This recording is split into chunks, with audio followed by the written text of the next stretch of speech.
And how might I help the garrison today?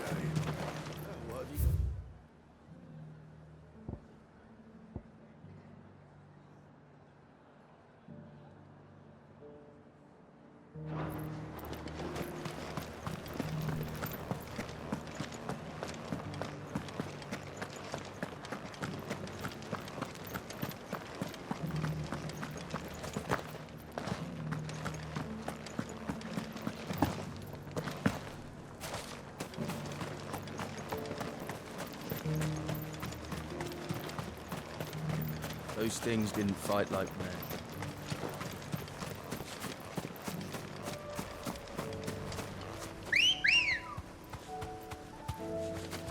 Good girl. Faster!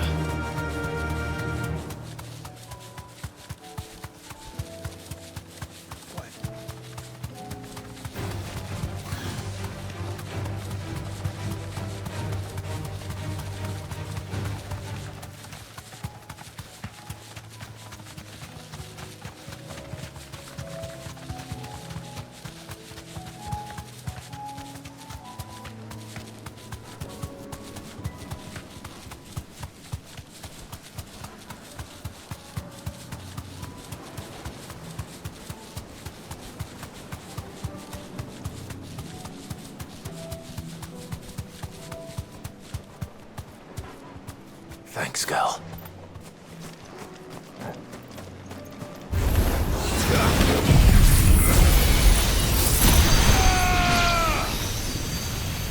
Farewell.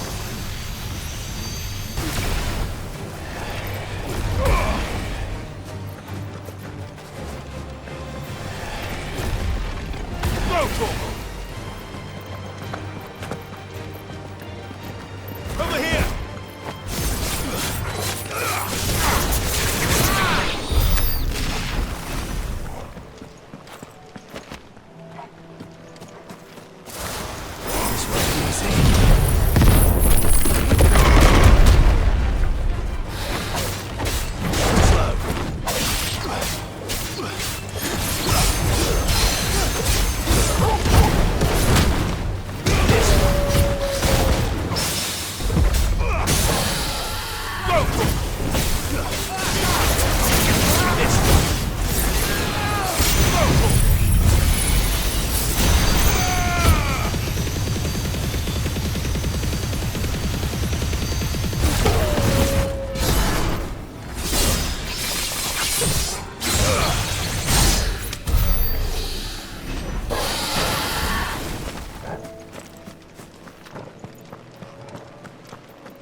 This one's awake.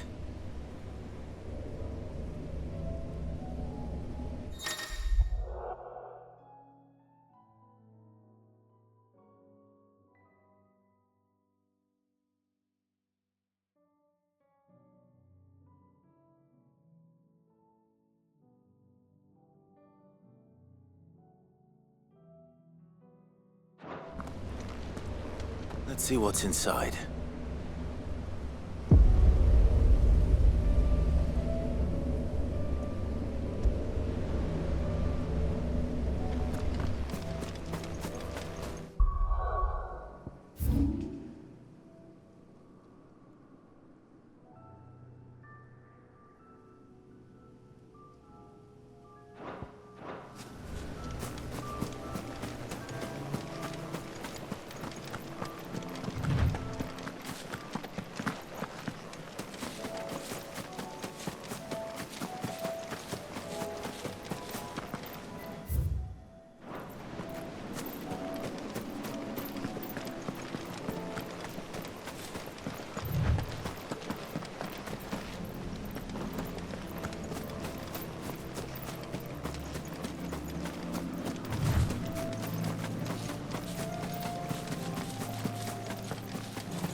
Just another one.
Come on.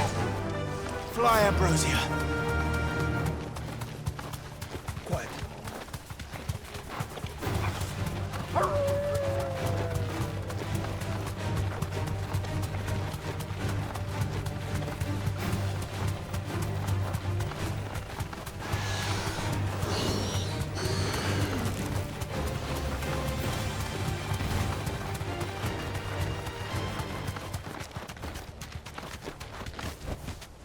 That'll do, girl.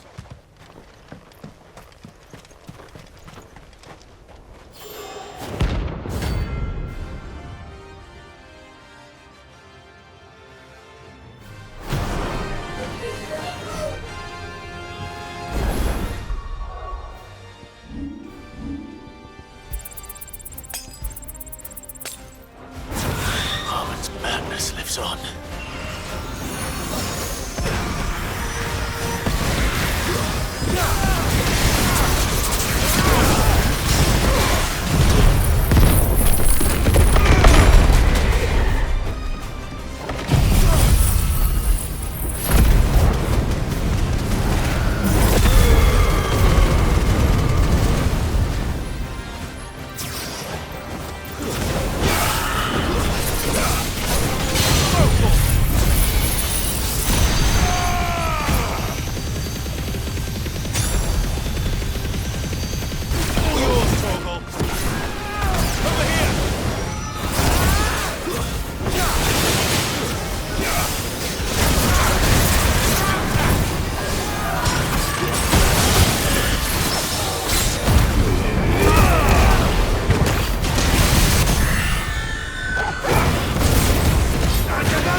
Torgal! Let's try.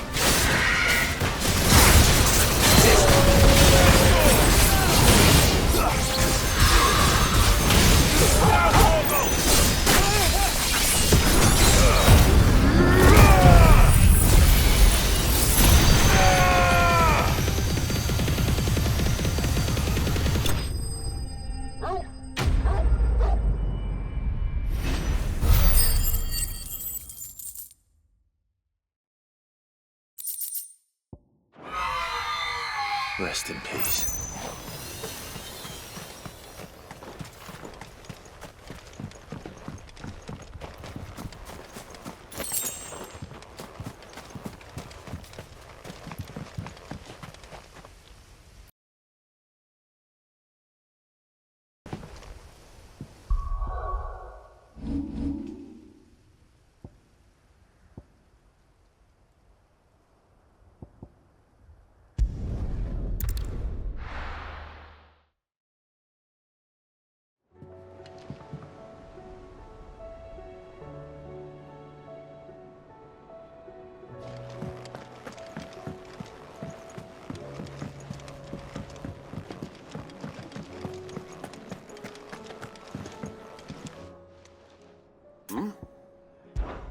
Clive, my boy! Rutherford informs me that we owe you our thanks. Hadn't intended for you to get involved, but such are the times we live in, huh? I would have done the same for anyone else. You're far too modest, Clive. You'd make a terrible nobleman. But tell me, is the realm truly in as dire a state as Rutherford suggests? From what little I saw, you were right to be worried. I suppose I should have expected the worst. But I was rather hoping the great and good of the realm might have things a little more under control.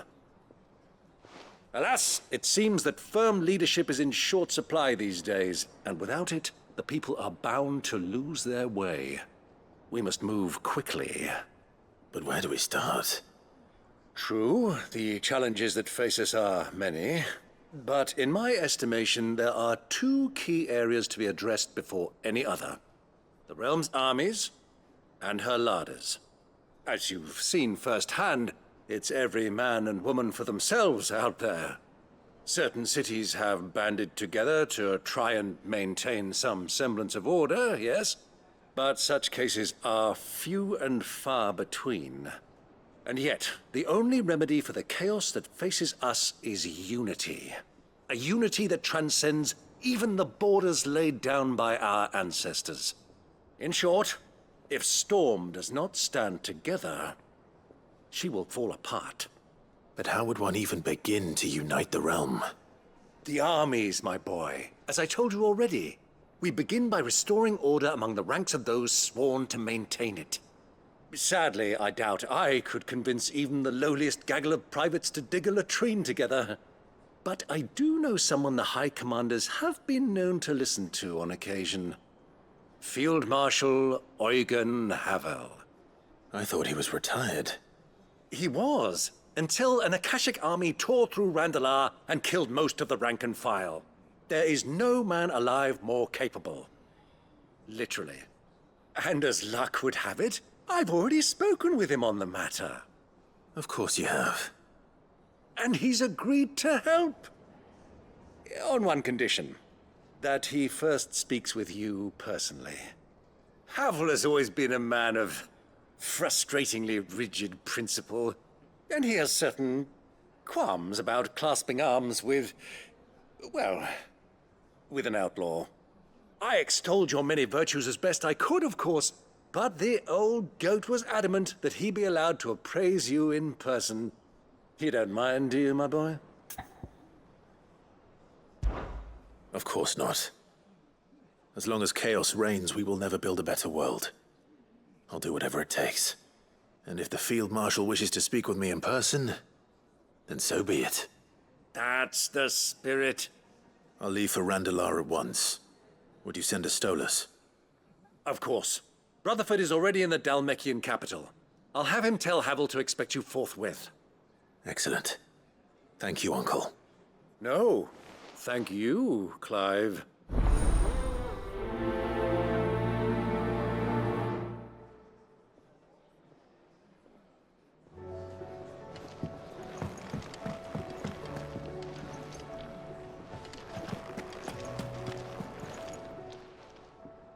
Still alive, are you? Go on, then.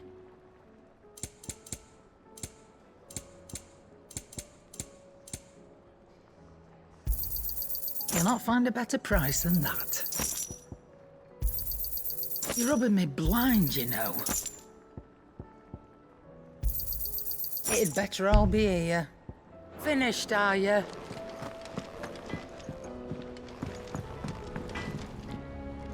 Trouble with your gear, or what do you want?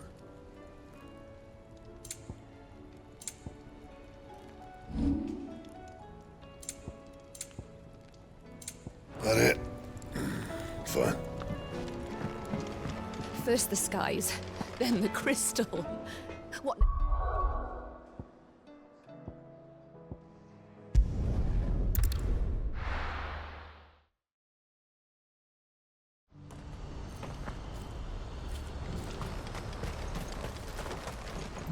What are you looking for?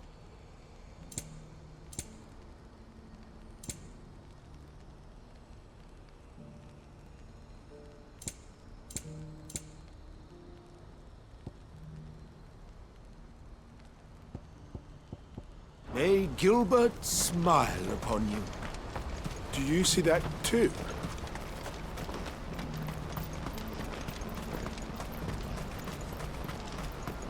Papa? What is it? Oh, please. Just make it stop. I'm scared. It's all right. I'm here.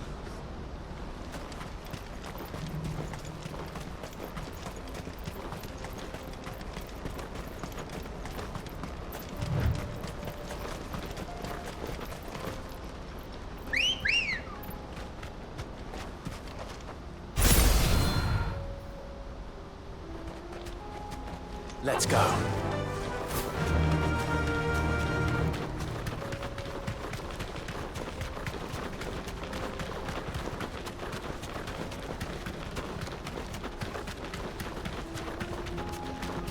Have care.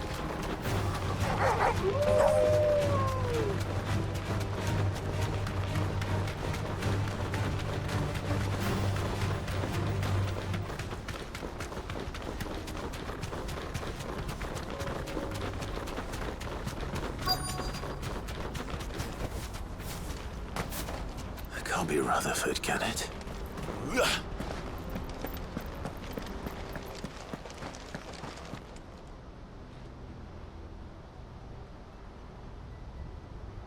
Turncoats and cowards, the lot of you! If it's a fight you want, it's a fight you shall have! Allow me. I don't need your... Please, Field Marshal, oblige him. This won't take long. You're right. It won't. Men, finish him.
A little longer than I'd have liked.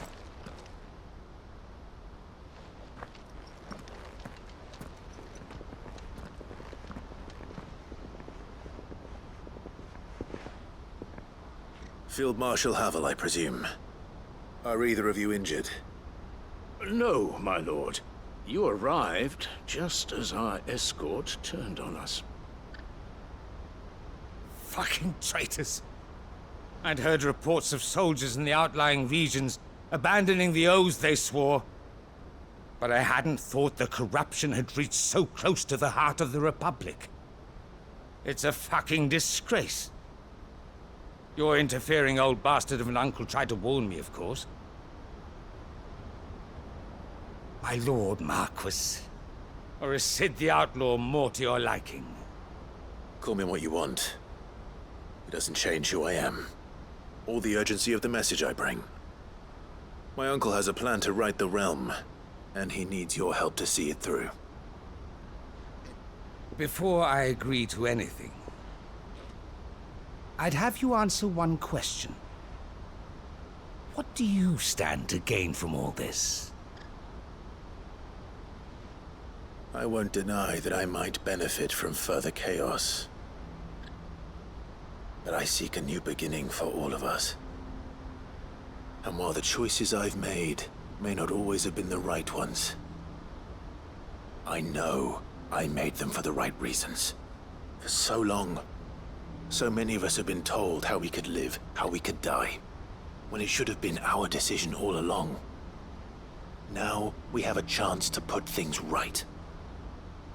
But in order to take it, we must stand together. Even if it be beside those with whom we don't see eye to eye.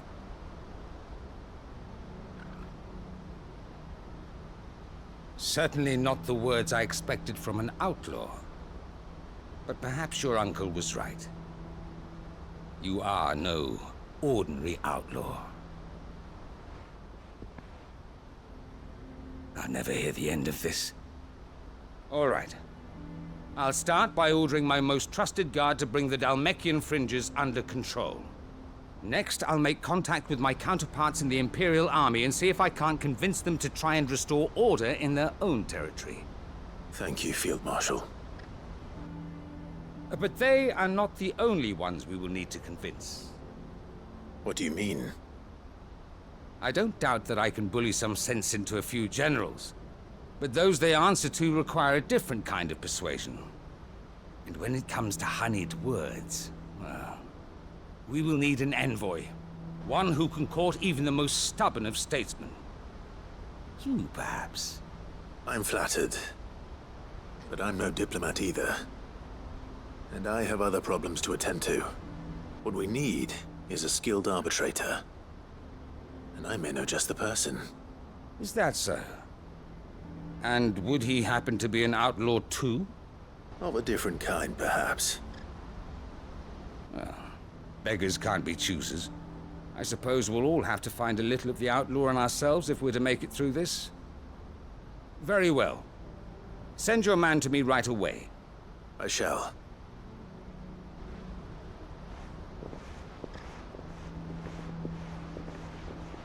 My Lord Marquis.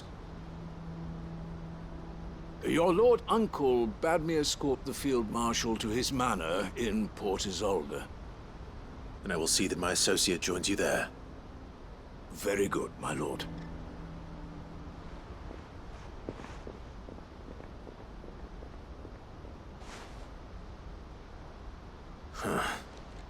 An envoy.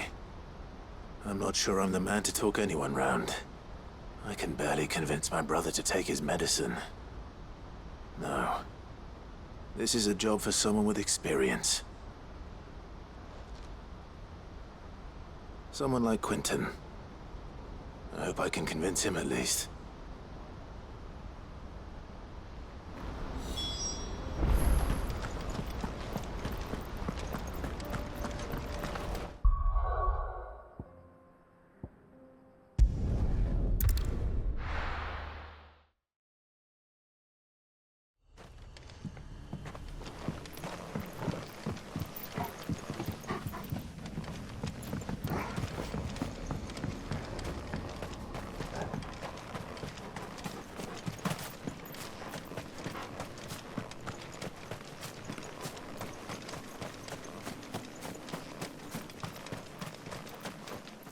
Ambrosia won't help me here.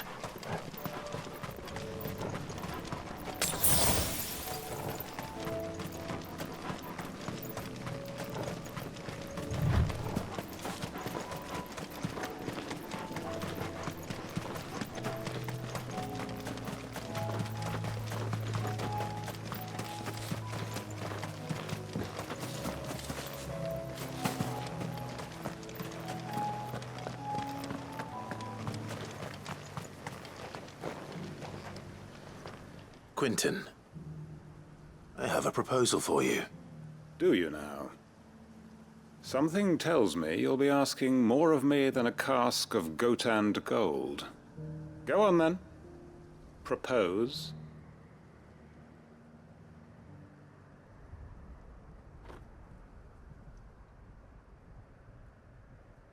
You'd have me convince the chiefs and chamberlains of the realm that they should simply swallow their pride and do the one thing that has proved impossible for thousands of years.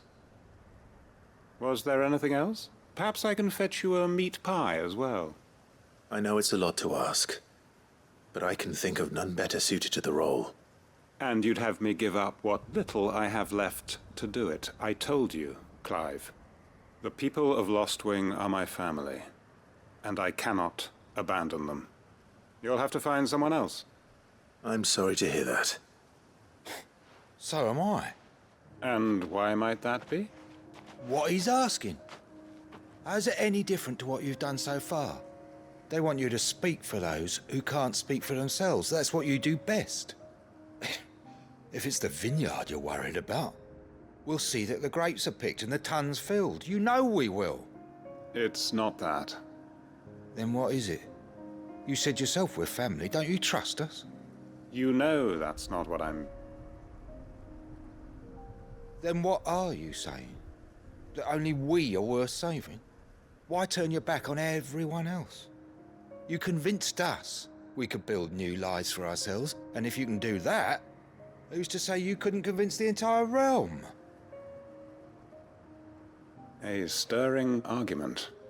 I fear that any rejoinder I make might fall somewhat flat by comparison. So you'll join us? Where do you need me? Field Marshal Havel will want to speak with you in person. He's currently in Port Isolde. I can arrange for a party of Cursebreakers to accompany you there. That would be very much appreciated. I hear the roads are far from safe these days. Hopefully not for long. My uncle will want to know that his plan is taking shape.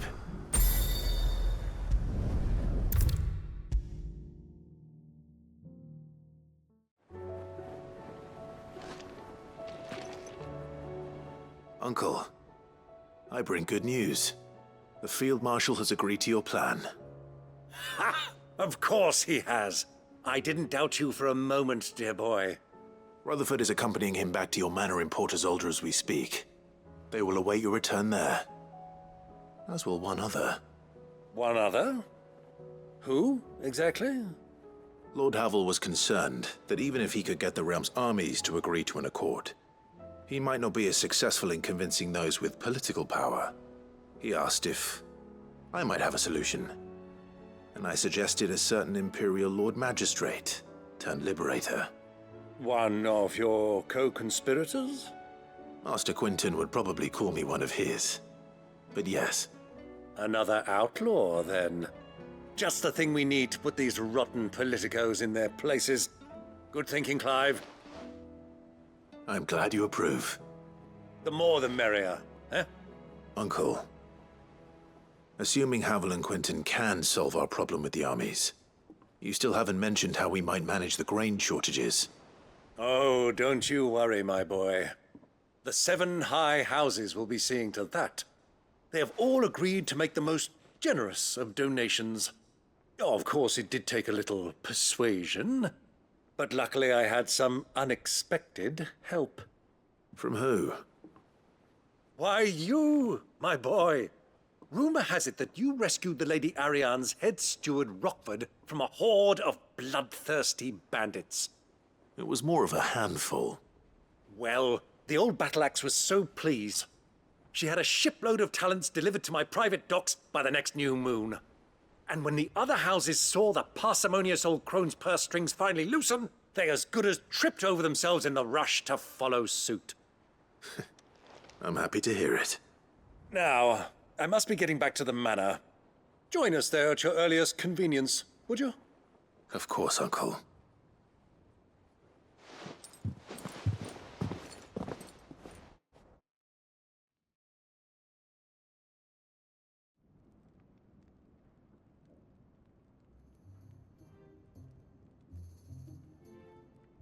And how, pray tell, will we get that grain to the capital if the roads are still overrun with akashic?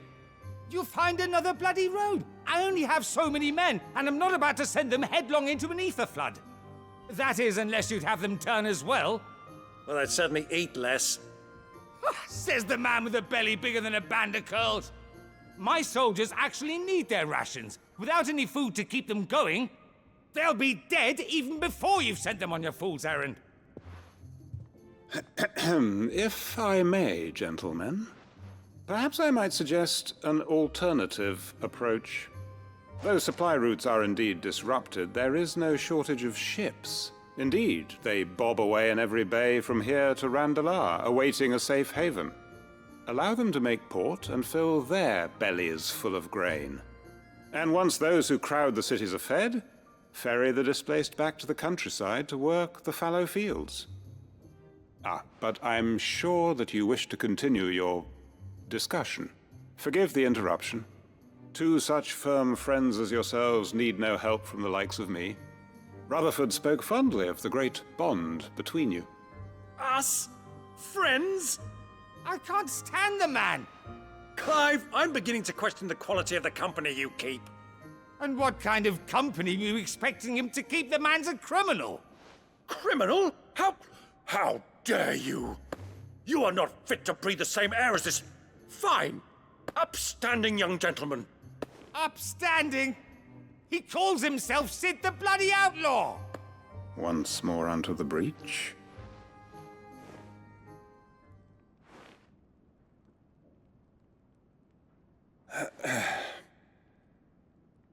Shall we begin again? What we seek here is not to create a new nation, nor to claim the thrones of those that already exist. We wish simply to bring stability to the realm that mankind might weather the current storm. And to do that, we must convince those in power, the generals, the statesmen, the nobles, that our cause is just. There will be disagreements, yes, and I imagine some resistance, much resistance. But we cannot let that deter us. If we show them the path, show them that we walk it ourselves, then I am confident they will follow. The fate of the world lies in my nephew's hands, but the well-being of her people lies in ours. And we must not squander the chance that Clive has given us. Uncle Byron, Now, with that settled, let's move on to the signing of the Accord. For what great moment in history hasn't been accompanied by a little ceremony?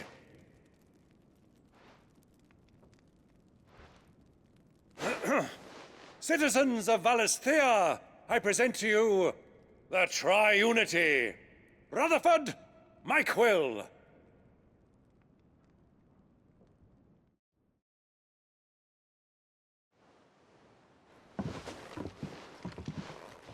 Well, my boy, the stage is set. that it is. This is the role you were born for. Now I ask only that you trust in the talents of your supporting cast. We shall play our parts to the best of our abilities, that you might have the opportunity to shine.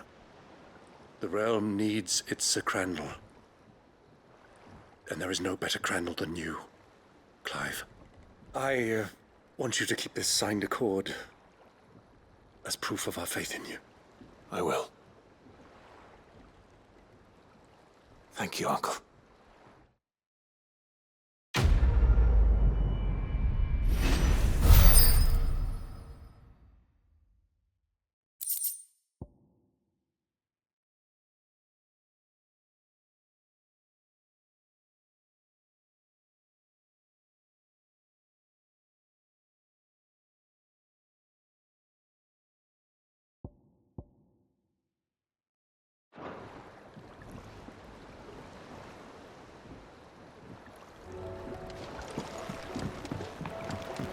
What do you think that thing is? And how the hell is Sid gonna deal with that?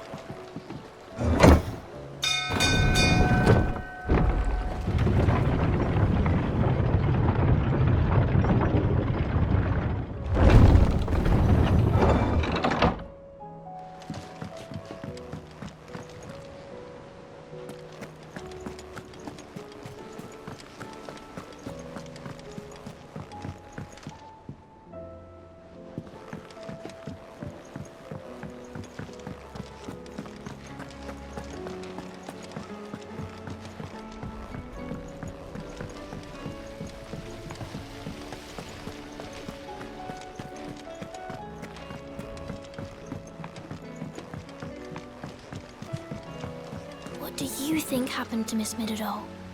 I heard she was...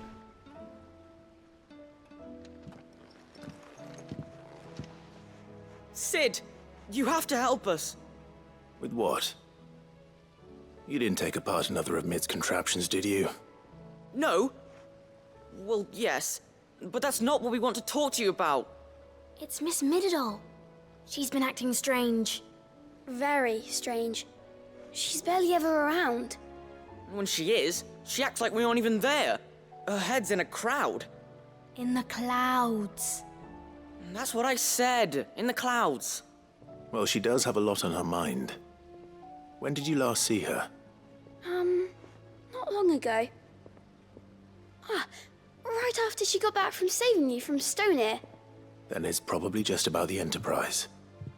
It did take quite a battering on the way there and back. You didn't break it, did you, Sid? You really should be more careful around Miss Midadol's inventions. Oh, don't listen to her. Even if you did break the Enterprise, you could put it back together, couldn't you? But who's gonna put Miss Midadol back together? She seems really sad. Why don't I go and see if I can cheer her up? You do that? For us? She's in her dungeon. Don't scare him. It's not a real dungeon. Thanks for the warning.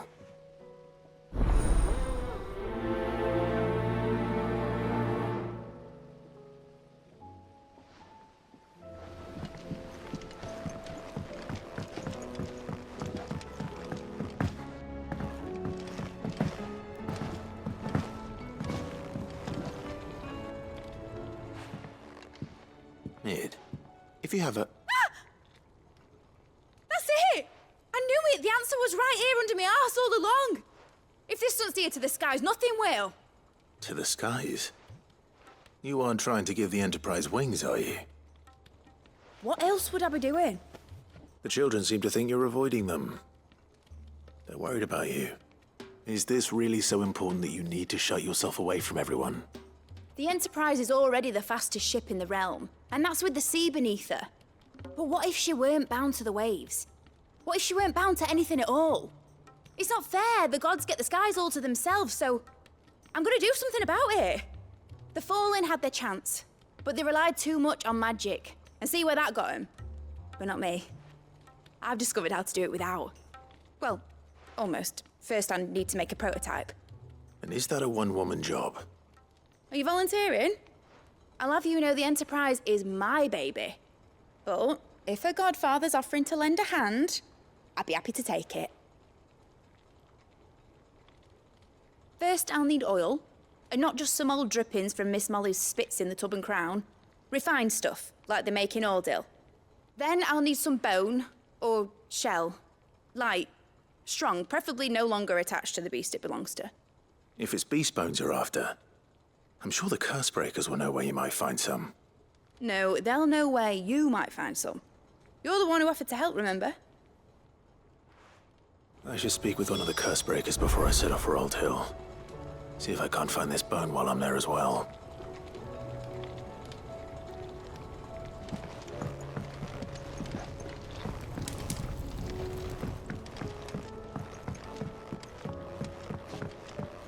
Has Midadol mentioned a new project yet? Not exactly.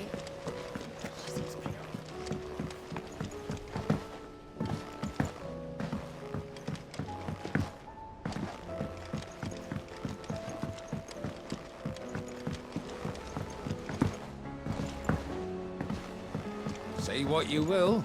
Lady Karen has seen or said.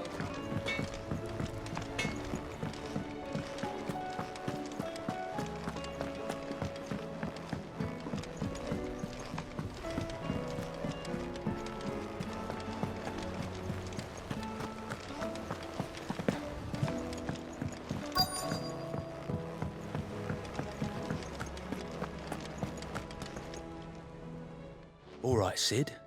Come to buy us around, have you? Only if you earn it. Mid needs a piece of light but durable bone for her next project. You've encountered your share of beasts on your travels across the realm. Any ideas? Most bones are the same. Whack 'em hard enough and they'll break. If it's durability you're looking for, shell will serve you better.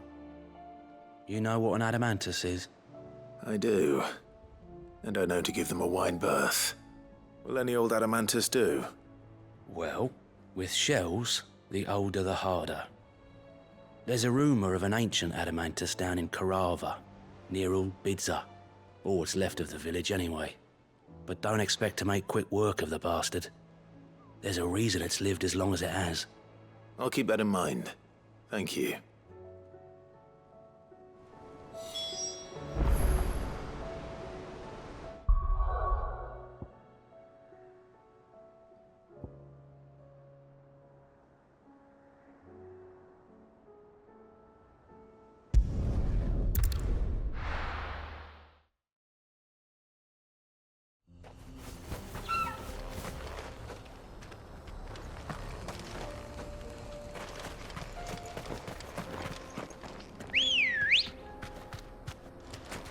Come on.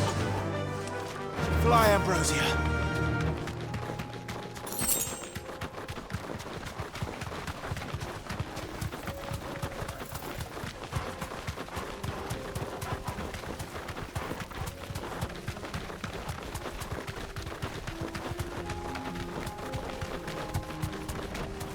Here we are again.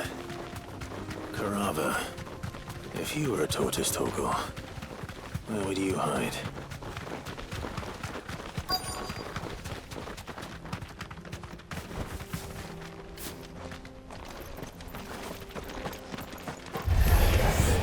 It looks like we found him.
If Mid needs another, she can come and get it.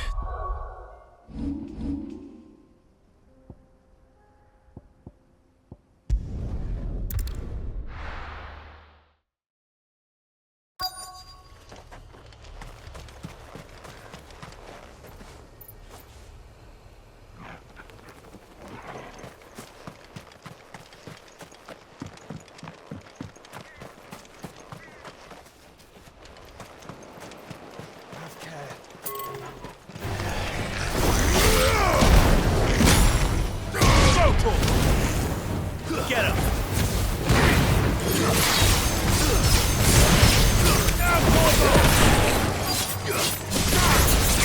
Over here!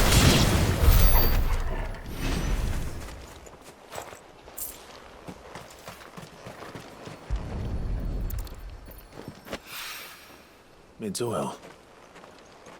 After what happened here, it's a miracle there was any left at all.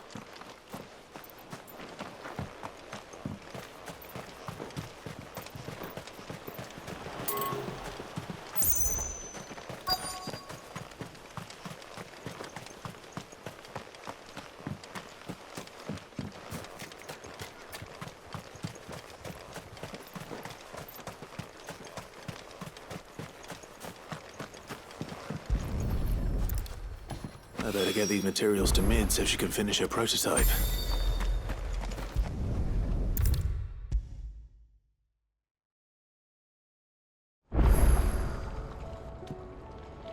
Mid, tell me this is all you need.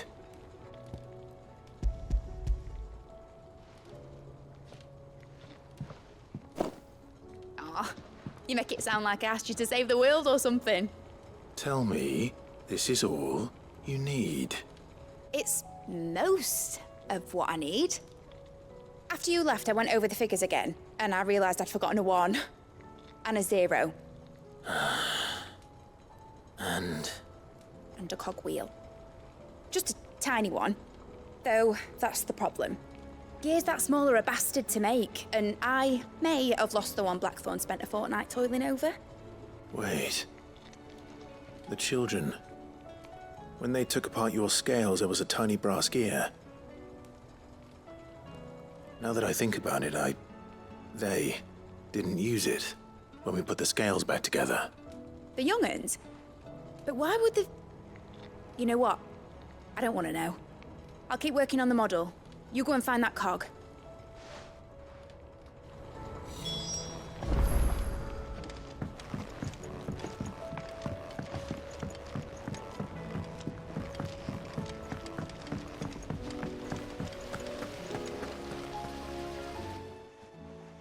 Sid!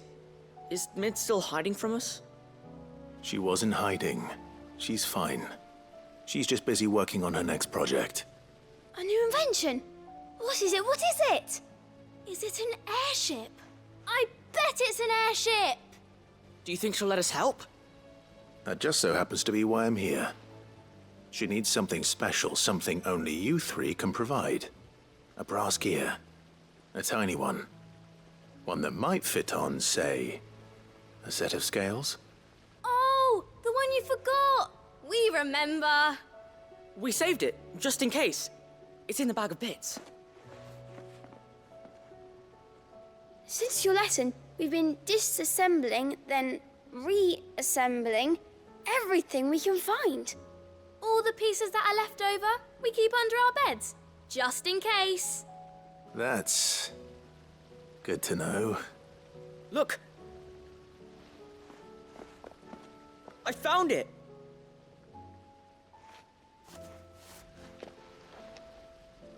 Is that all? Just the gear? We have more parts if Mid needs them. That's all for now. But I'll let Mid know about your hoard. Just in case. Thanks, Sid.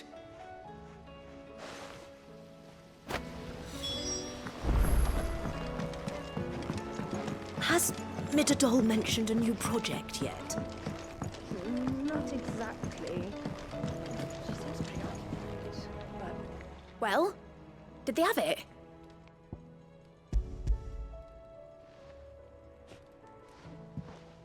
They did. And they kept it somewhere nice and safe. Will it work? Will it work? He's perfect! You're a genius, Clive. What exactly are you going to use it for? Only the most important job of all. The wings aren't going to move on their own. But with the right cog in the right place... well, you just wait and see.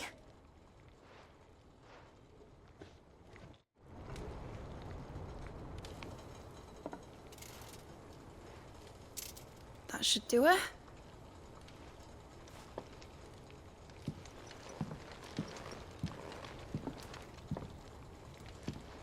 Here goes nothing.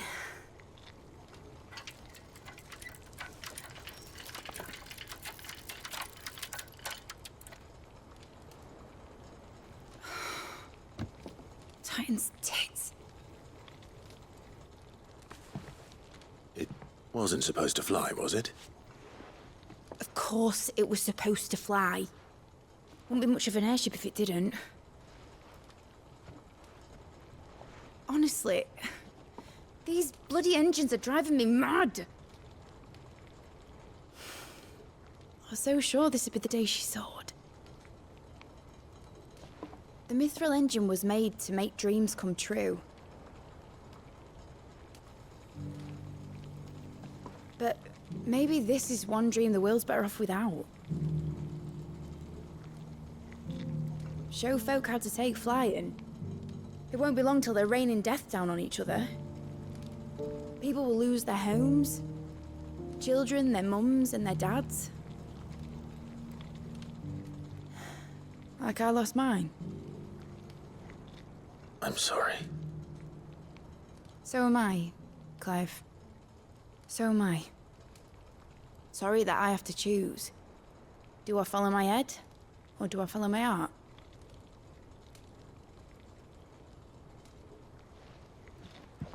Good question. The first time I stood on the deck of your ship, felt the wind in my hair. It was like I was flying. But imagine how it would feel to actually do it. My dad always said there were two ways of living life. Chasing a dream or shuffling to your grave. And he were right. Right about a lot of things. Not that I like to admit it. People need dreams to chase. Especially in a world like this.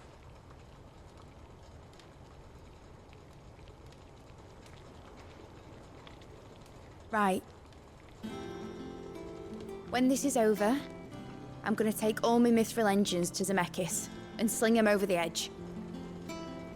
I won't have my dream end up turning into someone else's nightmare. But all that hard work... All that hard work will not be used for war, Jamie. But it ain't like it'll be gone. Tell me, Clive, have you ever been on a treasure hunt? Not since Joshua and I were boys. Why do you ask? Because I'm gonna bury the engine schematics and leave behind a little riddle telling people where to find them. A really hard one, so that only the most dedicated dreamers will ever be able to work it out.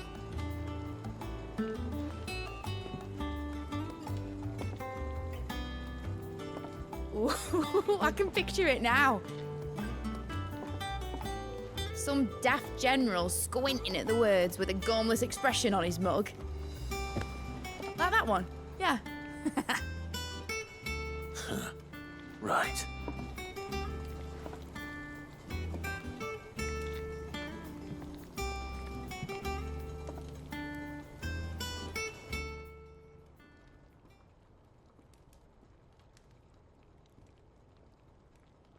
Of course, if I'm putting this engine at the end of a treasure hunt, I'll still need to make it a treasure worth hunting for. Won't be much of a prize if it couldn't even make a toy boat fly after all.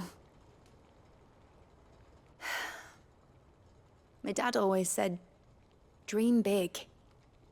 But it ain't the size of a dream that's important, is it, Clive? Only that it's a good one. And I reckon I've got a fair few good uns left in me. I'm sure you do.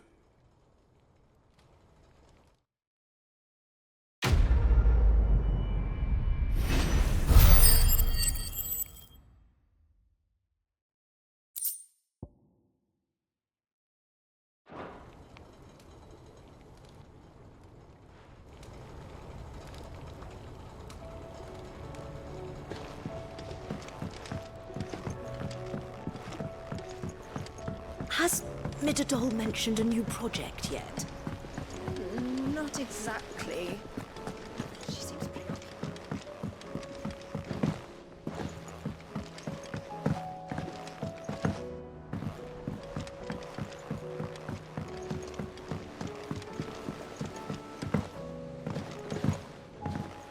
Say what you will, Lady Karen has seen our ship.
There's something about it.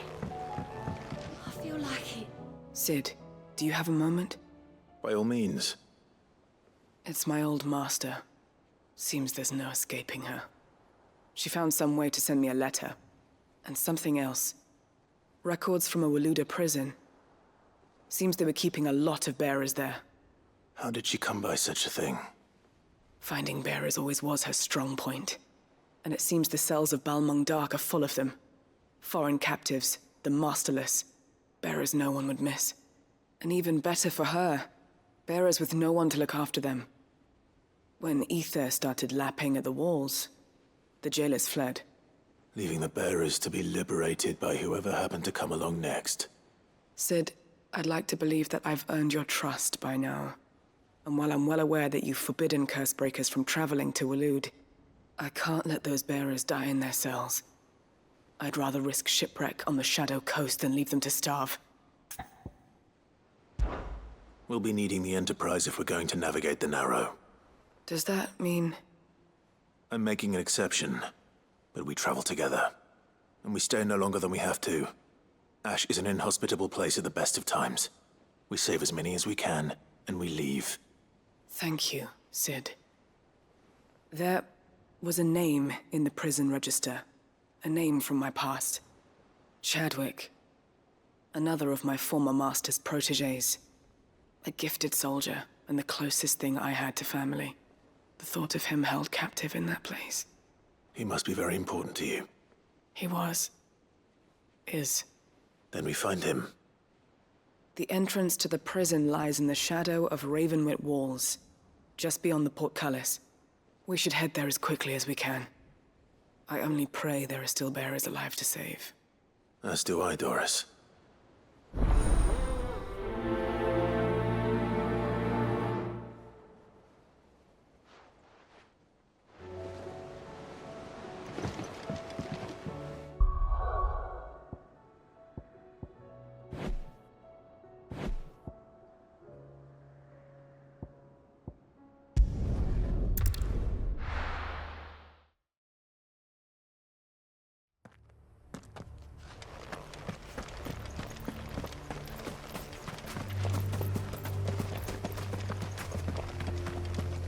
Doris is waiting for me near Balmung Dark.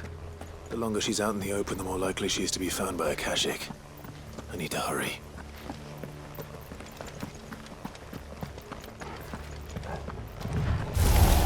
Time to fight. All yours, Torgal.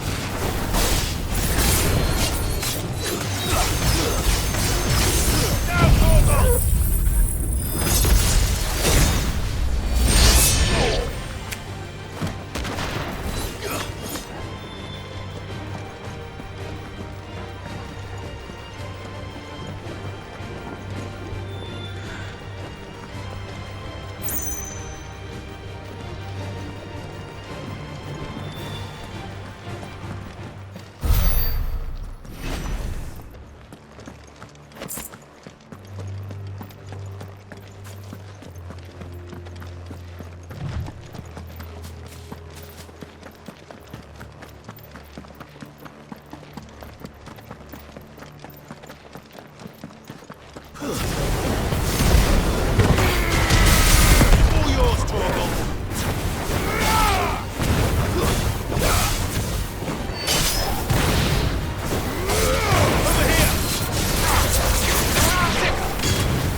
There were no guards, I take it.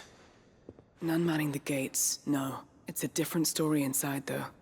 The corridors are crawling with Akashic. Most likely guards left behind when the Wardens ran. If Chadwick was being held here, I worry that he may already be. Don't give up hope just yet, but let's move quickly. Let me check the ground floor. The ether's thickest there. Then I'll search the upper level. Good luck, Sid. Stay safe.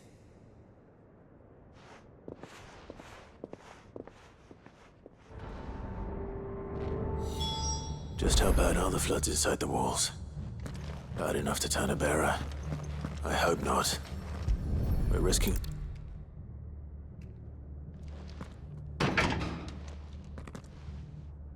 Locked up tight.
So this place was no ordinary prison. And I doubt they'll have taken the creature with them when they fled.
Minimal loss of Waluda lives.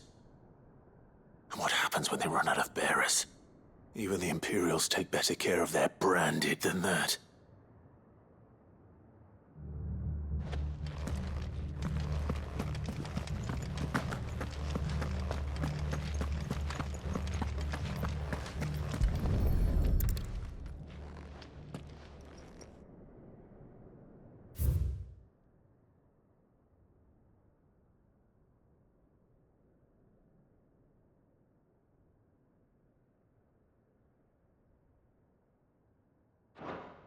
They were feeding bearers to it. This is even worse than I'd feared. Nothing but Akashic down here. Hopefully things are looking better upstairs. I should go and see how Doris is getting on.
No lock downstairs. But I did find out that this place was more than just a prison. Something far more sinister was happening here. I know. I've been reading some of these documents and... it can't be true, can it? Bearers die every day in service of their masters, but this is so much worse. Pitting bearers against a wild beast armed with nothing but their wits? And all in order to bring about more death. And not just those who could fight, but the elderly, children even. And those who wouldn't or couldn't were disposed of. Whatever that means. I'm afraid it means they were fed to the monstrosity they kept here. Then we're too late. And I was a fool to bring you here. Don't say that. Did you find anything else? A key. But it doesn't fit any of the locks on this floor. Perhaps it will fit one of the doors downstairs. There's a corridor I haven't searched yet. Finish up here, then come and find me when you're ready. All right. I'll be there in a moment.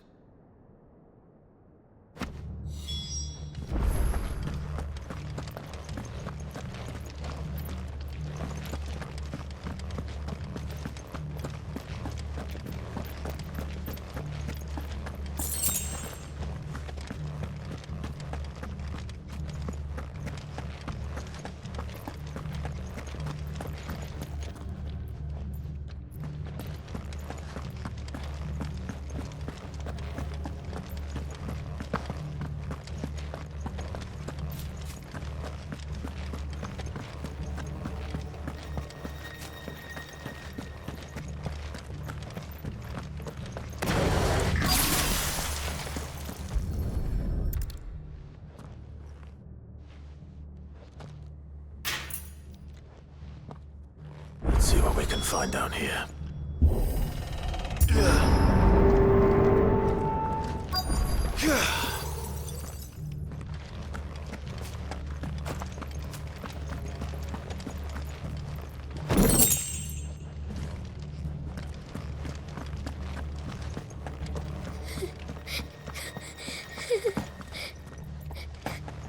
A survivor. And she sounds close.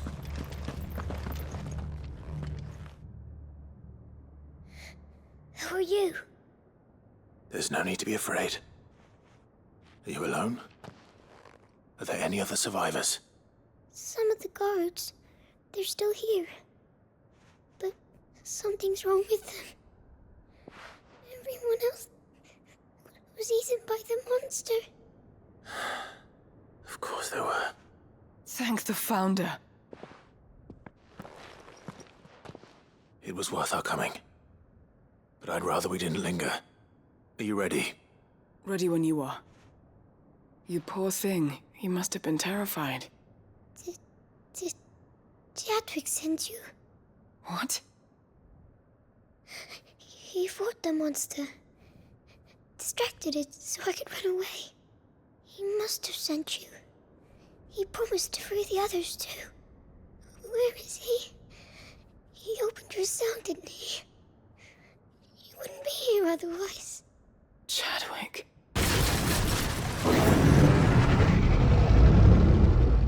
Was that? Monster's back! Chadwick, help! We have to get out of here. Doris, keep the girl safe. All right. You put that bearer-eating bastard in the ground. It's out there waiting for me. I can't let it live. Not if it's got a taste for bearers.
beast will wreak havoc if it ever leaves the prison. I can't let that happen.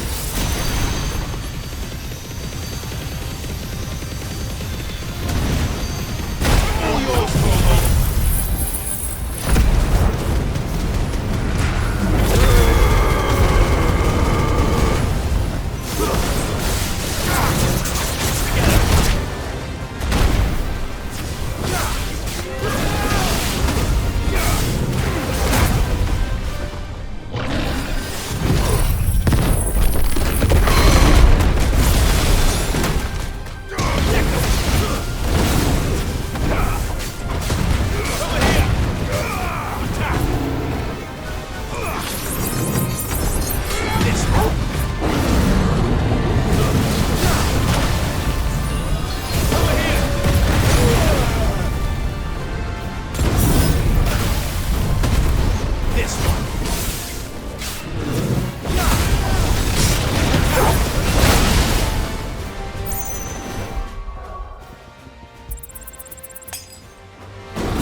Finally.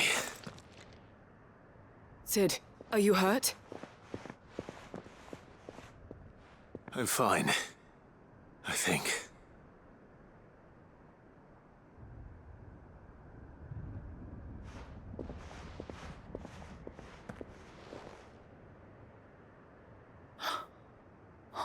No. What is it? A diary. I gave it to Chadwick before we went our separate ways. He was here. Do you think that creature? I'm sure he fought bravely to the last. The girl is safe thanks to him. Chadwick. You fool. Come on. We have to get her back to the hideaway. We don't want his sacrifice to have been in vain. No. Of course not. I'll see that she's looked after from now on. It's the least I can do.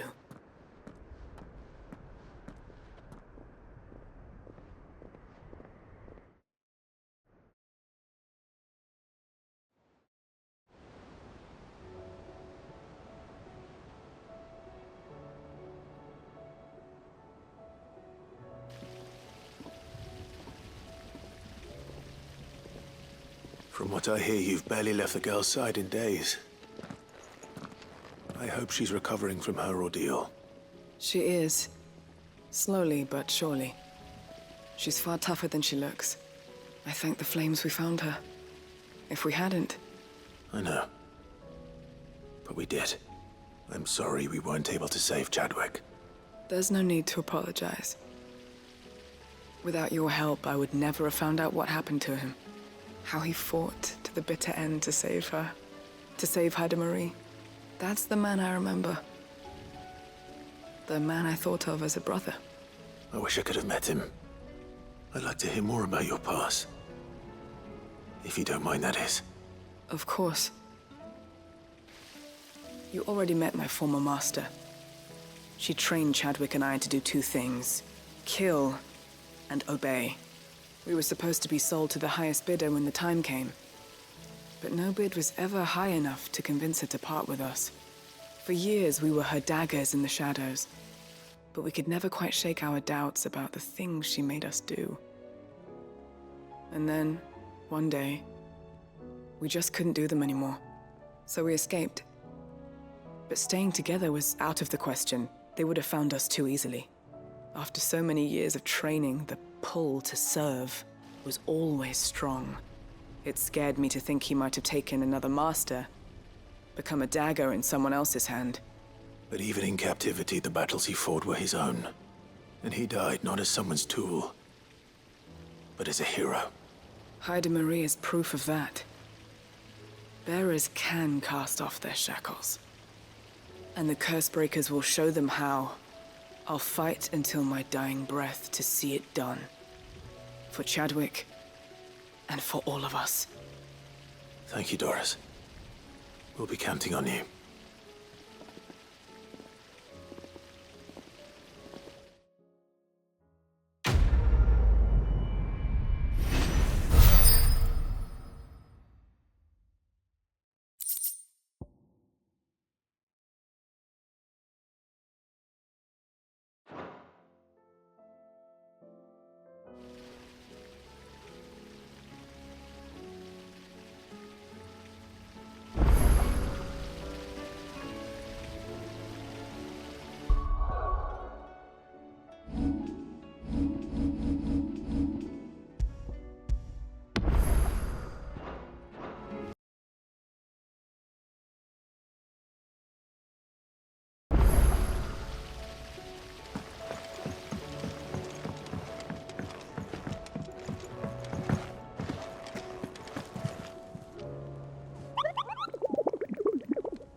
Damn it. Dion would have been glad to have you back at his side.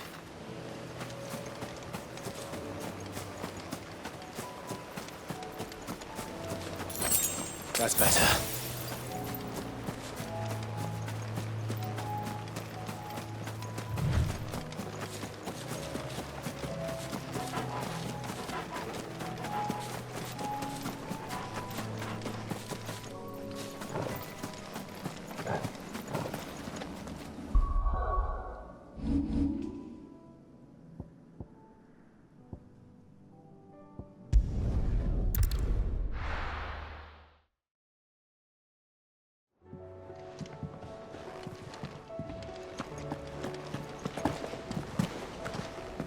There's something about it. Sid, I was wondering if you could help me. It depends what with. A bearer, but recently freed from his bonds, is keen to join the Curse Breakers. As you know, the work we do is not easy, which is why we test every volunteer's suitability. I was hoping you could oversee this one's evaluation. I don't mind, but why this one? Because he wants to be a scout.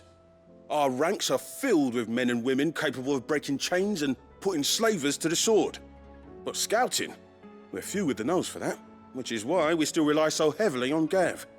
And since he accompanies you on so many of your missions, I thought you might be better placed to recognize the traits in him that we should look for in those who'd fill his boots. Sounds reasonable. So you're happy to oversee the boys' test, then? One can never have too many scouts. Truer words, Sid. I'll let the initiate know that you'll be attending his trial, and that he is to proceed directly to Northreach in readiness.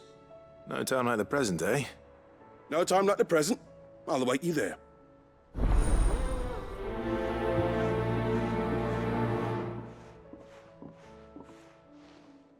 Northreach. I don't suppose they could have chosen somewhere closer.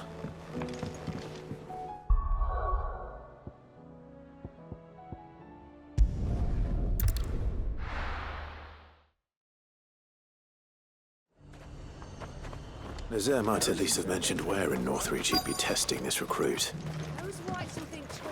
I've nerve. Well met, Sid. This is the initiate. Ember, present yourself. At your service, Master. Please, just Sid. There are no masters here. Your life is your own. Oh, of course. Thank you, Sid. The sergeant says you'll be evaluating me at my trial. To become a scout, yes. You are aware of the dangers inherent in that role. I am. But I swore I'd face them. Just like the man who saved my life. And who would that be? Gav. It was him who found me and freed me. No magic, no support, just one man and his nose. Came and sniffed me out. It taught me what one man can do if he puts his mind to it. And I've been training ever since, so that one day I can be someone's saviour, just like Gav was mine. I'm sure he'd be flattered. You clearly have good intentions, Ember. And it sounds like you're under no illusions. Stick to this path and you'll make a fine Cursebreaker. So, what? Have I passed? You haven't even started yet.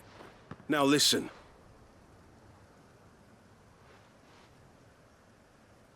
Not far from here is an Imperial lookout, Eastwatch. The guards there record all their sightings in a logbook. You are to find it and bring it here. And bring it here, right. Anything else? No. Sneaking into a heavily guarded Imperial outpost and stealing the logbook would be quite sufficient. You'll need to assess the situation, determine a point of entry, create a distraction and effect an escape, all without being discovered and thrown into an Imperial oubliette. Ember, Gav isn't our best scout because he can do everything. It's essential that you know your limits. Know my limits, right. I won't let you down.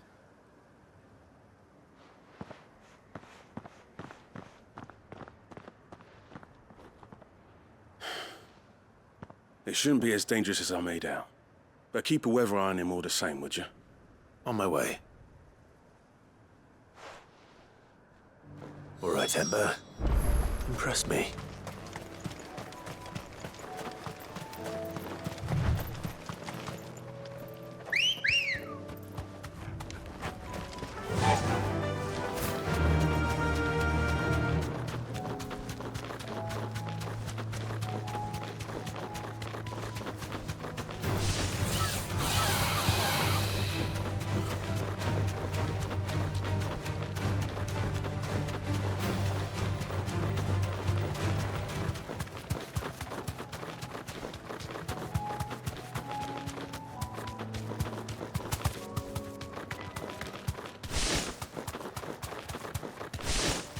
These are clean kills. Perhaps young Ember really is ready.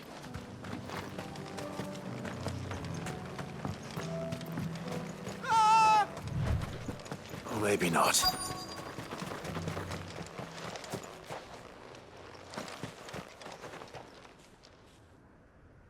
Damn it. Ember, draw your sword! I can't! Then run! If you want him, you'll have to go through me.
Ember, are you...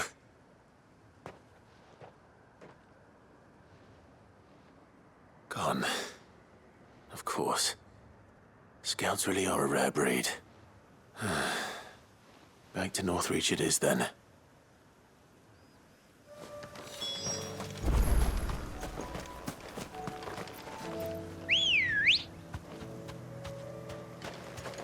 Let's go.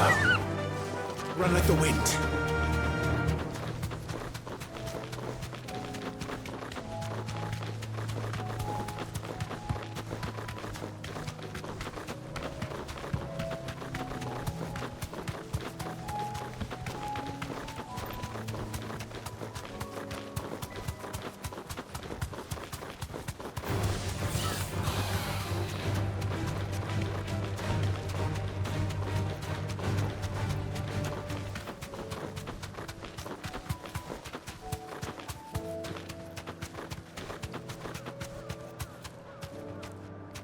Straight home now.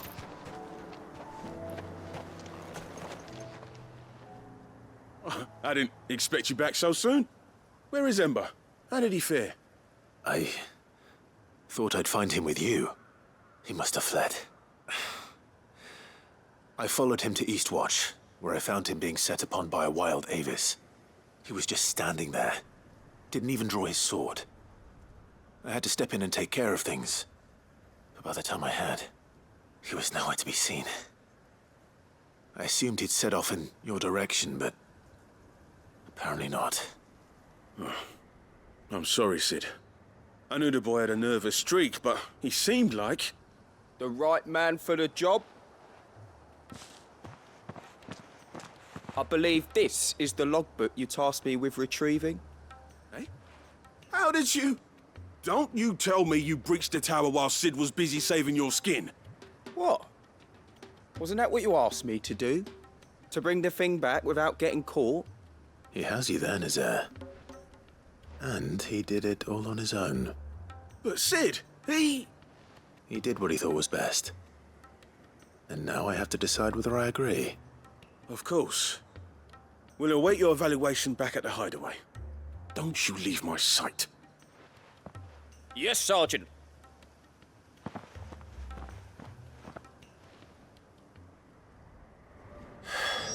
This won't be an easy decision.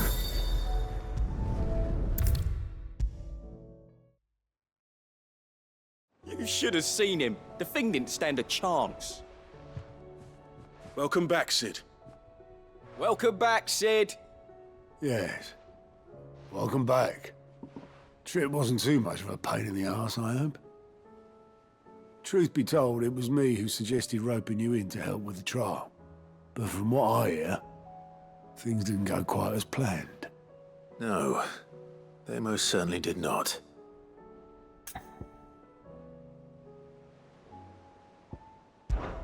When faced with an unexpected foe, Ember froze.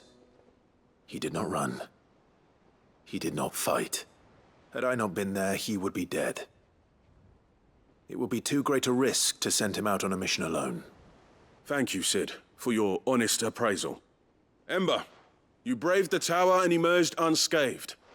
Yes, but only because Cid saved your skin. To me, that's no better than being caught red-handed. You failed the test. Wait, Sergeant. Ember still has much to learn, it's true. And this time he was found wanting. But I'd say he's due a second chance, nonetheless. After all, he did do as you asked. With a bit of hard work, any hand can be made to hold a blade, and any mind can conquer its fears.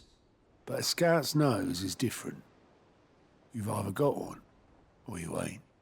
And by sniffing out that log, young Ember here has shown he has a conch and a half. Wouldn't do to waste it now, would it? Fine.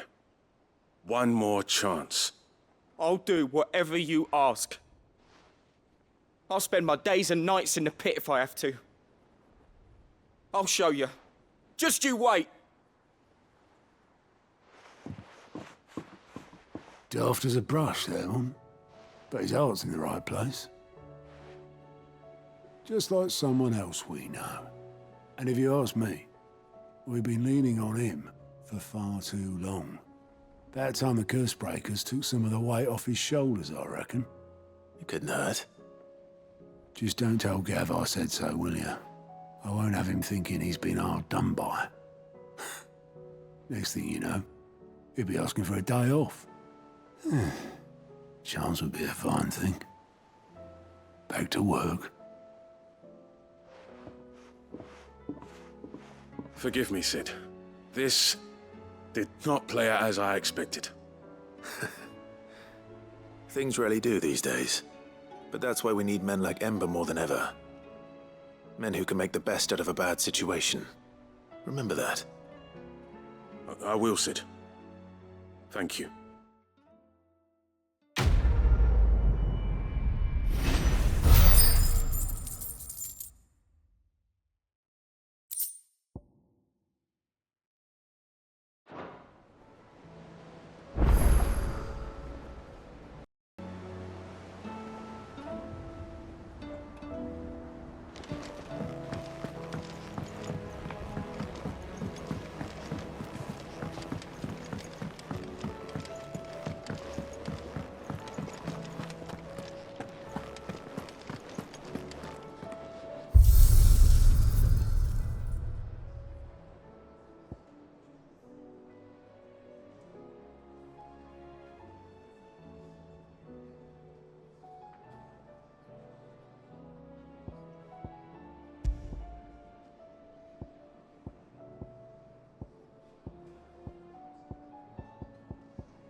You alright? Something troubling you? No more than usual. It's just... Etta's baby will be coming soon, and I wanted to make something for it. I'm sure she'd like that. Back in the north, families would always make gifts when a bairn was on the way. Yeah, let the little tykes know they were welcome in their new homes, like. So, what's the problem? Well, the problem is that Etta's due any day now, and I don't know if I'll be ready in time. Is there anything I can do to help? You know, there just might be. All right then. What exactly are we making? A good luck charm. But not just any good luck charm. Not just any. No. One made from the feather of a silver chocobo. There's nowt lucky in all the realm, or so we used to say back home anyway. Thing is, they're hard to come by. Had Otto and Karen check with their suppliers, but nothing. I'd try and track one down myself, only... Only the big day is fast approaching. And that's all you need, a feather. That or the bird whose horse it's attached to, aye. I was gonna start by asking around with traveling traders plying the northern borders. Well, there's no shortage of those passing through Martha's. I think I might make that my first port of call. I'll let you know if I find anything. You're a good friend, Clive. I won't forget this.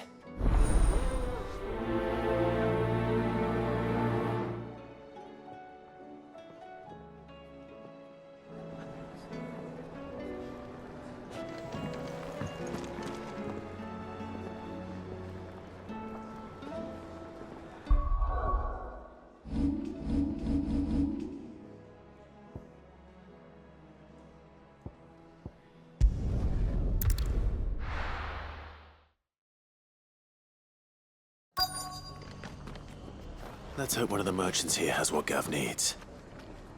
Excuse me. I'm looking for something. Oh, well, then I'm your man. A silver chocobo feather. Oh, or maybe not. Though you're not the first to mention the bird around here. There was a man stopped by the rest not long ago claiming he was attacked by a silver chocobo. Near some gutted hovel not far from Eastpool. Most took him for a braggart and a liar, but who knows? Perhaps there was some truth to his tale. We'll see. Thank you.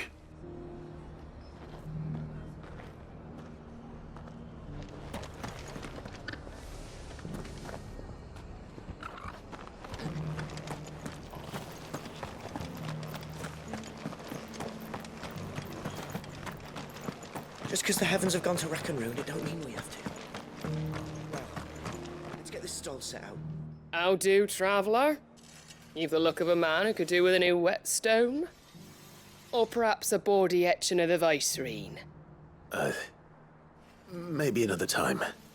I'm looking for a silver chocobo feather. If that's the case, rumours are all you're likely to find. No one has seen a silver chocobo for years. Word is they were all hunted for their feathers. Some northern nonsense about bringing good luck. Didn't bring them much, nor their bows. If any are still out there, I reckon they'll be doing their damnedest not to be discovered. You're probably right. Thank you anyway.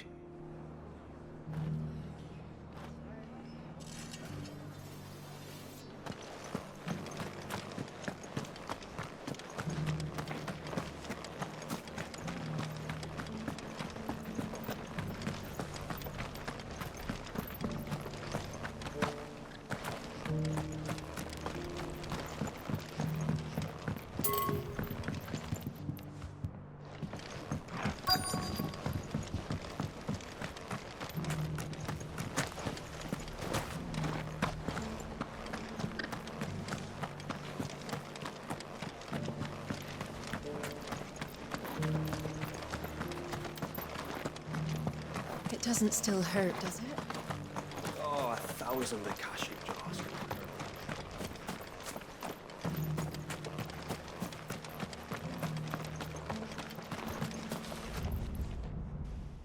Can I help you with something?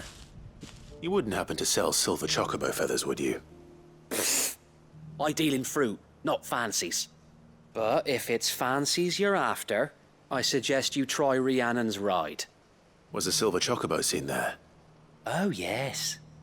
If you believe the ravings of a madman. It wouldn't be the first time. A silver chocobo sighted in the hills near Rhiannon's ride. It sounds almost too good to be true. But since I'm already here...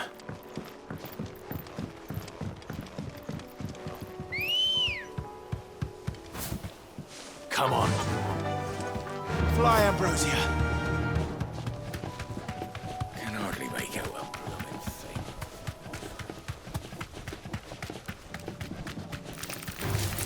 Someone's brave.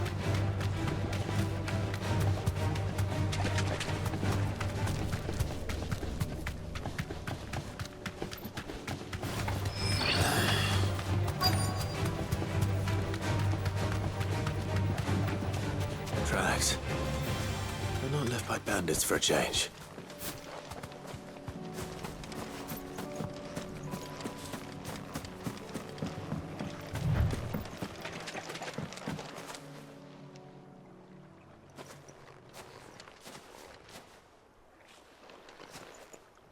More tracks.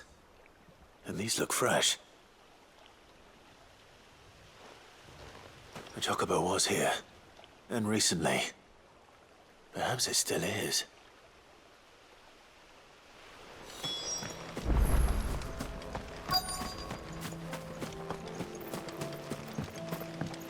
I don't hear anything.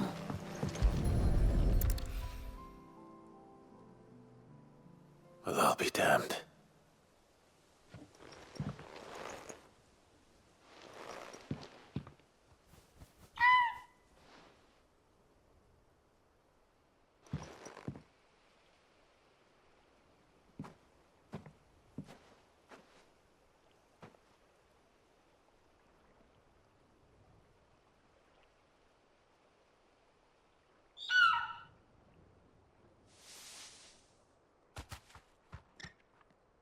It's all right.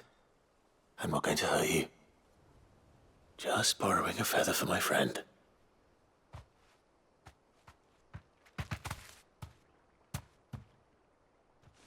Thank you. Let's get this back to Gareth before they change their minds.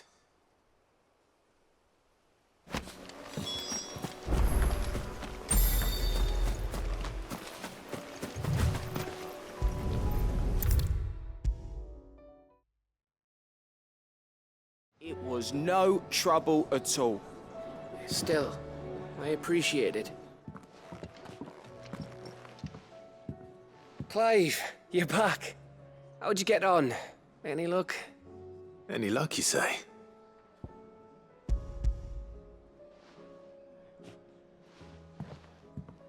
Crystal's crack. Is this what I think it is? Where in the hell did you find it? It's a long story.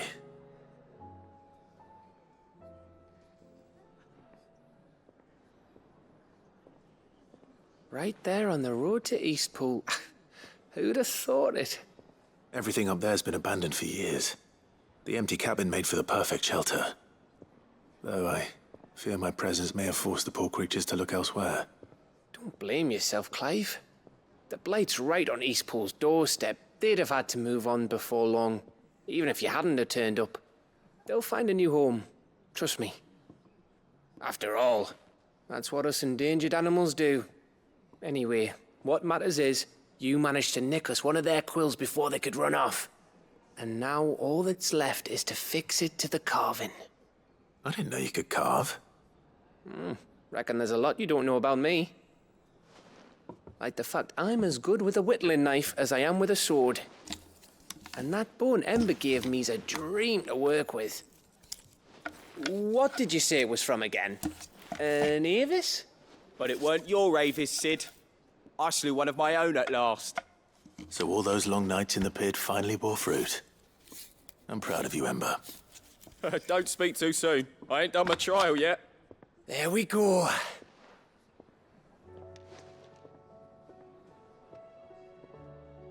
What do you think? I think if you ever hang up your scouting cap, you'll be able to make an honest living. I will, I should go and see if Ed is awake. Give it my best. You can give it to yourself. Come on.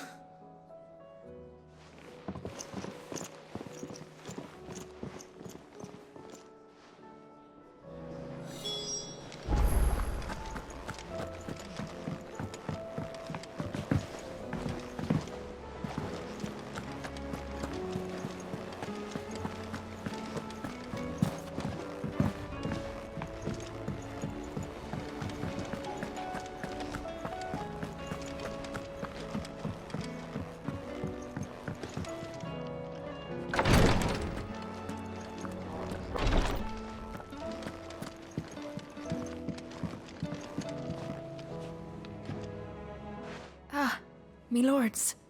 How are you feeling? Well, thank you. Is something wrong? Wrong? No, nothing like that. What it is, Go on, please.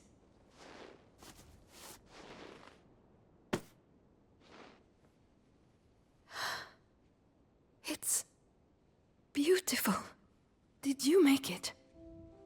We did, aye. It's from all of us here at the Hideaway. Your new family, like. It's a good luck charm. We may come up north when a band's on the way. I mean a baby. To let him know that they're part of the family too. Oh, I hope you like it. I don't know what to say. I thank you, me lords, for everything. If there's anything you need, just let us know. I will. Clive, fancy a swift off? I'm thirsty. I could be convinced.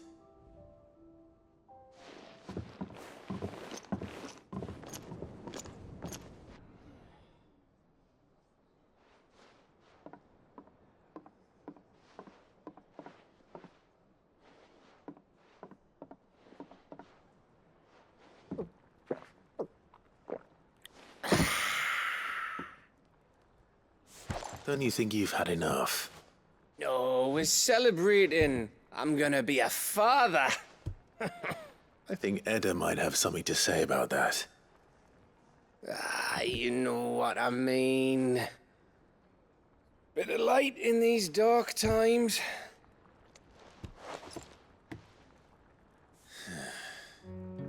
Wasn't long after me 10th name day.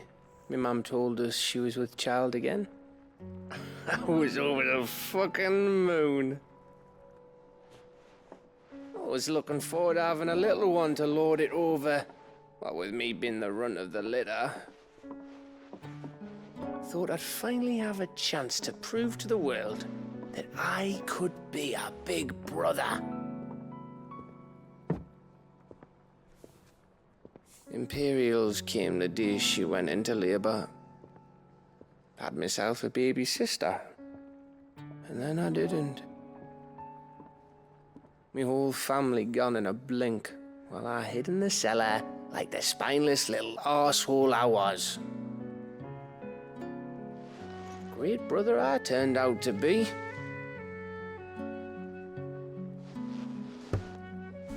I'll never be a leader. And I'll never be a hero. I'm just a daft little dog who comes running when his master calls. I'll never be like you, or Sid, or Jill, or even Torgal. Have you finished? Maybe.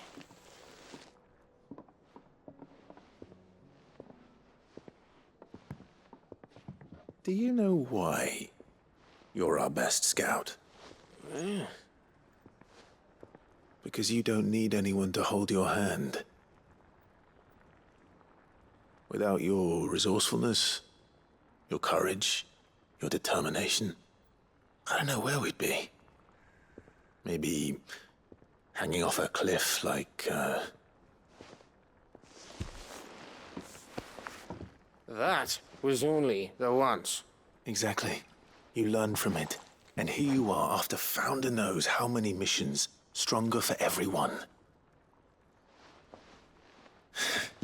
And let's not forget Rosalith. Who was it who freed me from the dungeon? Who was it who ran to Jill's rescue? That would be me. Because you're our brother, Gav. My brother.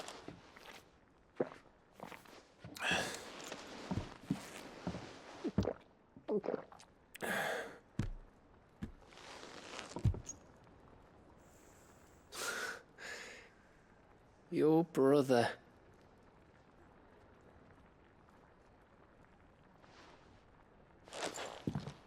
Which means that when the time comes, I get your room.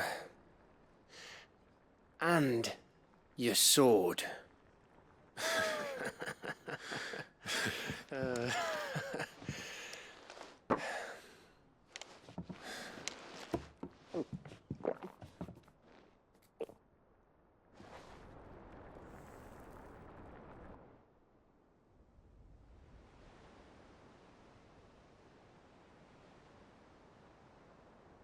I may have had one too many. you may have had 10 too many. I said I was thirsty. Better get back to work anyway, after I walk this off. Clive? What is it? Thanks for, you know. I know.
It'll tell us about his adventures in Should I Ash. write next? About it. I heard a leaving love story, perhaps? Maybe when he gets back. But with a happy ending, of course.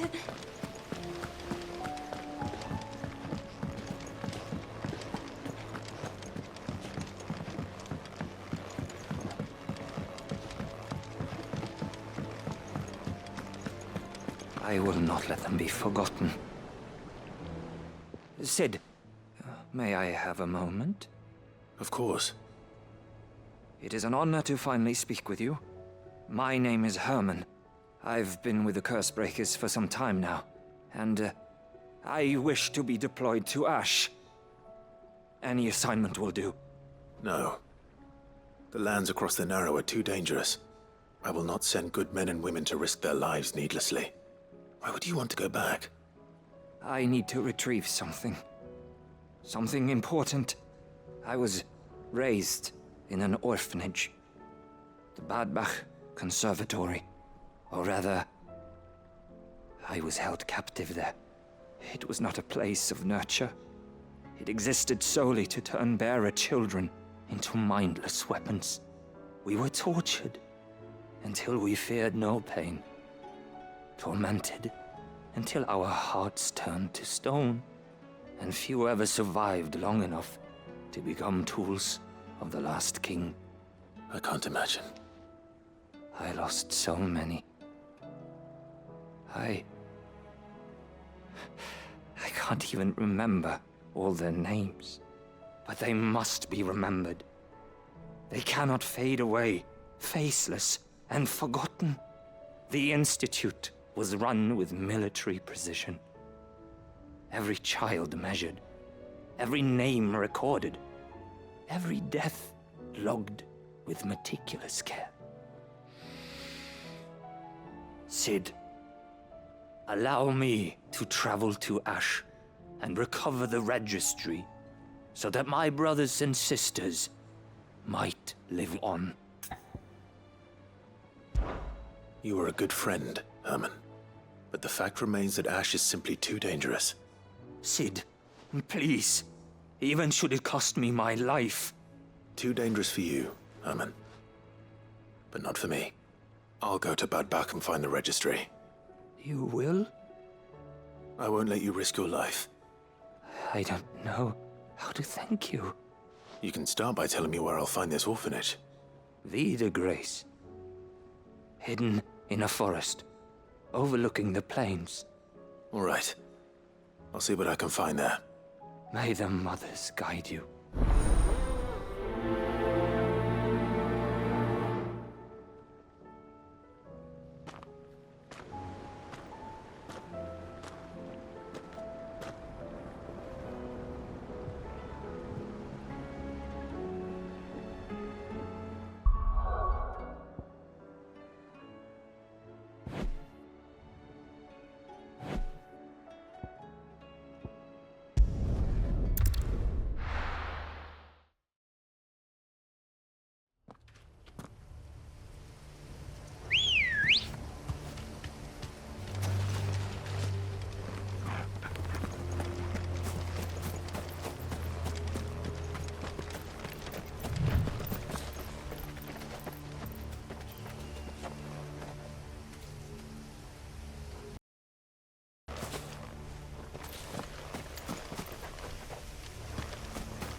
Guard dogs. Quite a specimen it is too.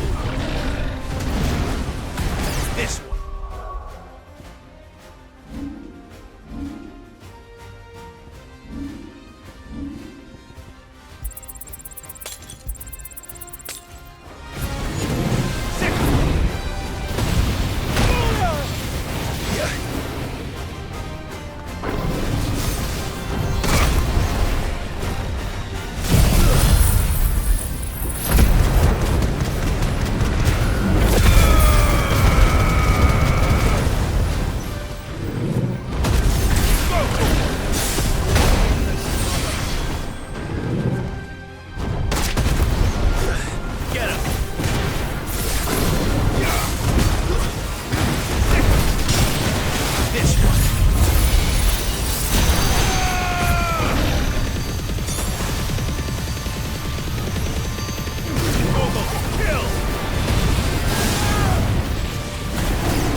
No match for you, eh, Torgal?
This must be the orphanage. Hopefully the registry is still here.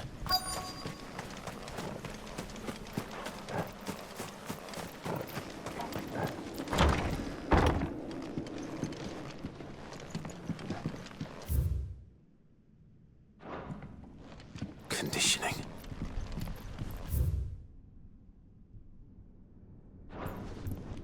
Disposed of. Herman wasn't exaggerating. It's a wonder he survived this place. I need to find that register.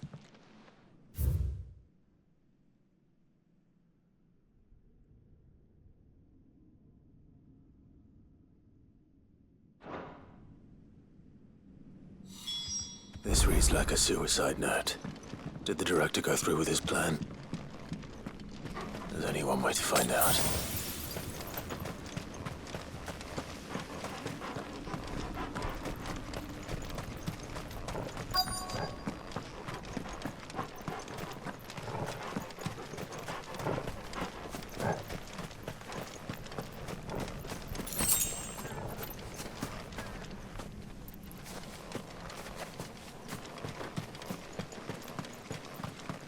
Forked white tree.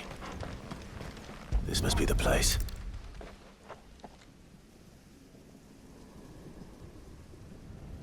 Could he really be buried here? There's something hidden among the roots. Let's see.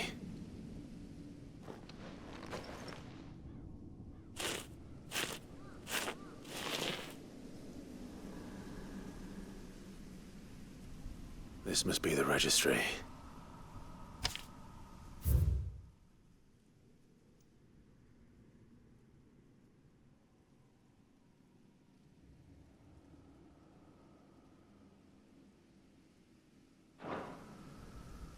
So many names. This place was a slaughterhouse. But where is the architect of all this misery?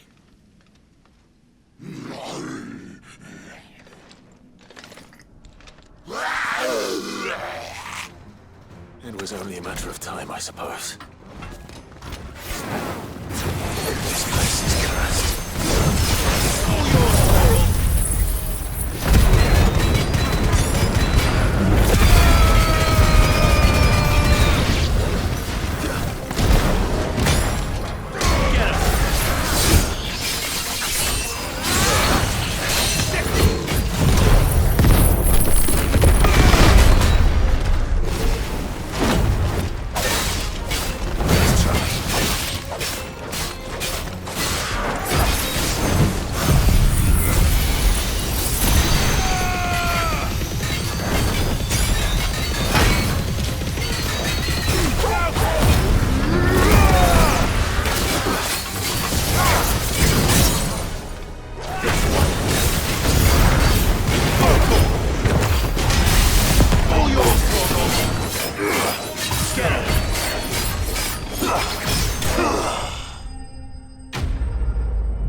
I'm done here.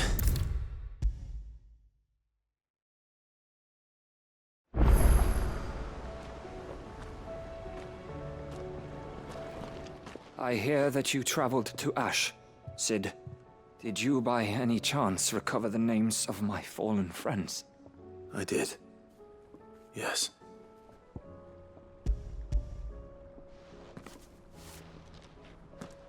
If I may? The bearer registry.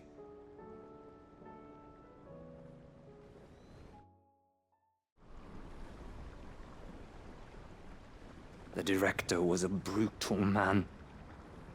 He got no worse than he deserved. The registry was all I found beneath the tree. There was no sign of a body. Nor any record of what happened to the children after the orphanage closed. I pray that at least some of them survived. All their names are here. The ones we lost. My friends. My light in those dark times. I can still remember their faces, like it was yesterday. Children who were taken from their bunks in the morning, never to return. No explanation ever offered. They'd be happy to know that you survived, Herman. But why did I make it out alive, when so many others died in that awful place? It's not your fault. And blaming yourself won't bring them back. Honor their memory. See that their names live on. That way, at least. They're never truly gone. Thank you. Sid, I'm going to write a book. An account of the horrors of Badbach, and the spirit of those its custodians sought to crush. All of Valisthea will know of our suffering. And in the name of those I lost, I will not let it happen again. Neither will I. These records would have been buried for all eternity, were it not for you. Thank you.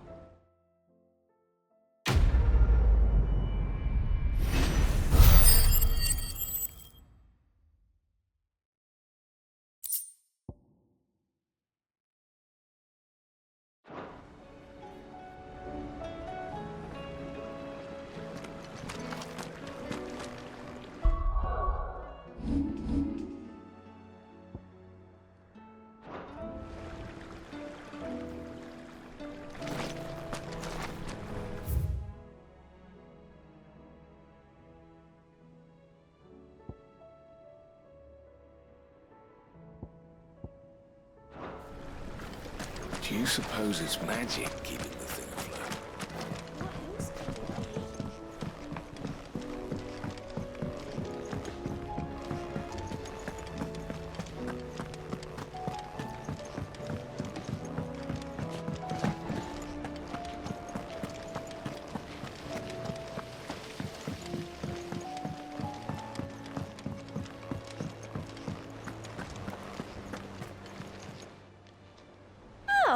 I wasn't expecting you back so soon. Is everything we've received and everything promised? All yours.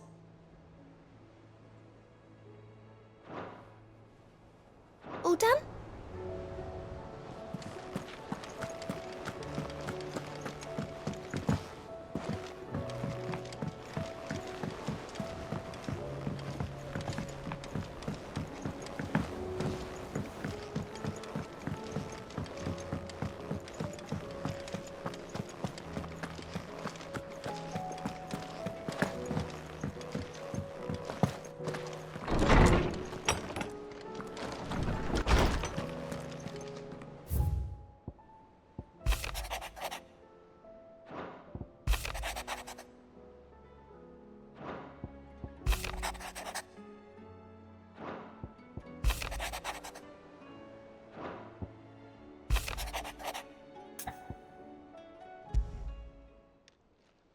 It's usually me making demands of Hippocrates.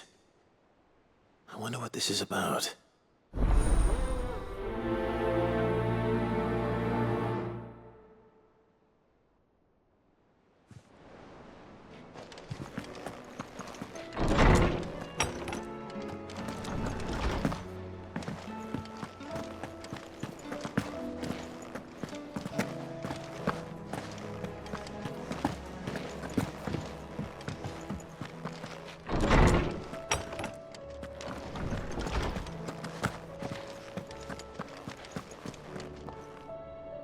Lawsman Harpocrates.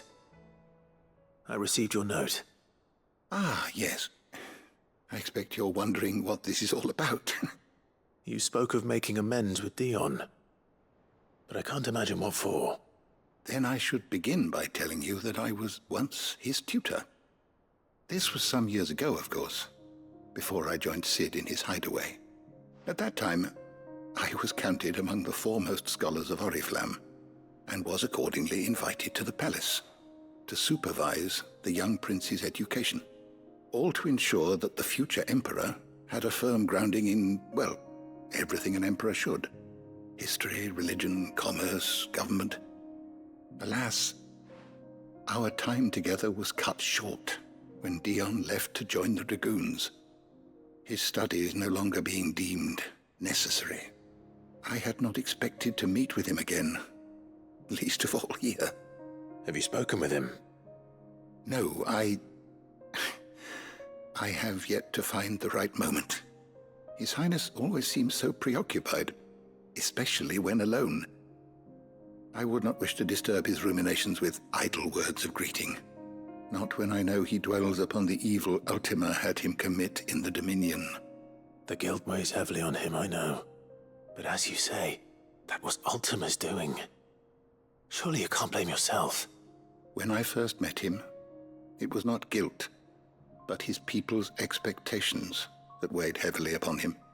And I did nothing to ease that burden. He bore it alone, until the day he could not bear it any longer. It is one of my greatest regrets that I only ever offered him my wisdom, when what he truly needed was friendship.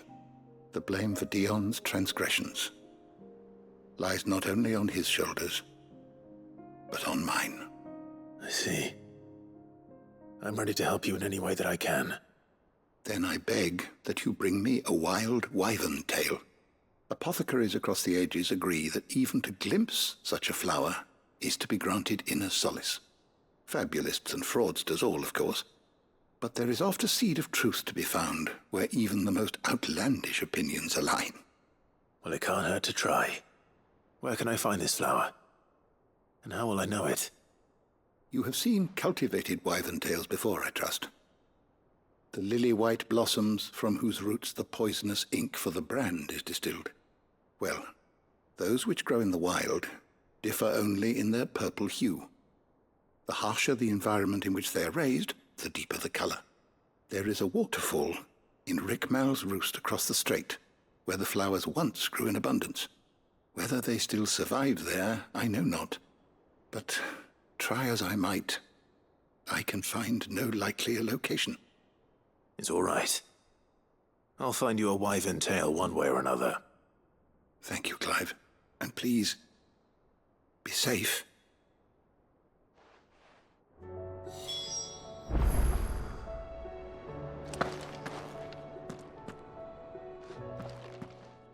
Knowledge hoarded is knowledge lost. Go safely.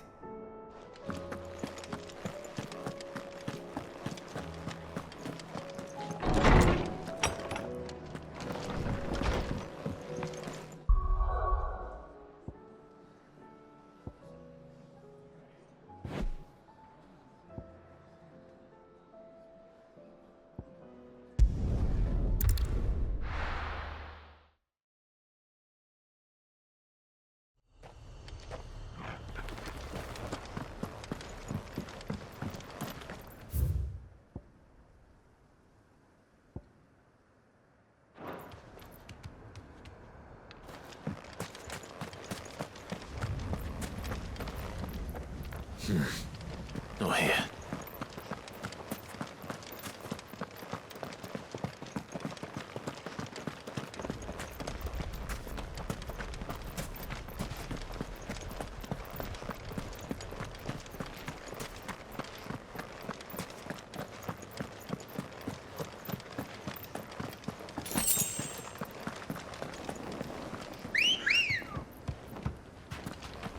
Ready, go?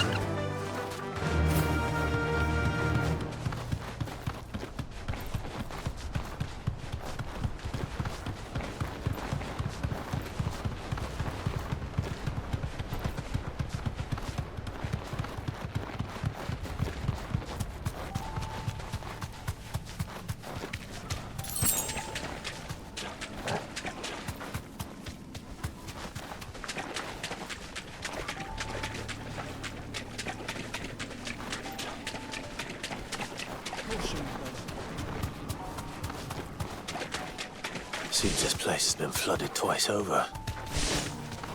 Purple flowers blooming next to a waterfall. Shouldn't be too hard to find.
Might as well pick enough for a bunch, I suppose.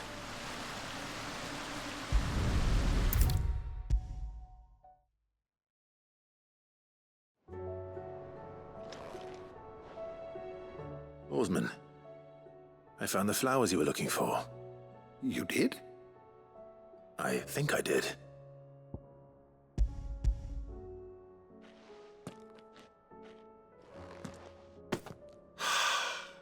You did indeed. My dear boy, thank you. You wanted to make Dion a gift of one, did you not? Shall I invite him to join us? Oh, I don't... It's no trouble. I'll go and fetch him.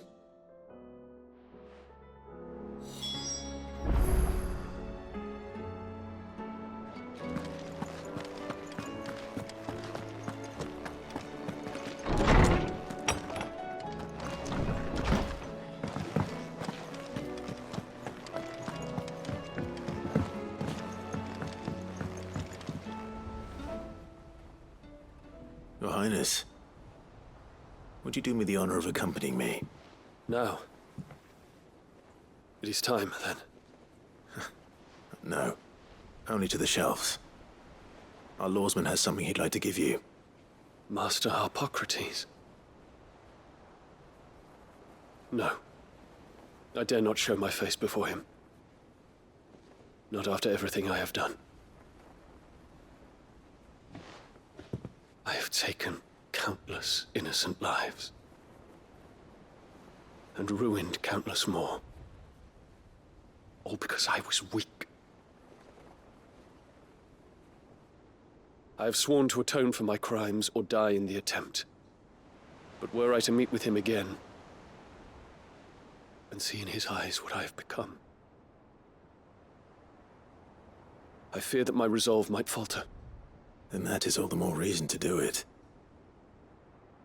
Test your resolve. Prove to yourself, and to him, how strong it truly is.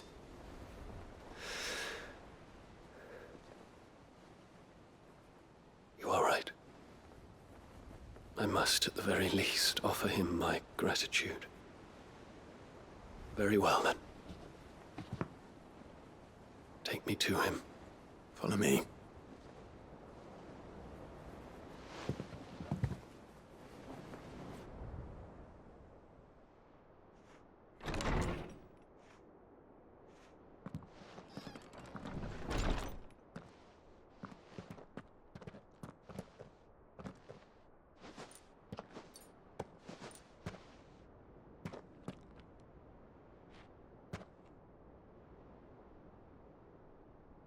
Even now, I hesitate to approach him.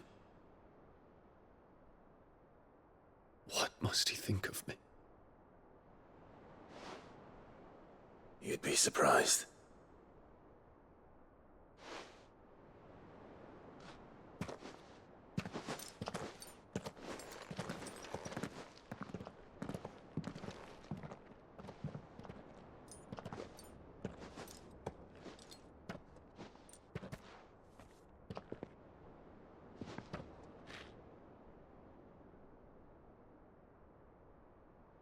Master Harpocrates, pray.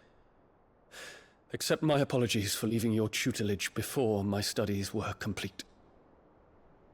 Your lessons opened my mind to a world quite unlike the one I had imagined from within the gilded confines of the palace.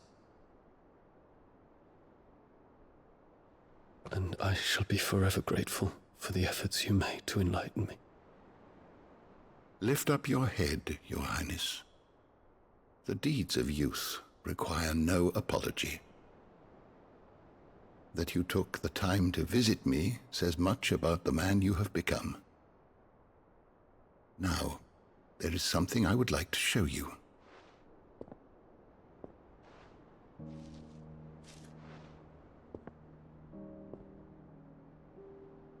Is that a wyvern tail? The color is unfamiliar to me. Because it is unique to those found in the wild. Something in the harsh environments in which they grow lends them this striking hue. Their roots are indistinguishable from those of their hothouse cousins, but once they bloom, the difference is immediately apparent. In this flower, I see you, Your Highness. Its roots were the roots of a wyvern tail, with all that implies. But they do not define it, just as yours do not define you. I want you to have it, that it might remind you of this truth.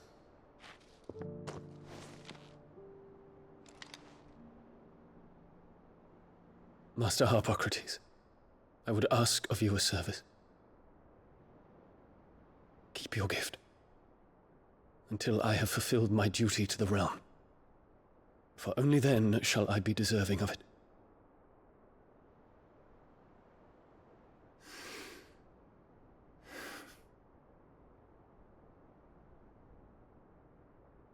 As you wish, Your Highness. I shall await your return.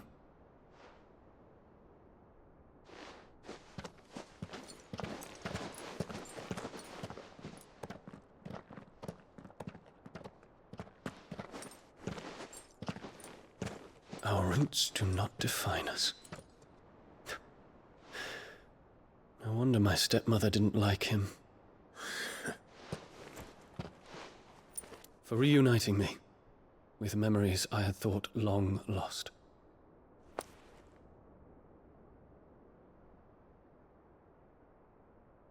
I shall not forget this.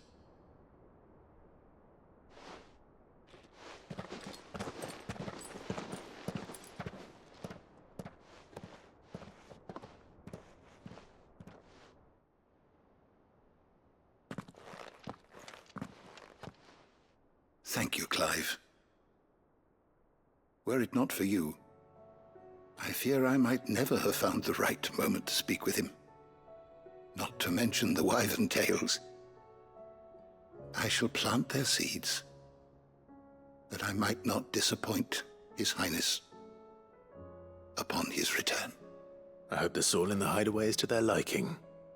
Why, these flowers bloomed in the bleak, black wastes of Waloed.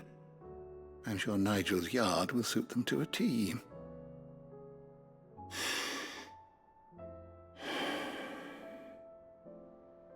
When it comes to expressing one's gratitude, I find that words are seldom sufficient. Here. What's this? A stolas quill. Or more precisely, my stolas quill.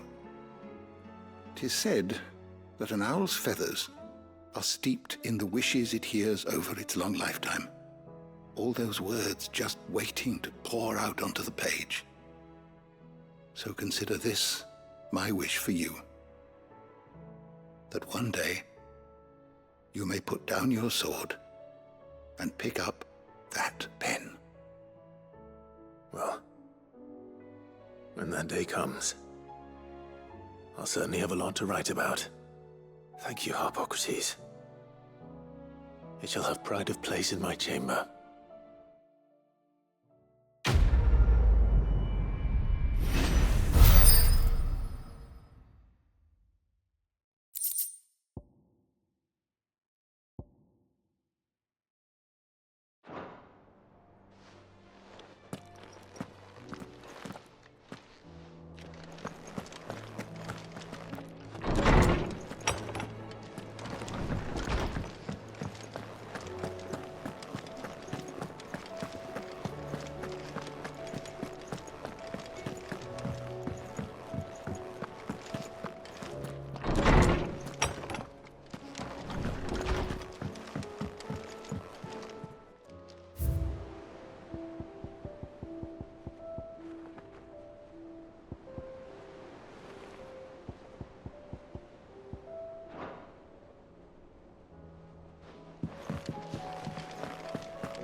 If Joshua's worried about Jill, I should go and speak with him.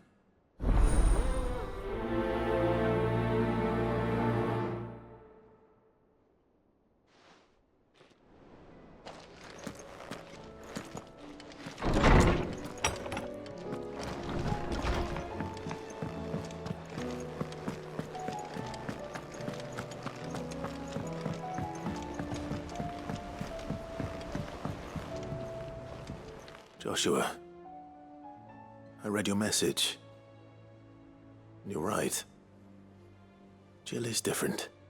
I don't think I'd realized how different, but since we returned from Drake's spine, I've felt it more and more. I suppose it's not hard to imagine why. She doesn't think she belongs anymore. And that's why we need to remind her she is still one of us. To let her know that we still need her. Now more than ever. That you still need her. But how to do that? When last we were truly close, we were but children. Of course. Do you remember the time we accompanied Father on his annual tour of the Duchy? And Jill and I broke from the procession to ride up Man's Hill. To see the snow daisies, I remember. It was the first time Father had allowed us to join him. And when he realized you were missing, he had the entire retinue down to the pot boys combing the countryside. In the rain. A thunderstorm forced us to take refuge in a grove of oaks before we'd even made it halfway there. It was the Lord Commander who finally found us, and needless to say, he was none too pleased. Then it seems you and Jill have unfinished business. What do you say? Man's Hill. It's not that far. Oh, true. Though I suspect it is also much changed. Little in southern Rosaria remains as it was when we were children. You're saying I should go and scout the area for bandits? I'm saying we should first go and see if there are actually still any snow daisies left. What would you do without me, Clive?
this is the place, but... I'm sorry, Clive.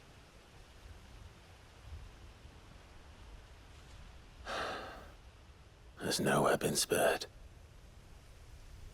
What do we do now? We keep looking. Man's Hill cannot be the only place where snow daisies grow. Perhaps, but it's the only place I know of. Knew of. Then why not ask someone who might know of another? Someone in the backyard. To the hideaway, then.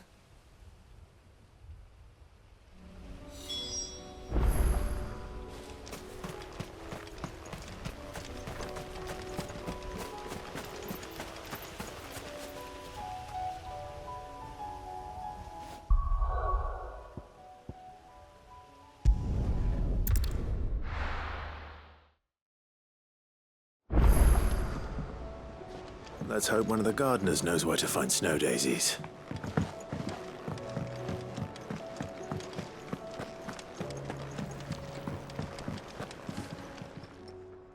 Still alive, are you? Going purse weighing you down?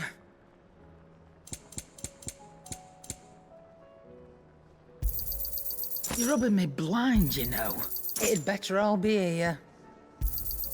You're rubbing me blind, you know.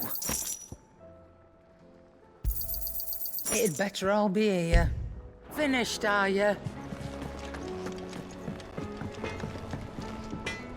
Trouble with your gear, or something falling, do you?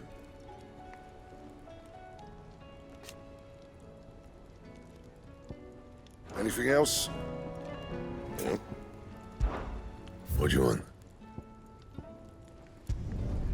Not bad, if I do say so myself.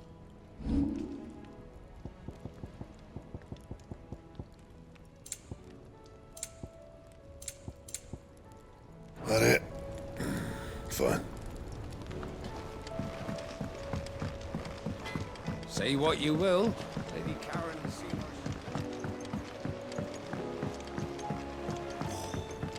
This should tide us over until the new moon.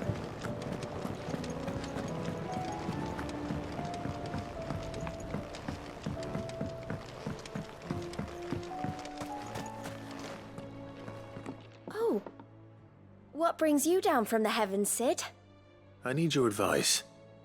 Joshua and I are looking for a place where snow daisies grow. Preferably in abundance. Snow daisies. Then you'll want somewhere not too hot and not too cold. And where the winds are strong enough to carry the seeds. I reckon Man's Hill would be a good place to start. There in the Royal Meadows, perhaps? Both have similar climbs and the right elevation. If the Blight hasn't claimed them yet. Right. Thank you. Did you learn where we might find our flowers? The gardener here mentioned the Royal Meadows in Sambrek. Ah, the fields beyond Northreach. Well, if that's the case, then Yote was right. I recalled that she kept a record of our travels, you see. So I asked her if she'd perhaps noted anywhere that snow daisies grew, and she mentioned Oilefeist Bay. Whose shores border the meadows. Off we go then.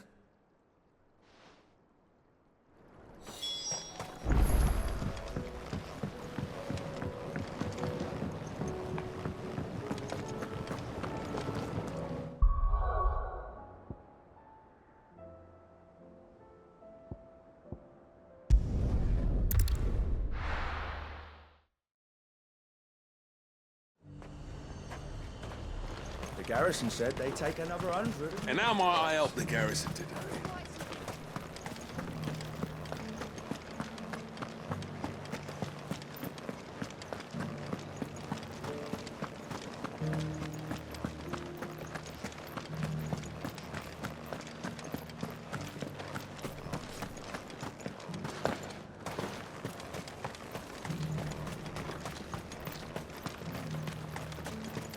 The Duke has pledged to work with the people of Northreach.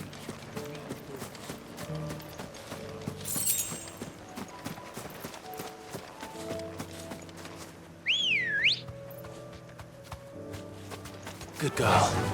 Fly, Ambrosia.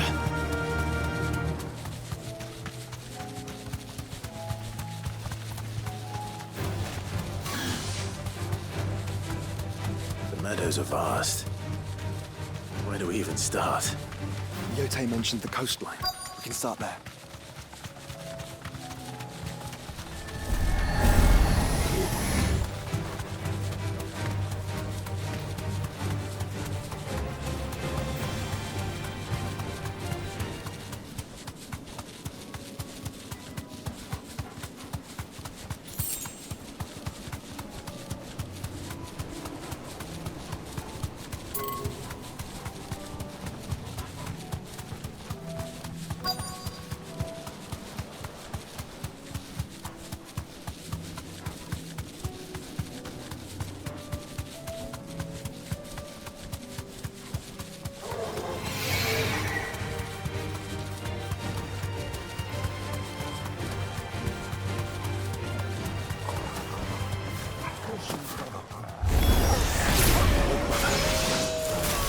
See them?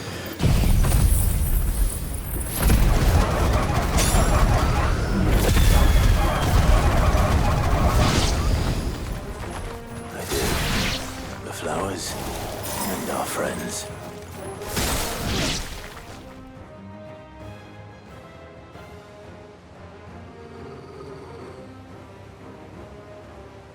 What do you see, boy?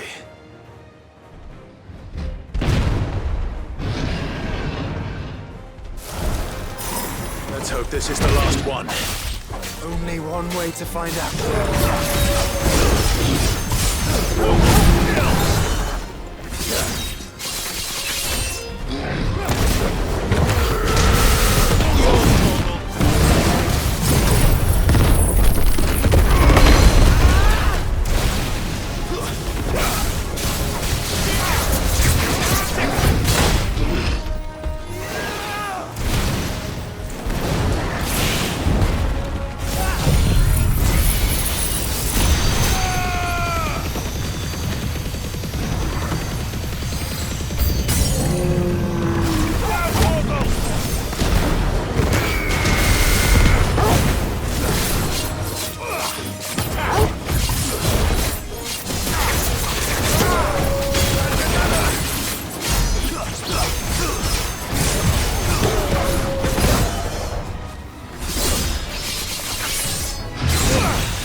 Over here!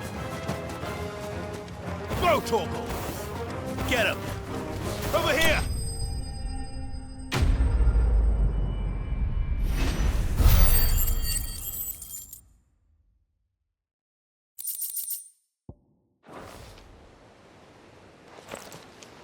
That was harder than I expected.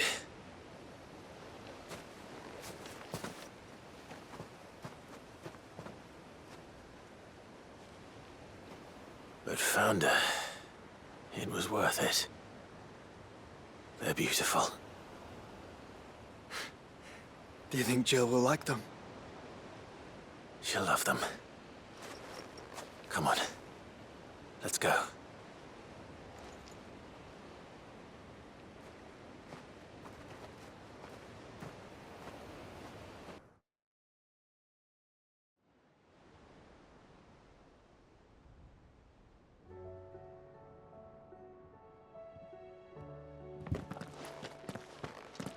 It appears my work is done. The rest, as they say, is up to you. Well, you and the skies. We wouldn't want another thunderstorm now, would we?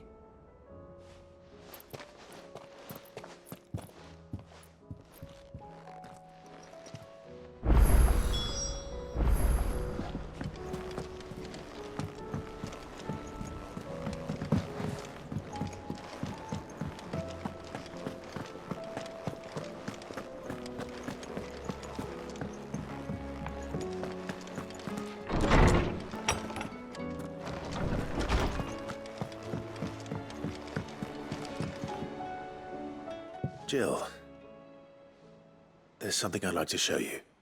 There is? And where might this something be? It's, not here. Now, I know this is sudden, but how would you fancy a trip to Oriflamme?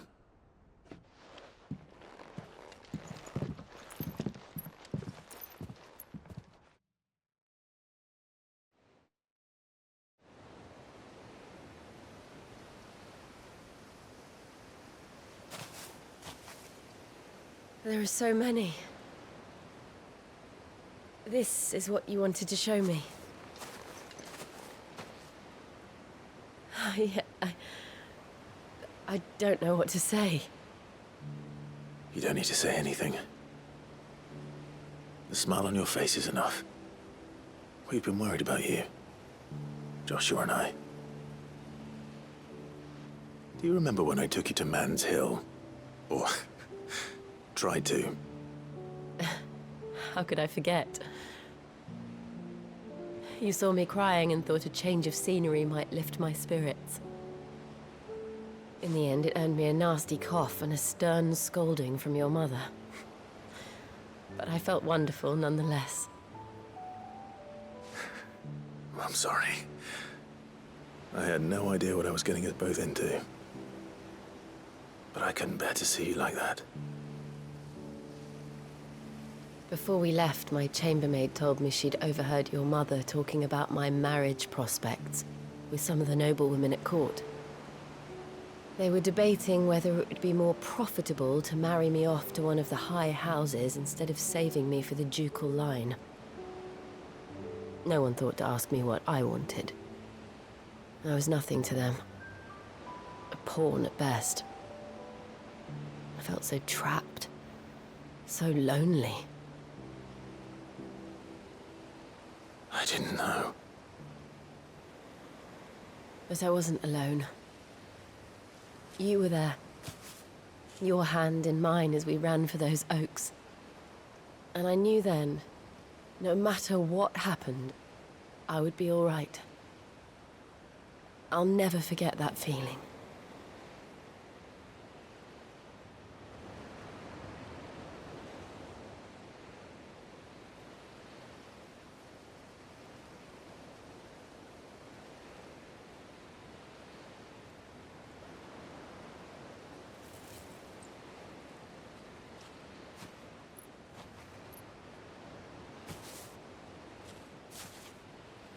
Before we broke camp, the morning after the storm, do you know what I did? No? What? I slipped away from my governess to climb the tor. And from there I saw a sea of petals, all reaching for the sun. And I realized that no matter how terrible the night, dawn would always come.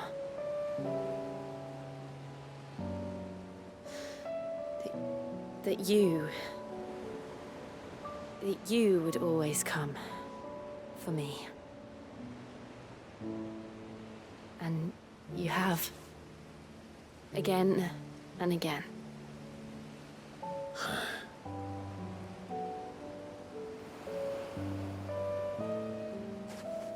Where do you see us? When all this is over?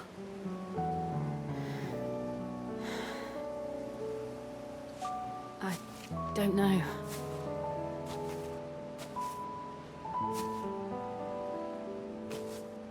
Not here, though. I think I've outgrown the twins. After everything we've been through, the realm just seems so small. I'll need some space to spread my wings. Then that's what you'll have. And I'll stop at nothing to see that you do.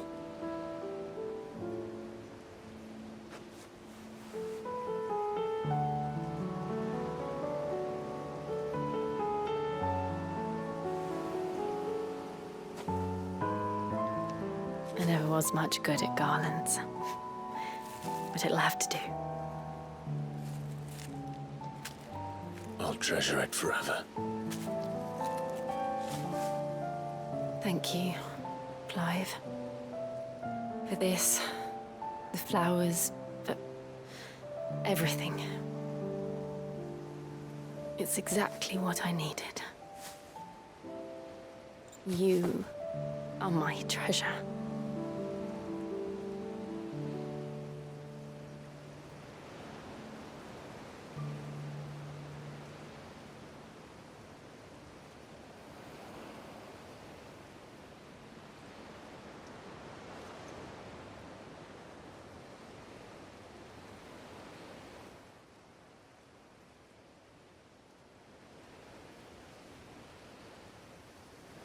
We should probably be getting back. I expect the others are wondering where we are. You're right. There's still much to do. And we'll do it together.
Aye, it's a dangerous world out there.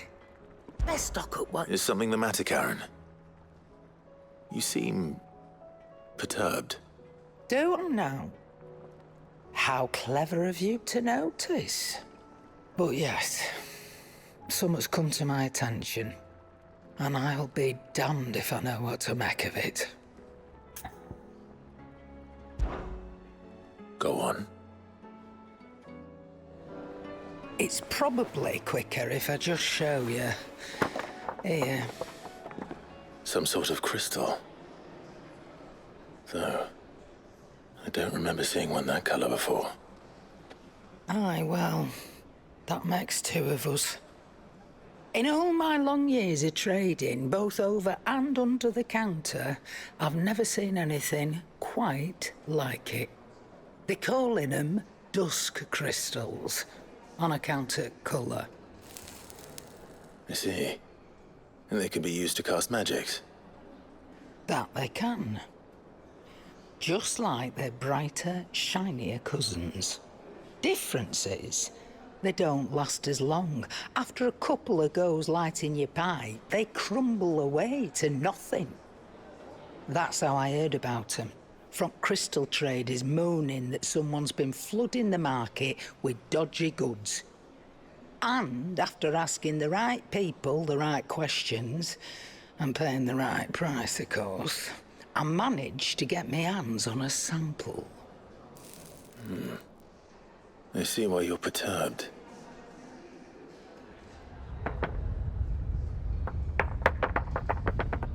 I hope. Do you feel that, Clive? Yes.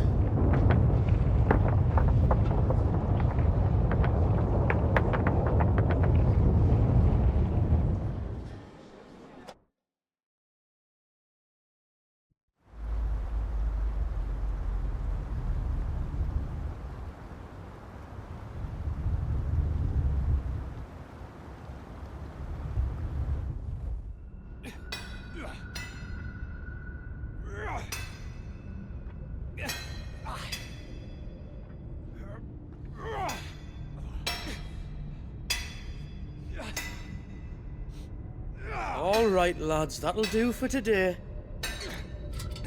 I said that'll do for today.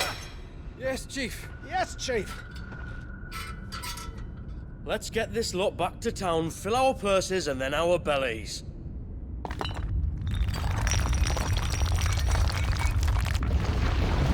What did you two do now?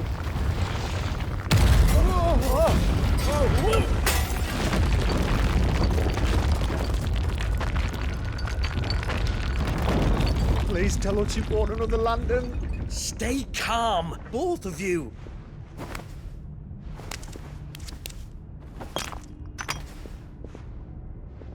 Who needs a lantern when you've got one of these?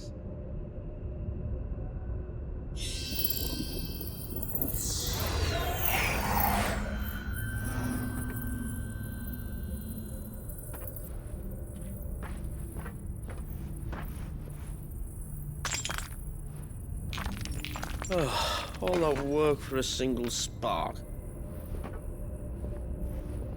Well, there'll be no more sampling the merchandise today.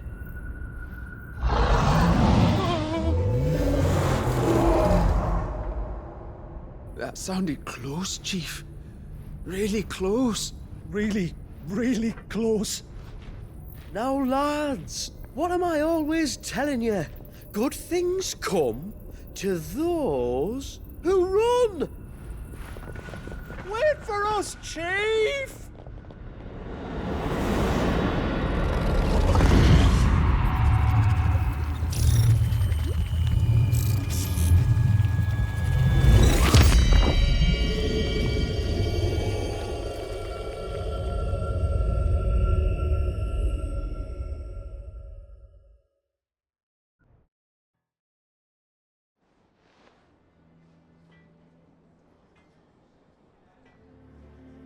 I've never felt a tremor this far inland before.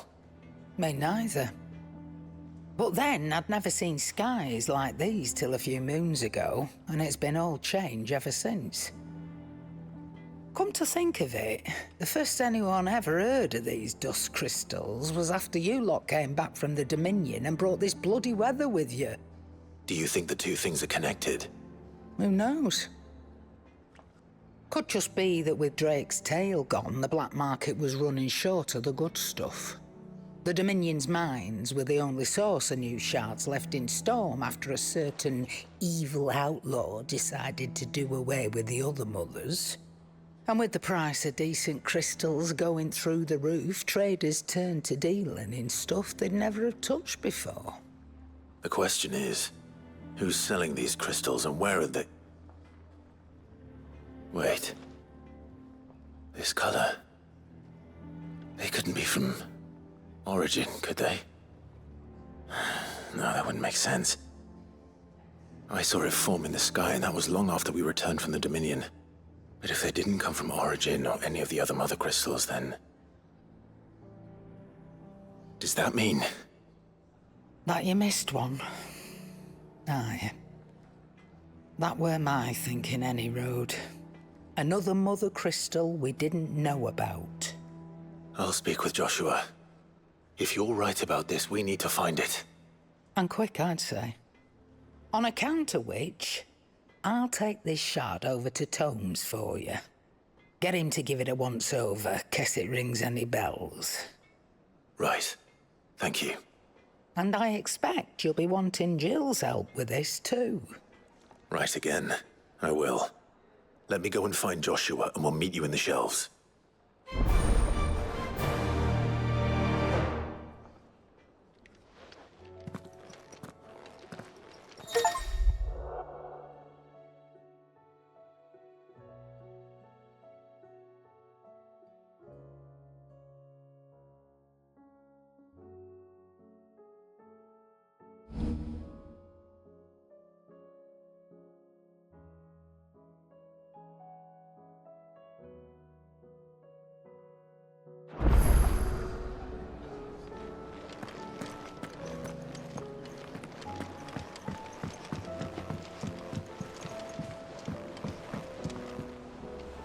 Joshua, we need to talk.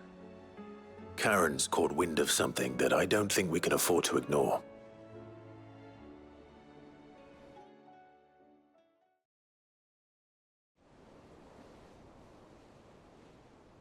Aye, that is troubling. Not least because the Undying made no mention of these dusk crystals in any of their recent reports. So they weren't aware of them either? Perhaps. Or perhaps they merely deemed them unworthy of my attention. Wrongly, I might add, for I am inclined to share Lady Karen's misgivings. Then we'd better take her advice and consult Hippocrates forthwith. To the shelves, then. With our combined insight, I'm sure we'll discern something of use, be it no more than a place to start. Let's hope so.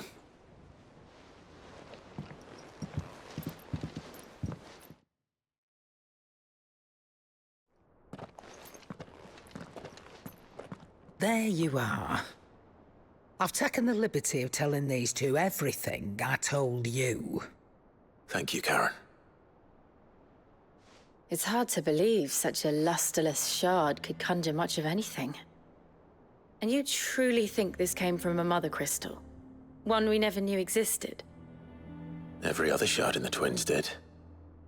Why should these dusk crystals be any different? Dim though they may be. We know they first appeared on the black market shortly after Ultima Car's primogenesis, darkening the skies. So might the two be connected? Could the spell have created a new mother crystal, perhaps? A replacement for the ones we destroyed? What do you think, Hippocrates? I think there may well be a connection. Yet, if we are to believe that the original mother crystals were of Ultima's making, does it seem likely that he would have need of anything so palpably inferior? No. I hazard that it was not Ultima who created these crystals, but humanity. More specifically, our fallen forebears, whose wonders litter the land even now. Legend holds that the fallen challenged the gods in order to win their power, and came tantalizingly close to doing so. It seems only reasonable that they should wish to learn the secrets of the crystals which the gods bestowed upon them. So they could make their own. Precisely. You may recall that the tale of the sins of Zemeckis begins with the colloquy of the sages, a council wherein humanity sought to uncover the last secrets of the gods before waging their war to learn what little remained. It is perfectly possible that an understanding of how to craft crystals was among their many achievements. Among their many achievements, prior to their fall. Indeed. The same enlightened souls forged great and terrible weapons called the iconoclasts, from which icons derived their name, and turned them against each other in the Magitech War. A pointless conflict which served only to make its victors more confident of their right to supplant the gods on high. And when at last they ventured to do so, the resultant imbalance in the ether is said to have been so great that the skies themselves turned black and began to boil. The first recorded Arche sky, I suspect. Which brings us back to the matter at hand. It is my belief that these shards are the product of a long-slumbering Magitech mother crystal, stirred to life by a similar etheric upheaval to the one which accompanied its creator's fall. There's only one way to know for sure. We track down whoever's selling them and find their source.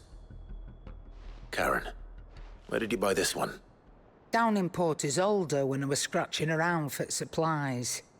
Since the Imperials buggered off and took the tariffs with them, you can find all sorts of interesting stuff on the docks. Go and have a chat with the mercenaries guarding the gates. Your uncle's got some good lads there. You know when to keep a watchful eye and when to turn a blind one. Oh, and take the crystal with you. Might be your key to the underworld. Thank you. I will. Shall we then, brother? I'm coming too. If there is another mother crystal out there and it's anything like the others, you'll need all the help you can get. I was hoping you'd say that. One more time then. Together.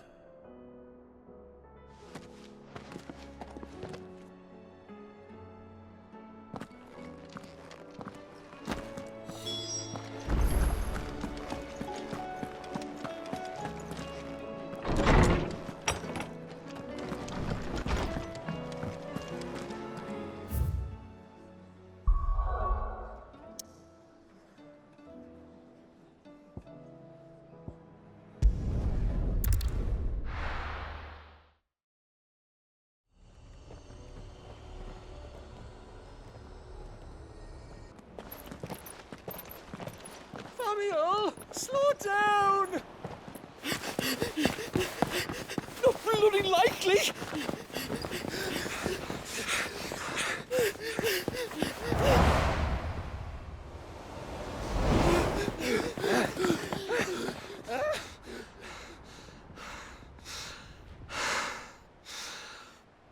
Fuck me. They're fast on their feet. What's going on here, I wonder? What indeed? Let's ask.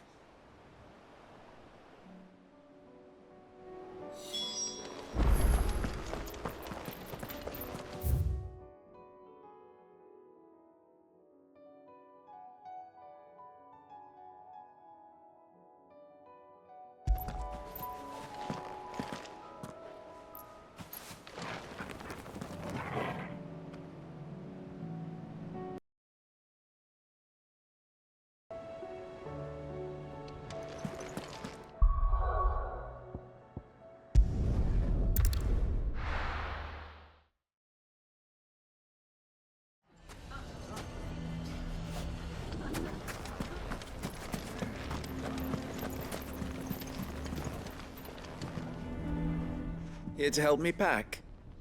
Thanks, but I'll be traveling light. I'm almost finished already, in fact. You're really going to go through with this, then? I am. But before I go, there is one small issue I'd like your assistance with. Well, two, in fact. If it's within my power to help you, I will. It's the children. I refuse to let them share in my disgrace. And if I leave them here, they surely will. Our friendship would see them ostracized forever. But I can't take them with me either. I can think of only one place where they are certain to be safe, and provided for, and loved. The Hideaway. Of course. The children would be more than welcome. Thank you, Clive. I will not forget this. Lubor, are you still here? What is it, Ferda? You look pale. There's been a flood in the Velcroy, a damn big one. The League of Outlaws encampment was completely submerged in ether. What? Every last one of the bastards has turned, and they're headed this way. Bandits are one thing, but Akashic bandits are quite another. The town guard won't stand a chance against them. We need to evacuate. There's no time to lose. Ferda, gather the men. The Akashic may strike at any moment. We must make ready to cover the townspeople's escape.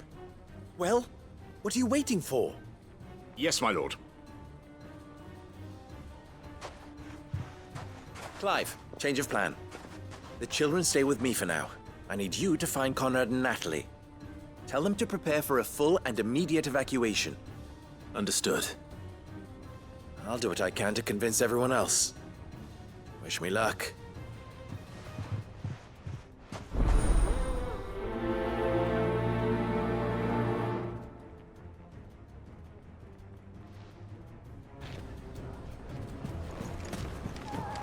What's in it? You have to listen to me. They're coming. Why do they always have to make such a fuss outside? Ah, it's you. What do you want, Lord Underhill? To pass on an important message. There's been an ether flood out in the Velcroy. The camp where the so-called League of Outlaws were gathering has been swallowed. They're no longer just bandits. They're Akashic now, and they could be here at any moment. You need to begin preparing for a full-scale evacuation right away. Oh, do we? And who was it who gave you this disturbing news, might I ask? Lubor, perhaps? The man spreading the same poison out in the square as we speak. You may believe his lies, my lord, but we know better. But why would he lie about something like this? Some twisted attempt at revenge, perhaps. If he had not been unmasked, he may well have been elected our leader. A great honor for one of his kind.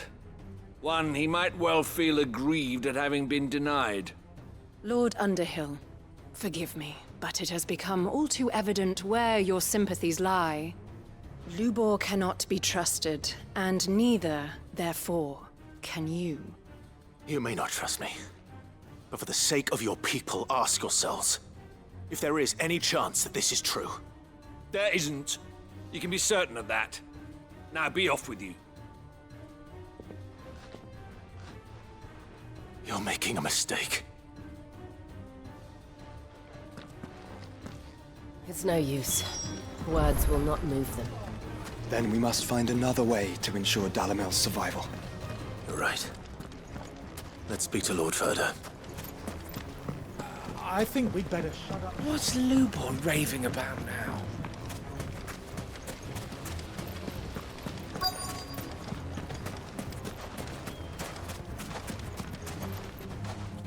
Lord Ferda.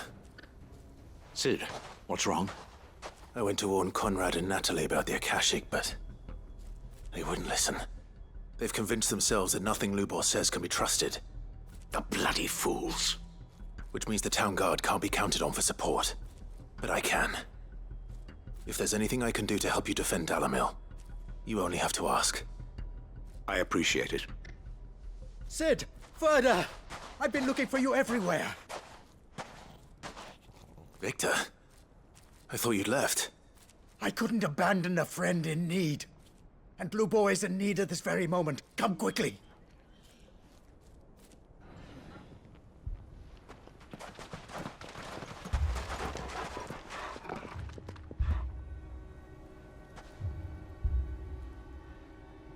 You have to believe me! The Akashic are coming! They don't eat, they don't sleep, they don't tire, and they don't care who they kill. They're unlike anything that's come before. There will be no parley, no mercy granted! We may have saved the town once, but this is different. I do not ask that you forgive me, but please believe me. If you do not run, you will die. You will all fucking die!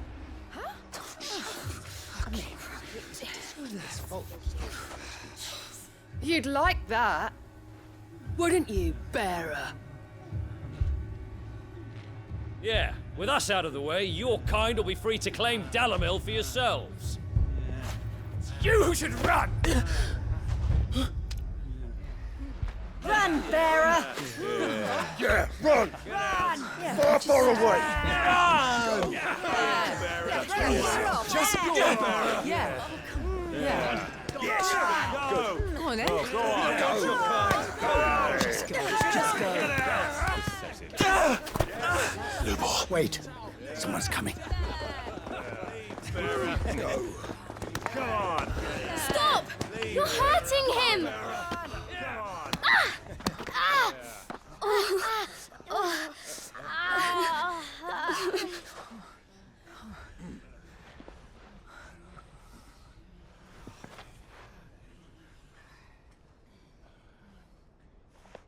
What did Lubor ever do to you? He solves all your stupid problems and he keeps all of you safe. You know there's nothing he wouldn't do for this town. Who was it who made that cleaver you use every day, Conrad? And what about your counting table, Natalie? Who fixed that? Whose men make sure the streets are clean so all your boots don't get dirty? Who spends all day, every day making sure things run smoothly around here? And none of you ever say thank you. Ever. But did Lubor ever complain? Well, does he ever stop smiling? He keeps this whole place going. And you act like it doesn't even exist. You shouldn't die. Oh, sorry.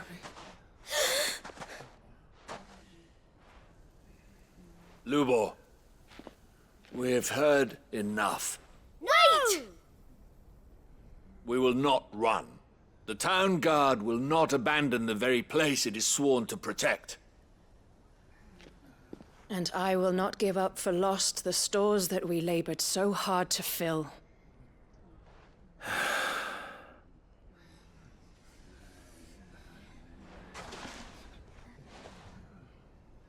So tell us, how do you propose we deal with these Akashic of yours?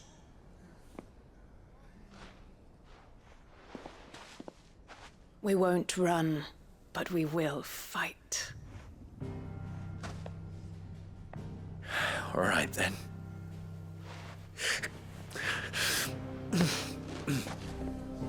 Fine.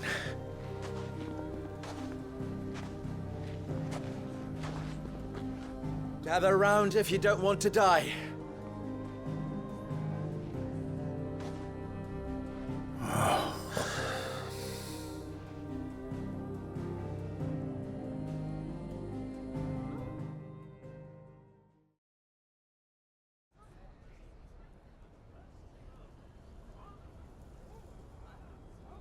Allow me to explain the situation. The ether flood occurred near the village of Cheratina, deep in the Velcroy. The place had been abandoned for years, until the League of Outlaws decided to make it their base of operations. Now they're all turned, and if the scouts' reports are correct, heading in this direction. They are mindless monsters, driven only by hate and rage, and they are utterly unpredictable.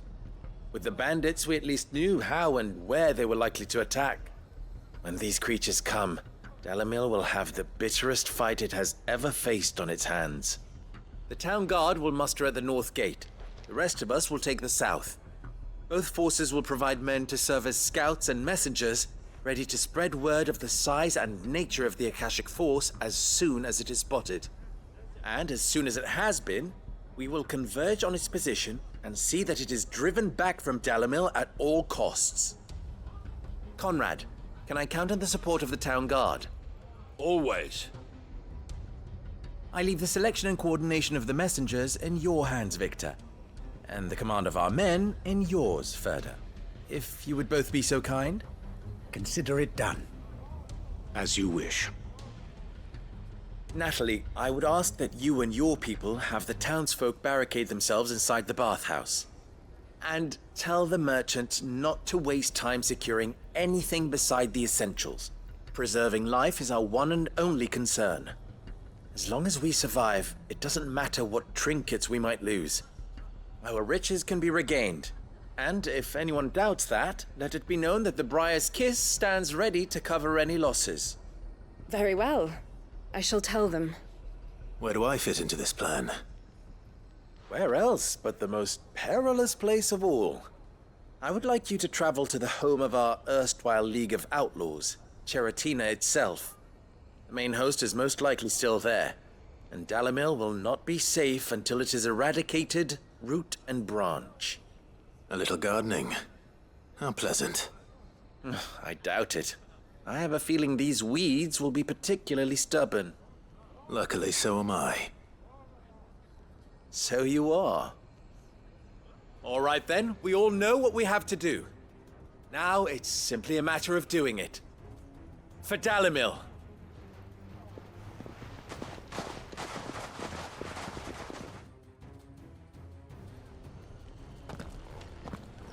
Looks like everyone's ready. I'd better not keep them waiting.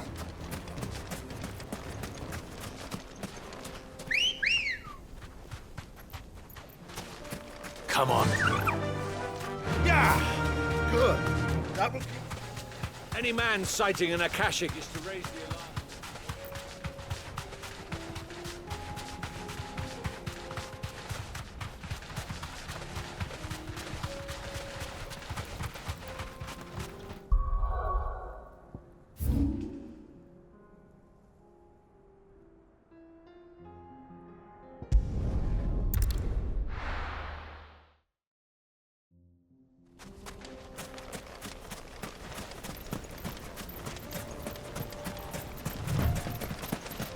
There it is. The flood. But what's waiting for us inside?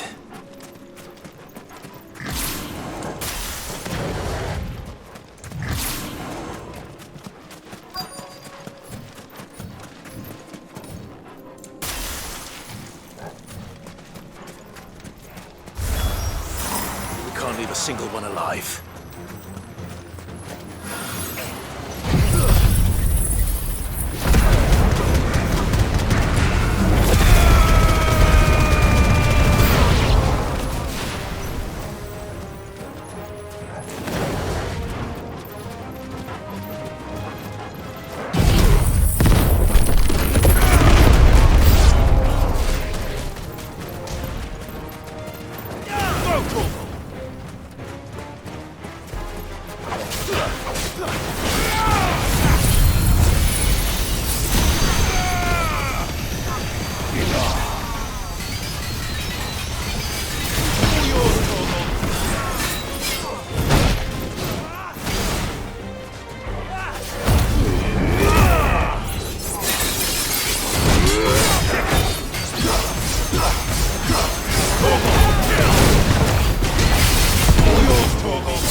The League is disbanded.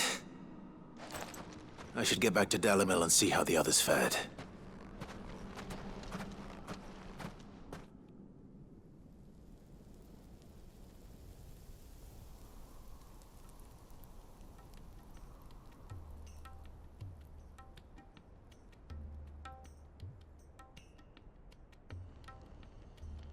All the Akashic we were able to find have been dealt with.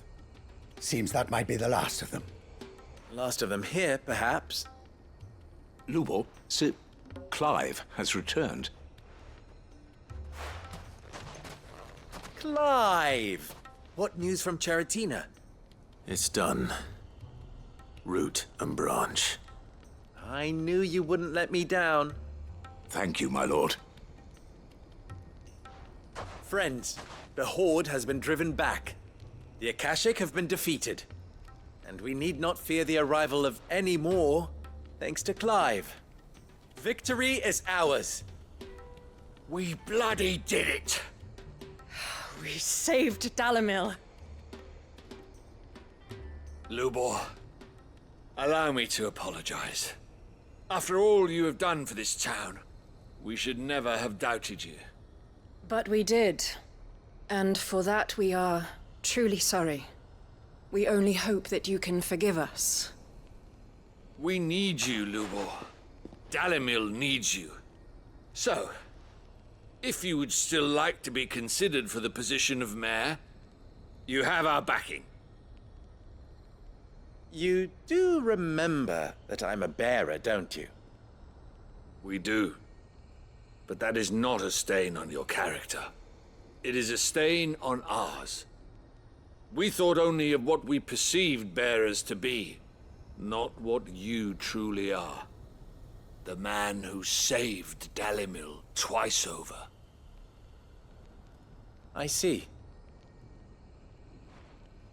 But I will only accept your proposal on 2 conditions. Name them. Firstly, that you will both do everything in your power to rally your people to my cause. If the Town Guard and the Merchants League do not accept my leadership, it will be doomed from the start. Unity is the key to defending Dalimil, and I do not doubt that we shall need to call on our combined strength again. When that time comes, I will expect us all to pull together, just as we did today. Of course. You have our word. And secondly, you will accept that if I am to lead you, the mistreatment of bearers must end here in Dalimil. Any bearer within our walls shall be afforded the same rights as any other citizen.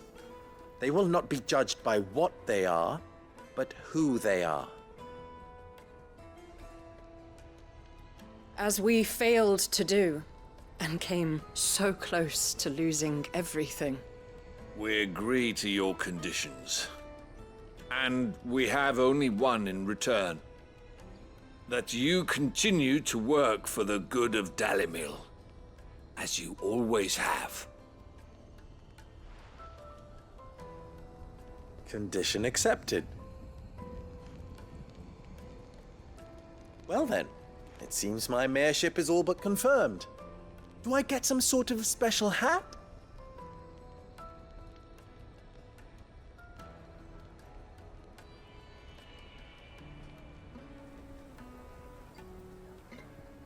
How fickle fate can be. Not so long ago, I had resigned myself to leaving Dalimil in disgrace. And now, I find myself her leader. Here. For everything.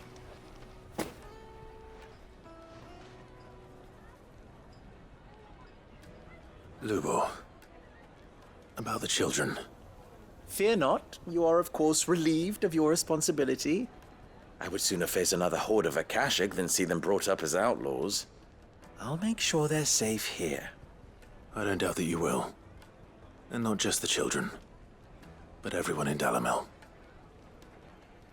I'll do my best. Can't have all your hard work going to waste.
Lord Marquis, if you have a moment.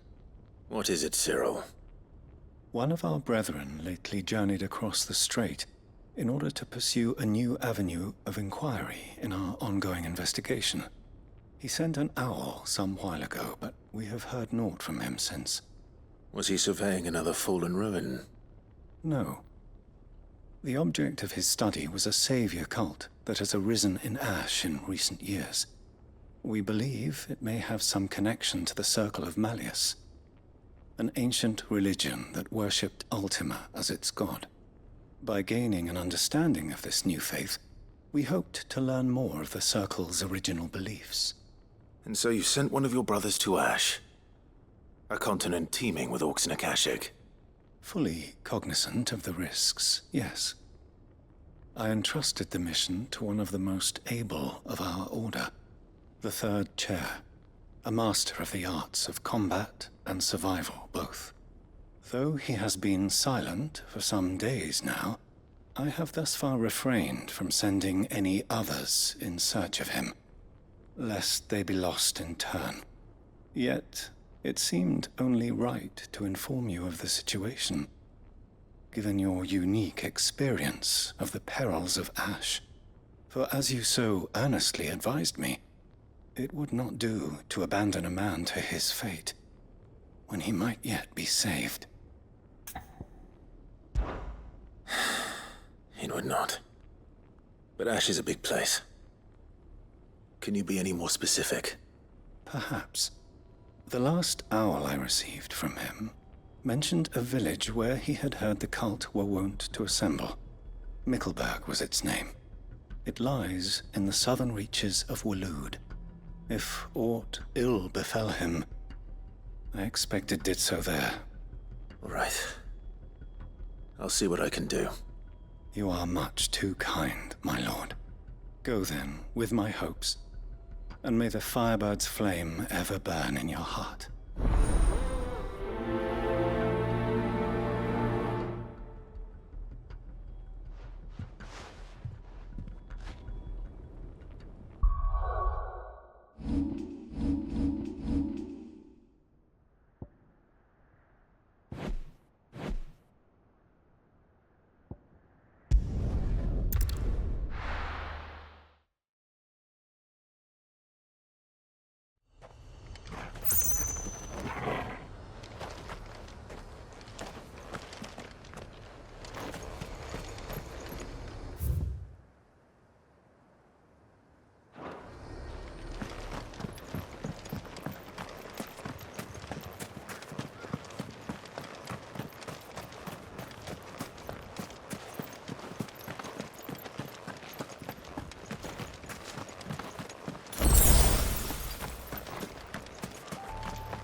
This be Mickleburg.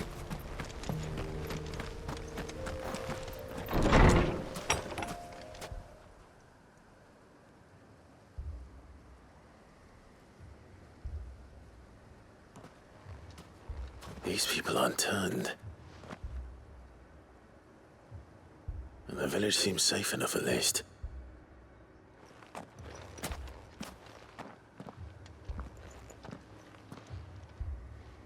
is going on here?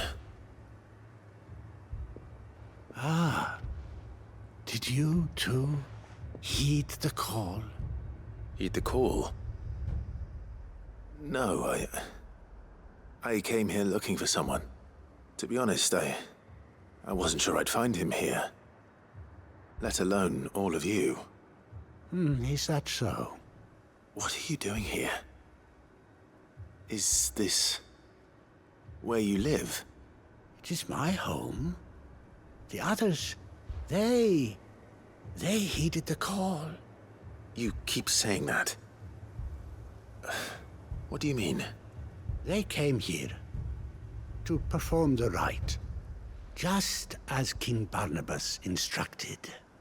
This village is their altar, where they shall cast their souls upon the gentle waters and give themselves to the Lord.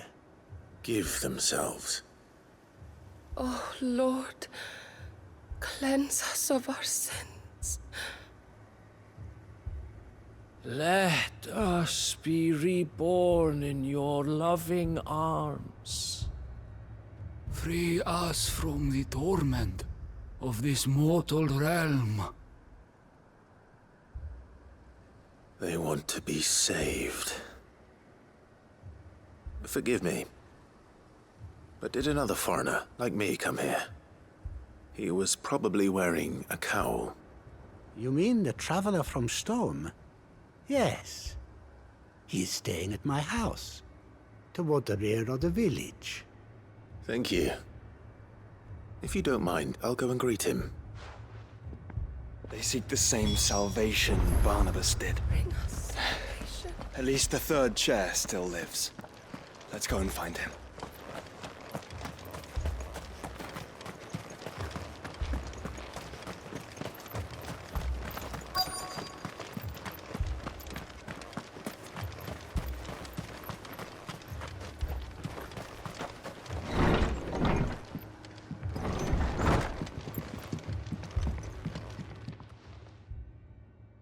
Excuse me.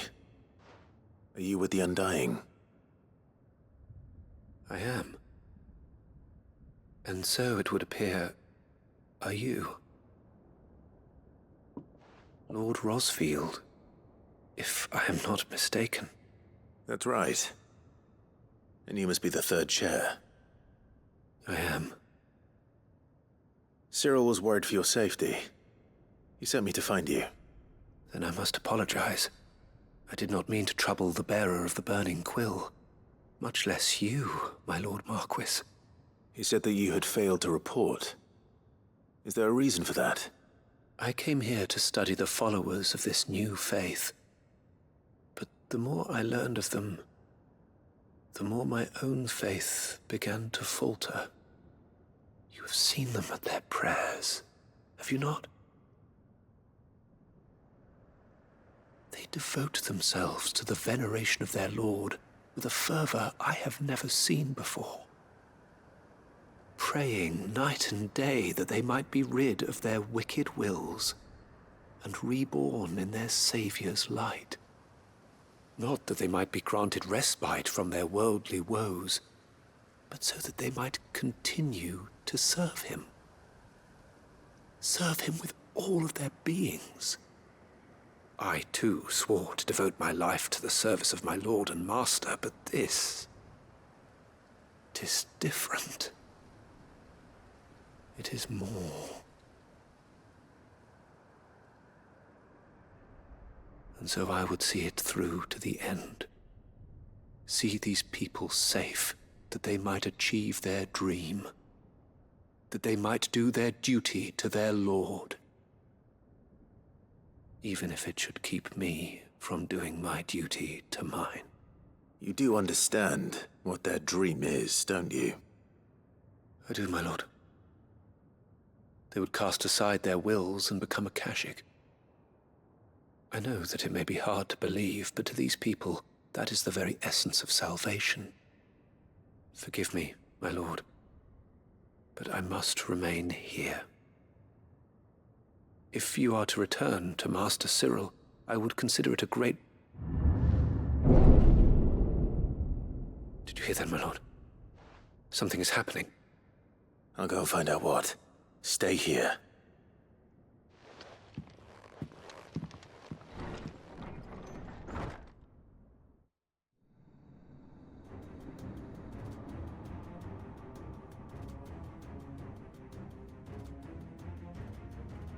An ether flood.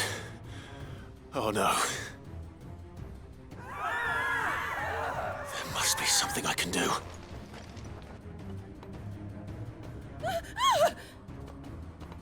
Echoes as well. Found her. Ready, brother? Ready.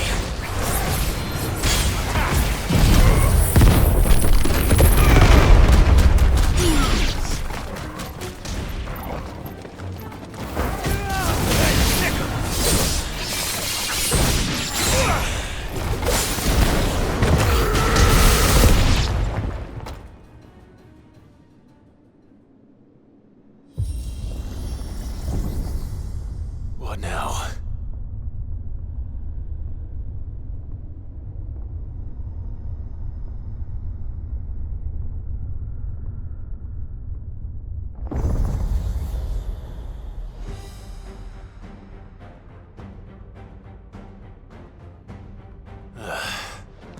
We meet again. I've killed your kind before.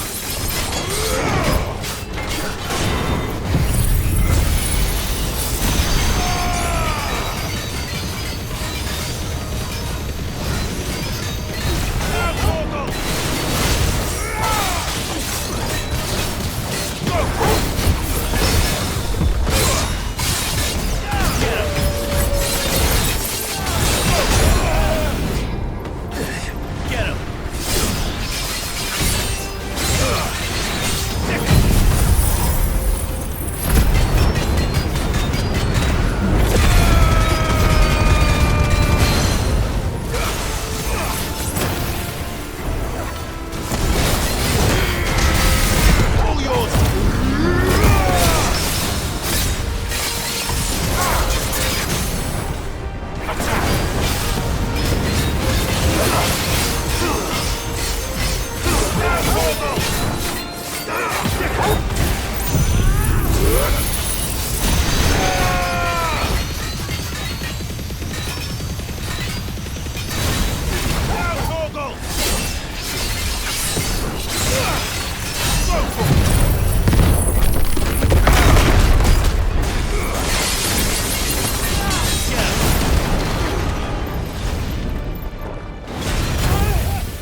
Damn it!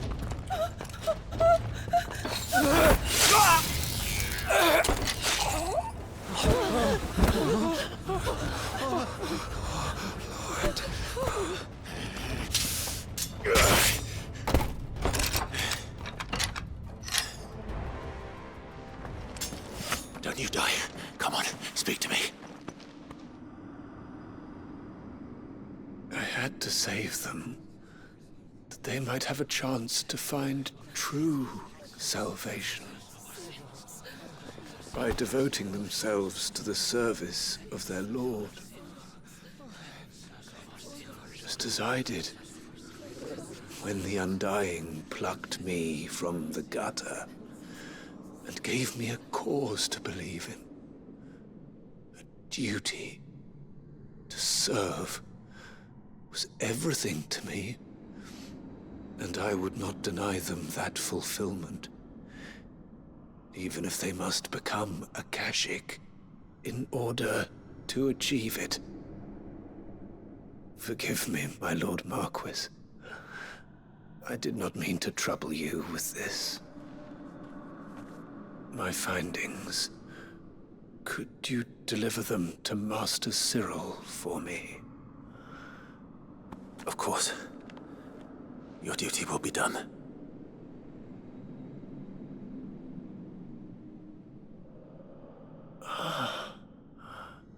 Look, my lord. They are saved.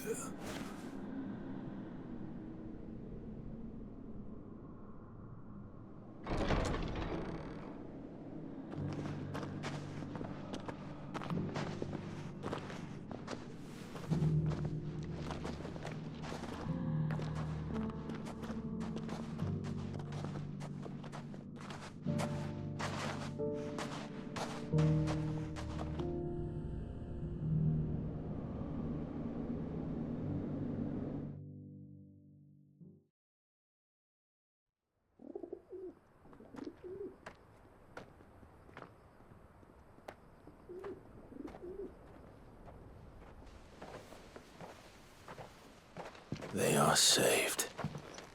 Found her. I should get this report to Cyril.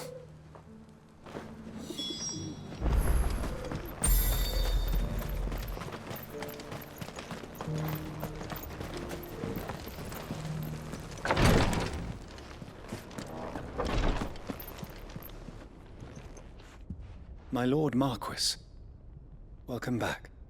I am glad to see you hale and whole. I met with your third chair, Cyril. He bade me deliver his findings to you.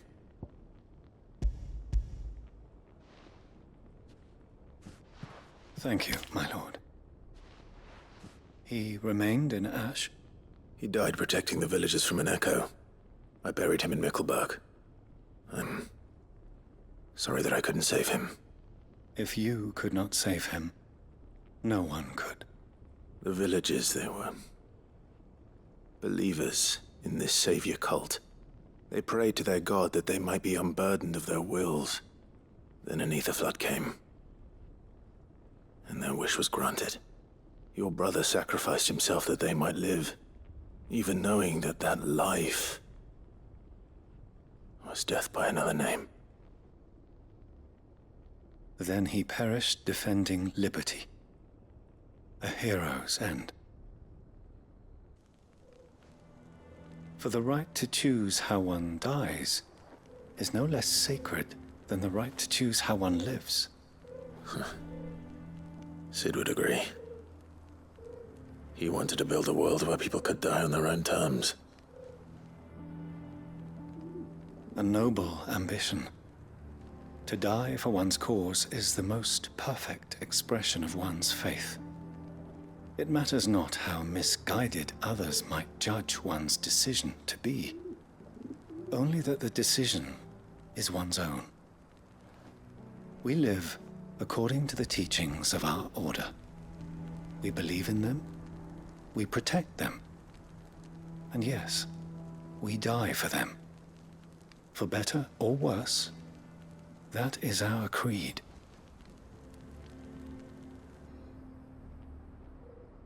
But he didn't die for your creed. He died to save them, and you still believe that what he did was right. I believe that he believed it was. We of the Undying are not slaves, but willing servants. And this was his will, the ultimate expression of it. All right. I'd like to know this man's name, Cyril. To know the names of all the Undying who've fallen in the line of duty. They died serving my house. It's only right that I remember them. That is my duty. Of course. I shall fetch the Book of Martyrs at once. My lord, it has been, and shall ever be, the greatest honor of my life to serve House Rosfield. Though our duties may differ, yours is no less important. I pray with all my heart for your success. And were they here, I have no doubt but that every one of my fallen brothers and sisters would feel the same.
Leviathan the Lost?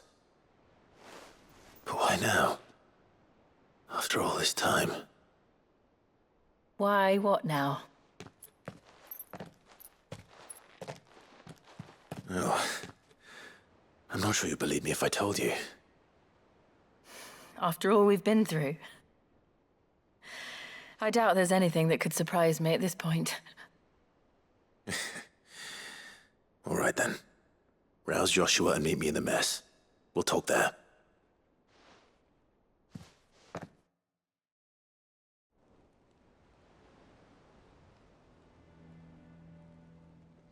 I see we're all here. So, what is it this time? I'm not sure yet.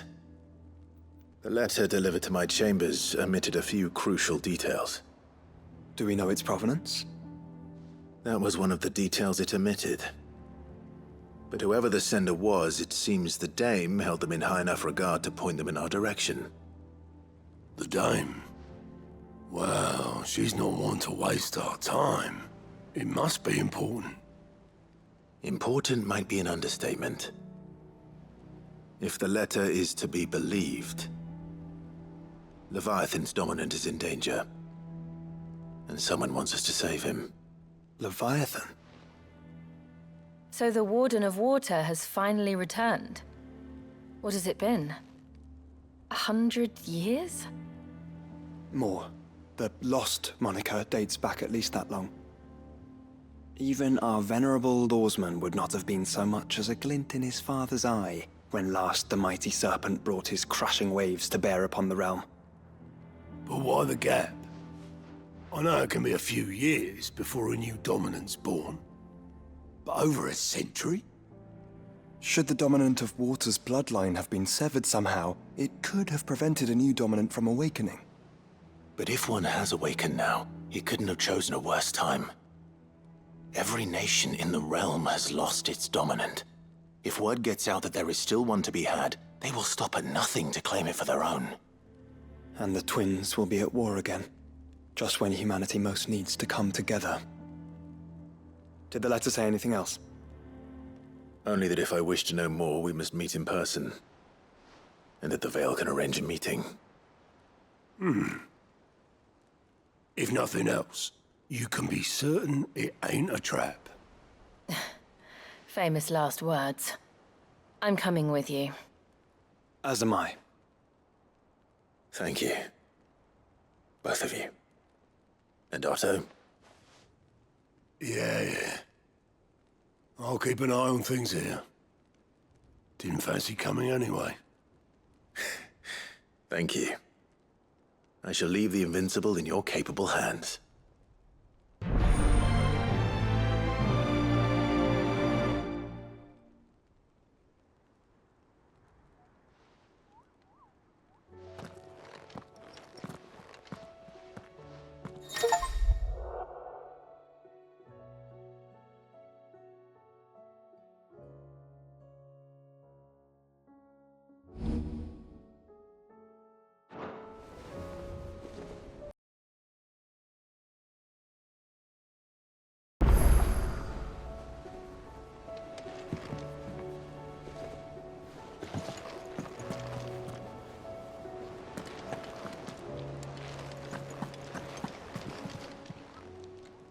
Oh, I wasn't expecting you back so soon. Come to claim your just desserts? All done?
What are you still doing here? Goingpurse weighing you down?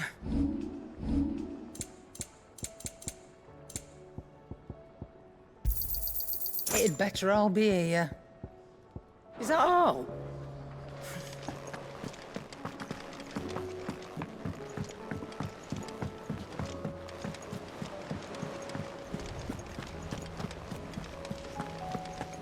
There's something about it. I feel like it's...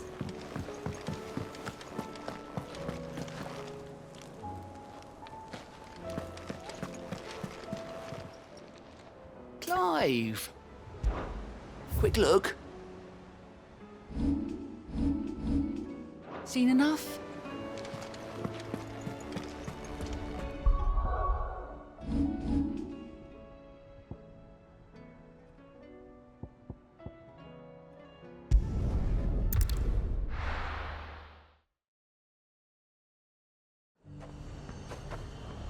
The garrison said they'd take another 100. To the Vale it is, then.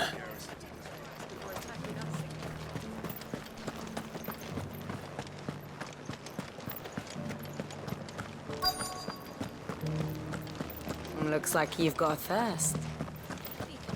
But enough talk. How about we... Fancy a peek behind the veil, my lord? I'm looking for a Layla. You found one. So, Will your friends be joining in? Or just watching? We're not here for your services. We simply want to talk. What you do with your time is up to you. The price is still the same.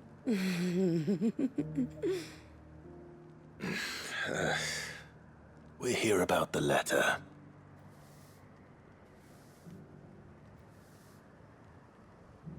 Oh. Sorry.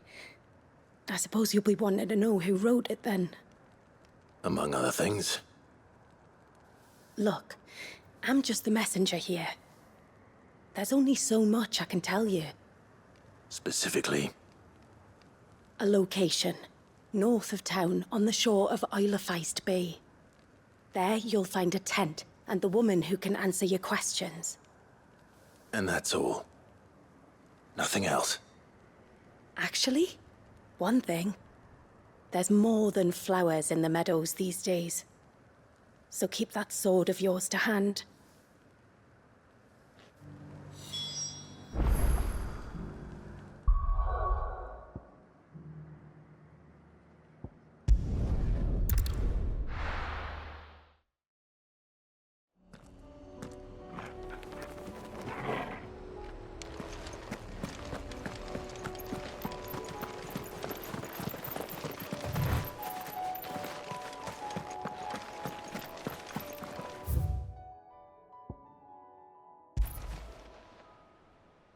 Excuse me. Who were those men just now? Bloody troublemakers, that's who. As soon as I asked them to present their packs for inspection, they turned white as a sheet and legged it. I chased them all away from the gates, but they're swift as hares. Still, at least we kept the bastards out.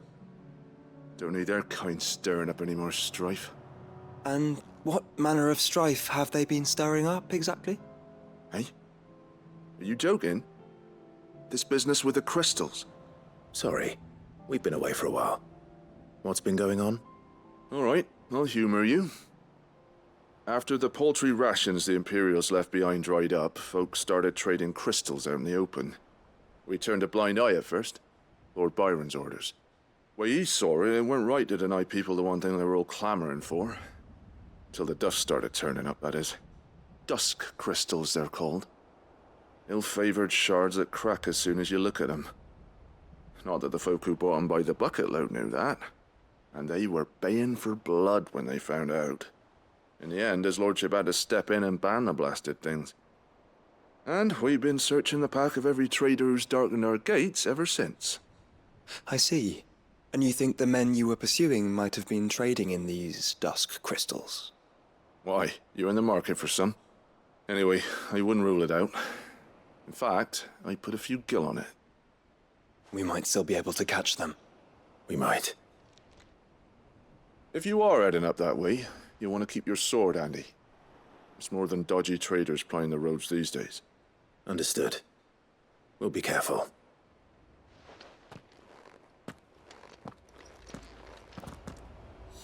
If those men were selling dusk crystals, I think it unlikely that they will risk returning to Port Isolde. Which means this might be our only chance of catching them.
Good girl.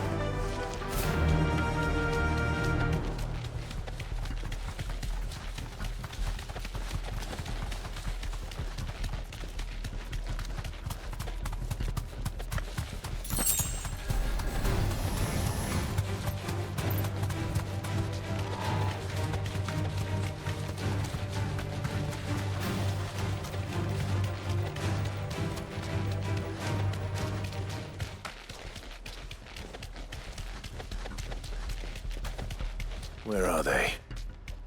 Still some distance ahead, I'd wager. They were making a good pace.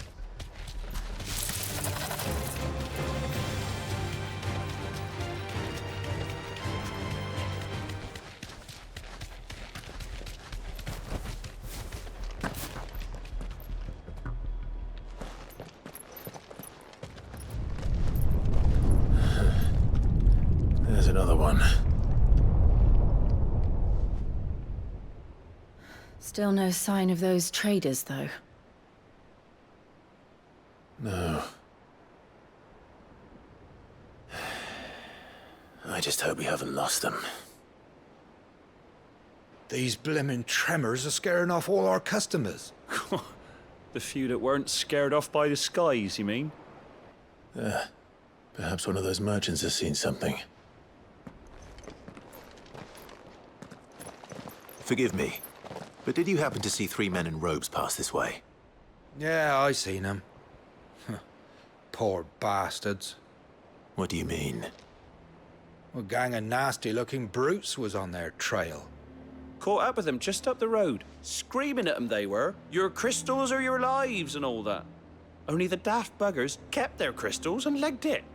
In which direction, out of interest? Up that way.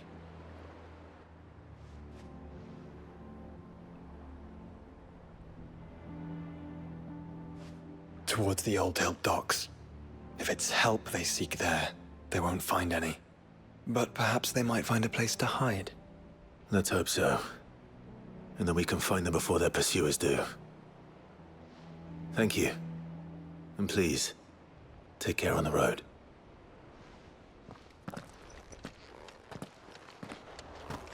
Come on. They're no good to us dead. Lead the way, brother.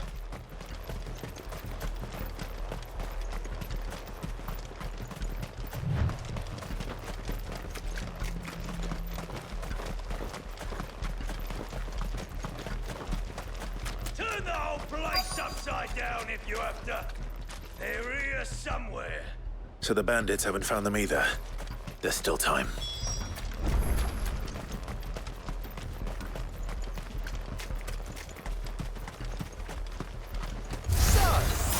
Lord Rosfield sent his self-scouts, did he? Brother.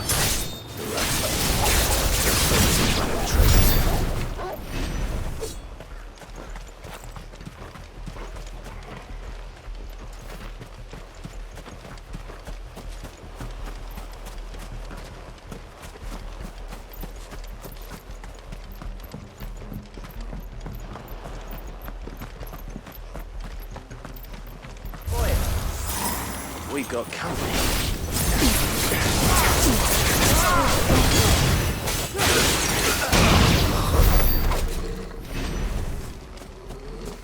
Just stick them! Stick them all!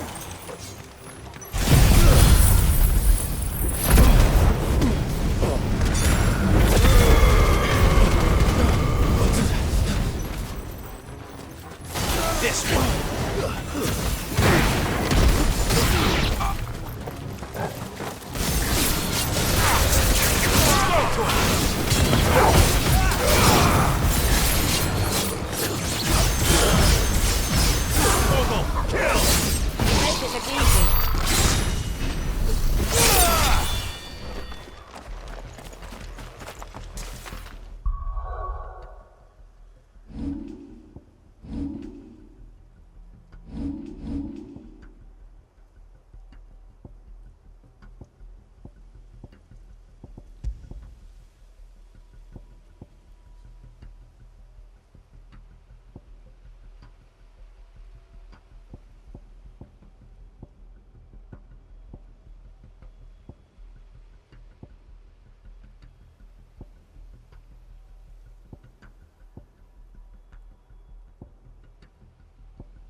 those crystals!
Don't think I can go on.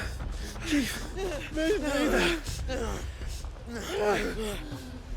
All right, this should be far enough.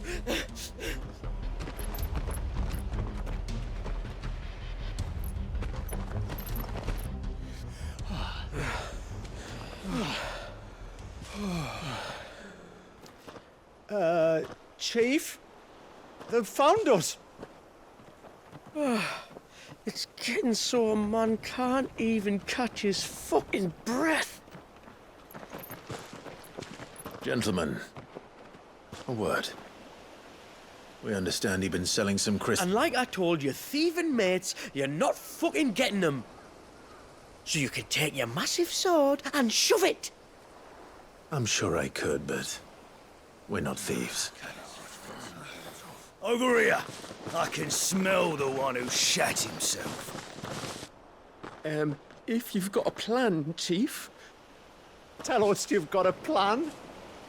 Of course I've got a bloody plan. Good things and all that. Let's start again, shall we? You say you're interested in the crystal trade? Not exactly. In actual fact, we were hoping to talk about this. Is that all? Well, then I know just how to help.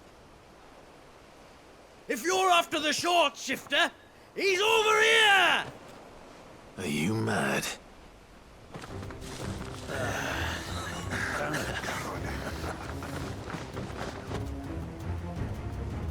Slippery little pricks. Clinkers on the ground, quick as you like. Gentlemen, you've got it all wrong. Do we look like merchants? He's the one you want. Just look at what he's got in his hand. What? Him? Wait, I'm not. Do let us know if you need any more help. They won't get far, Clive. No, but they'll wish they had. I'll carve you like a suckling pig and feed you to your fucking dog! Kind of you to think of him.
Did you see which way they went?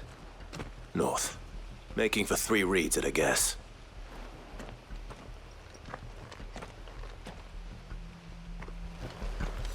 After them.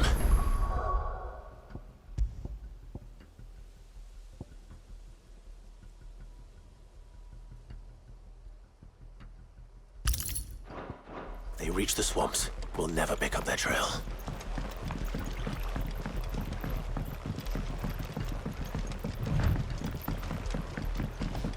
There was something odd about those 3. They seemed less like merchants and more like... charlatans? One might argue that the merchant is more for the one without it. Then why am I not amused?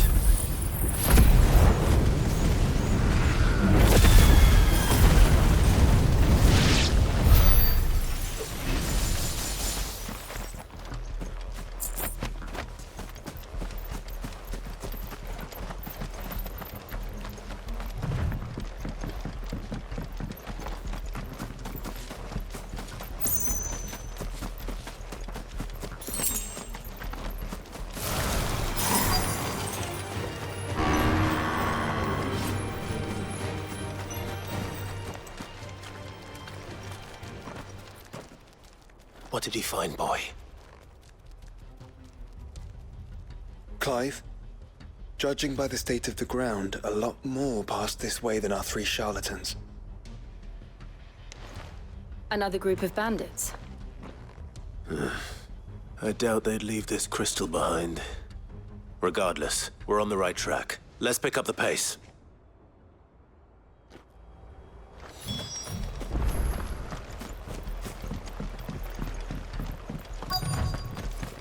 They wouldn't risk stopping at Martha's Rest, would they? Not if they hope to pass unnoticed. Then we'd better stick to the swamps.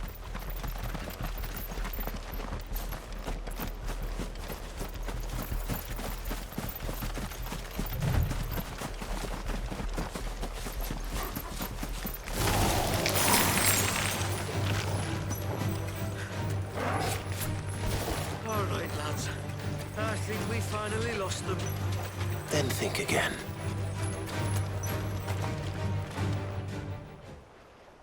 Fuck. Persistent bastards, I'll give them that. Friends, I knew those louts were no match for you. But of course you did. Because you know what we're capable of, don't you? Now, you deal in crystal. Dusk crystal. And we want to know where you got it. So you're going to tell us? Let's assume for a moment that we are the merchants you're looking for. Why would we tell you where we procure our stock? What kind of shepherd leads a wolf straight to... Oh! Are they getting worse? Clive, the tower. Well, that's new. That's impossible. Yeah, Chief. Do you think someone else got into the tower? Quiet, you daft sod! And what would they find there if they did? I wouldn't know. I've never been there. Echoes, maybe? Or fallen rubbish? I really couldn't say. The entrance is sealed tight. No way in. And how would you know that, if you've never been there?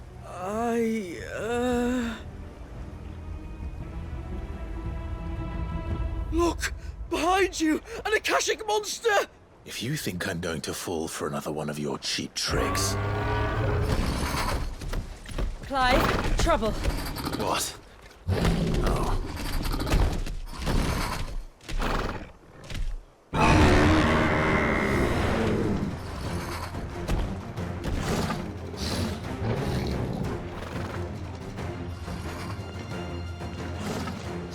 Wait, don't you dare! I don't think Martha would appreciate that thing on her doorstep. Probably not. Let them run then. I have an idea where they'll be heading anyway. This shouldn't take too long.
Well, that was ill-timed.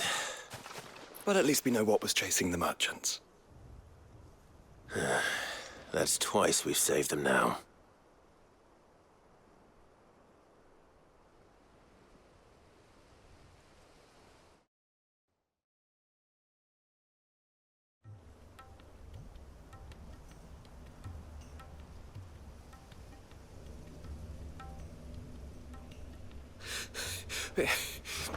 I don't see anyone. I've had enough of bandits and beasts, Chief. Can't we just go home? And let those thieving pricks march in and take what's ours? What's ours? Oh, no. You don't mean... The Dusk Crystals, aye. Halleck? Marnik? We're going back to that tower if it's the last thing we do. But the lights, Chief. What about the lights? First you whine about it being too dark, then you whine about it being too light. Think about how easy it'll be to mine now.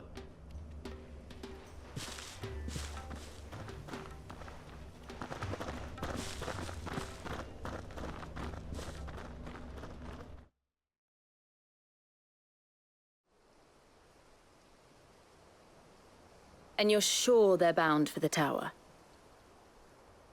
When they aren't running away from trouble, they're running towards it. Do you know anything of the place, Joshua? Alas not. I have seen it labeled Sage Spire on some maps, but beyond that, the ruins are no different from any other fallen derelict. Another impenetrable relic of the past. Not so impenetrable, apparently. Our friends plainly found a way in. They could be living there, like we do in the Invincible. Well, the tower is unquestionably large enough to hide 3 merchants. But is it large enough to hide what we seek? A mother crystal. It would go some way to explain why the area was among the first in Rosaria to fall to the Blight. Then it's settled. We head to Eastpool and make our approach from the dim.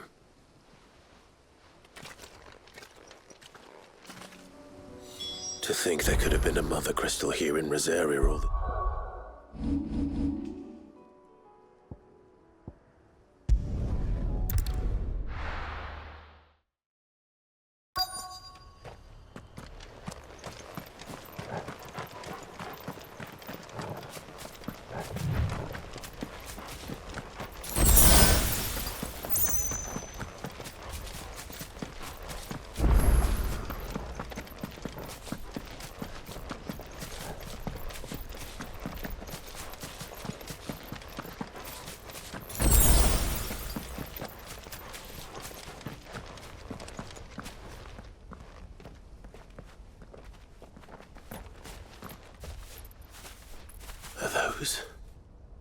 Goblins? What are they doing in the Deadlands?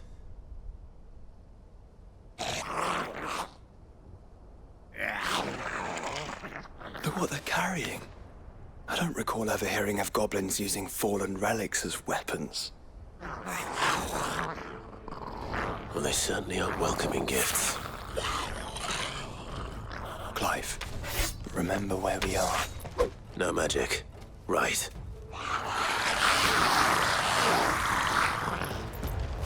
They're even uglier up close. Get him! Go for it!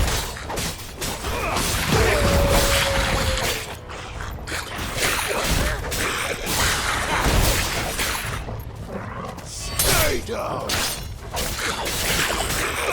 Get him! You're right.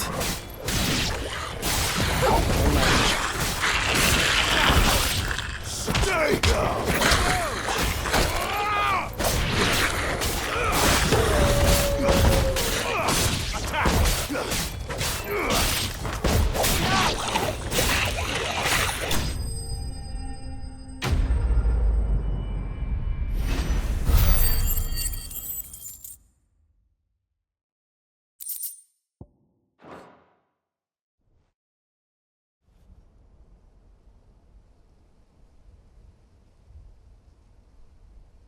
Let's hope that was the last of them. Indeed. I'd almost forgotten what it was like to have to rely on steel alone. Clive? Jill. You may want to see this.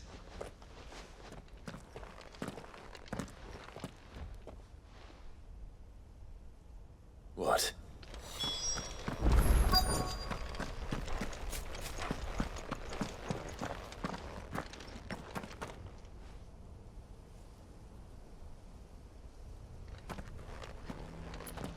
It was open when I found it.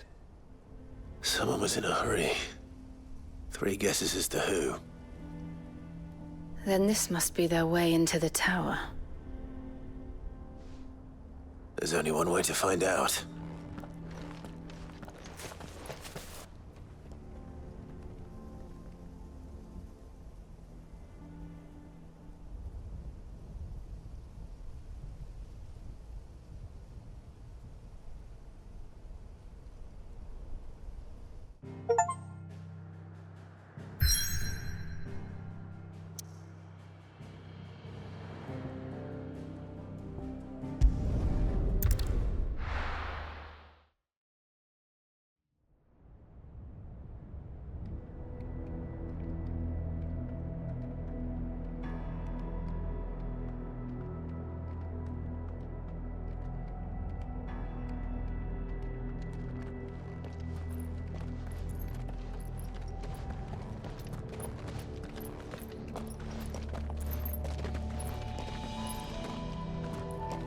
It seems somebody's woken this place up.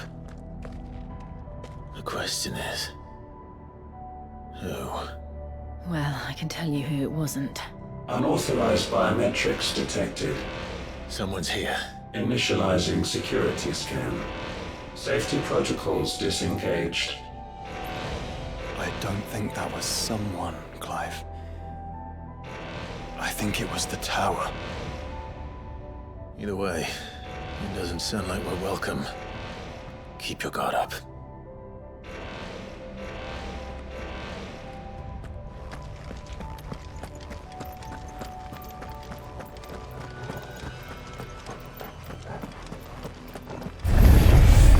Intruder alert. Intruder alert. I think my powers have returned. The same. There's ether here. An abundance of it.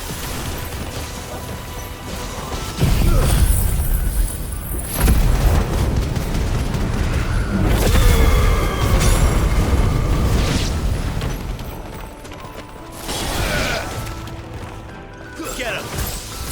Go for it!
More goblins. So now we know where they got their weapons.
crystals everywhere. Well, that's one mystery solved. But there's no mother crystal. Yet. We still have plenty of tower to explore.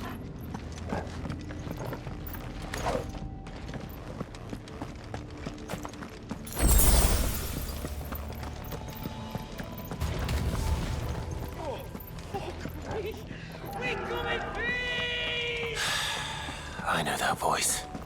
Come on.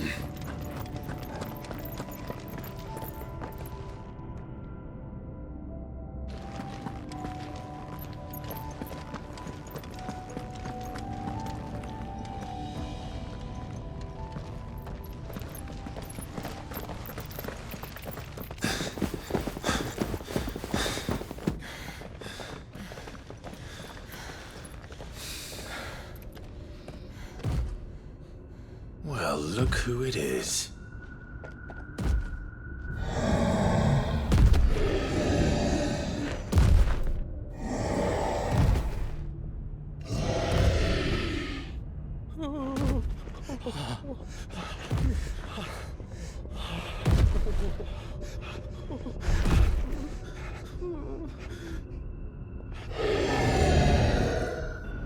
Warning. Warning. Core defense systems engaged. Initiating sterilization lockdown. What the hell is it talking about, Joshua?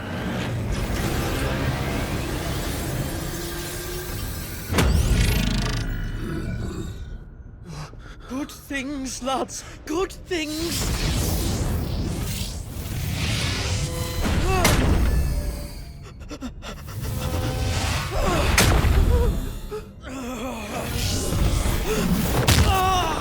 Chief!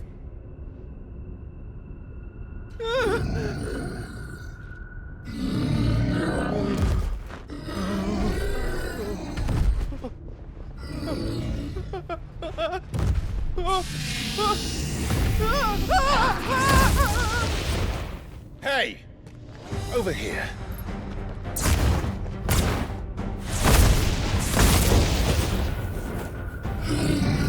Take your friend and get out of this place.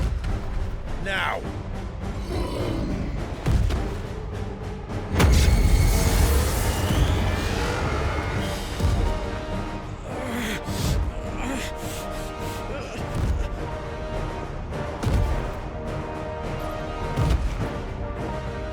And while they run away, we do the fighting.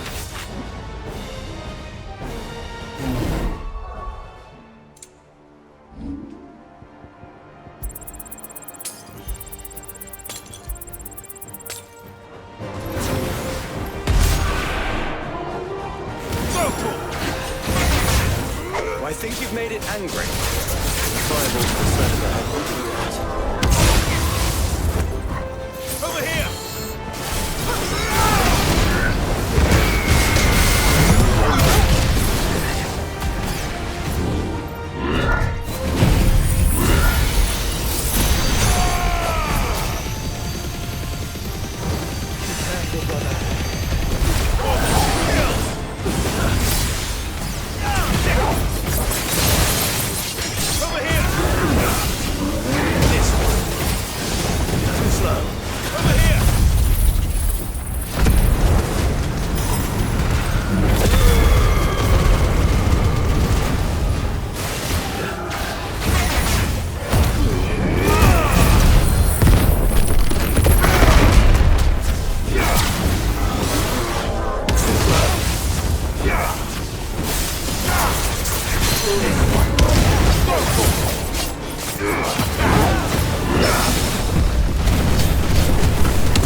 This one. Unless we're all ready.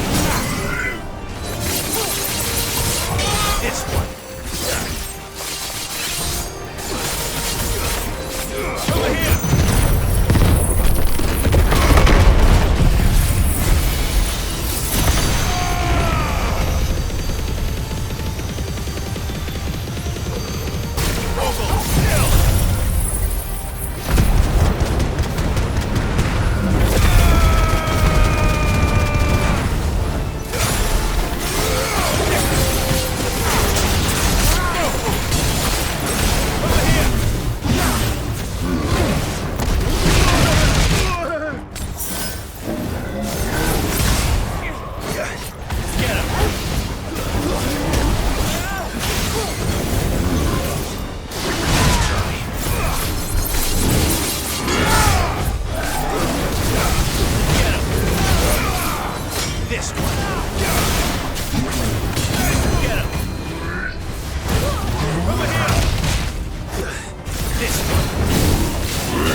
Farewell.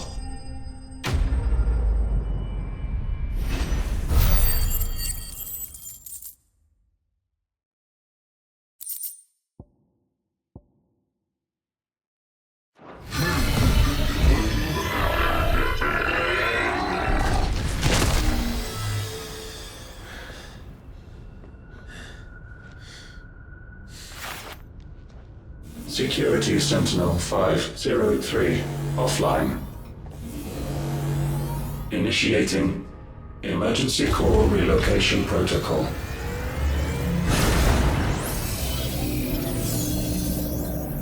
If I didn't know better, I'd say that was the heart of a Mother Crystal.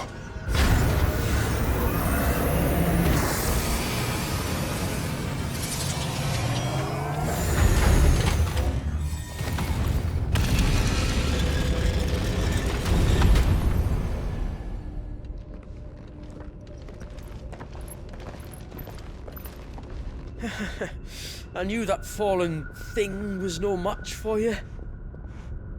Allow me to apologize for earlier.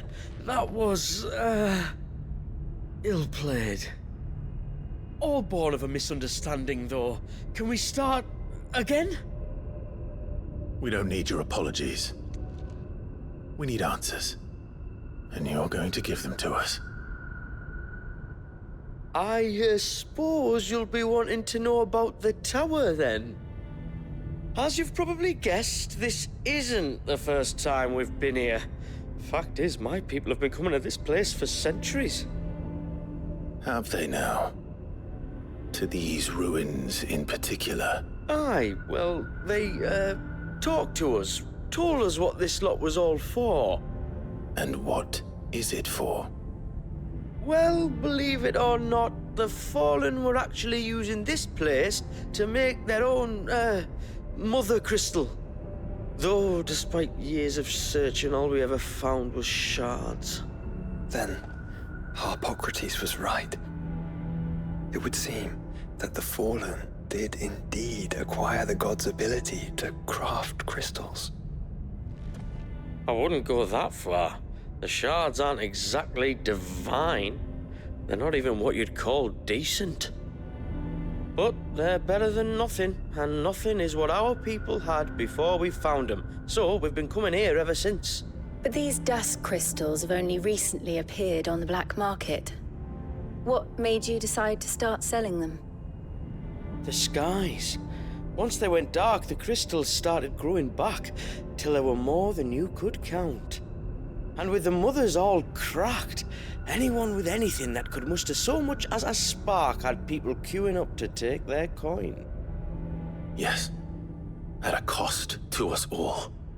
Quality apart, these crystals are no different from the ones the world has been using since the dawn of time.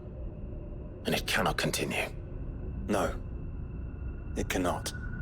While this is clearly none of Ultima's doing, there can be little doubt but that it serves his cause. Then our path is clear. So let's do what must be done. Wait, you lot aren't thinking what I think you're thinking, are you? Oh, I think there's a good chance we are. But what about the tower's defenses? That thing you just fought, it won't be the last one. And the further you climb, the worse they'll get. How about we head back to Martha's before someone gets hurt, eh? That is sound advice, which I suggest you take before someone gets hurt.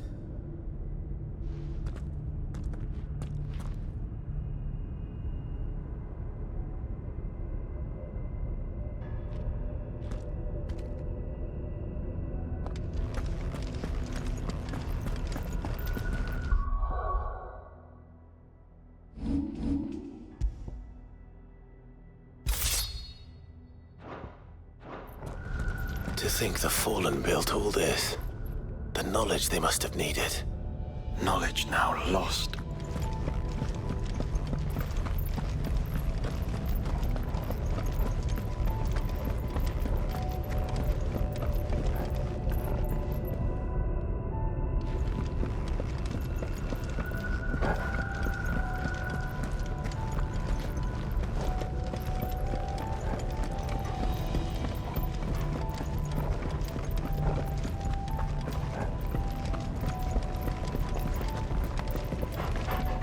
If this is like every other Fallen ruin, then there'll be a lift.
any idea what those are?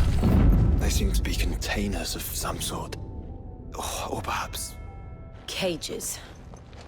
Like some sort of twisted menagerie.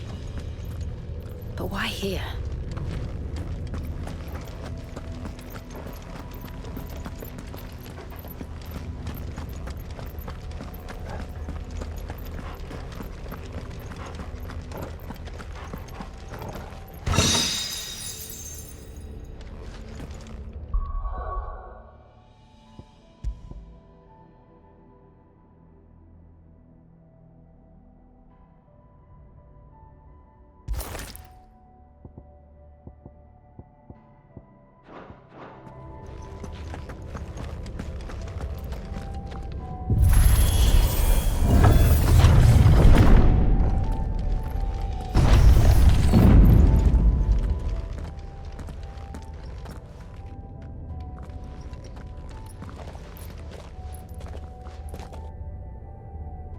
How many of these things are there?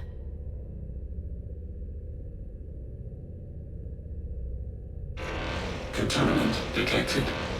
Releasing subjects Alpha to Epsilon.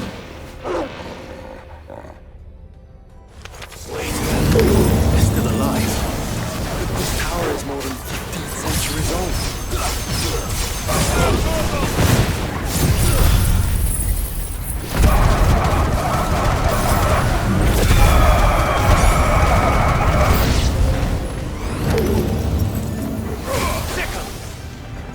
Over here!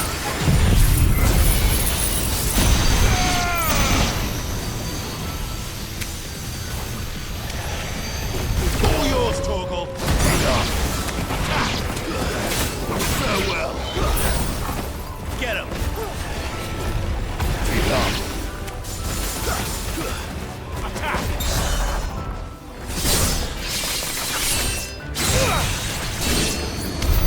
If they build this place to grow crystals, why imprison creatures here?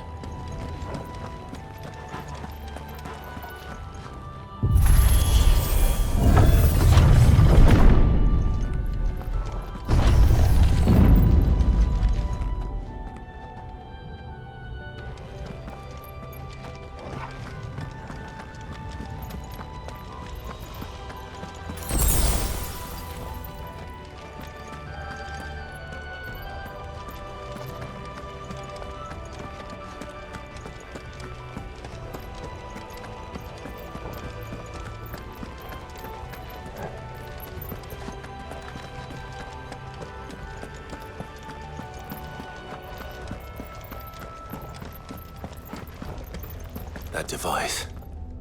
It glows just like the doors. Development log entry 680925. Mitogenic reactor trial successful. 23 units of grade 3C crystal produced. Moving forward, all seeds fabricated from inorganic material are to be replaced with lab-grown organic specimens. Organic specimens. So they were turning living creatures into crystals.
Some of the creatures in these cages have been here for 1,000 years. Here's to 1,000 more.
built more than one. So it appears this incarnation can fly.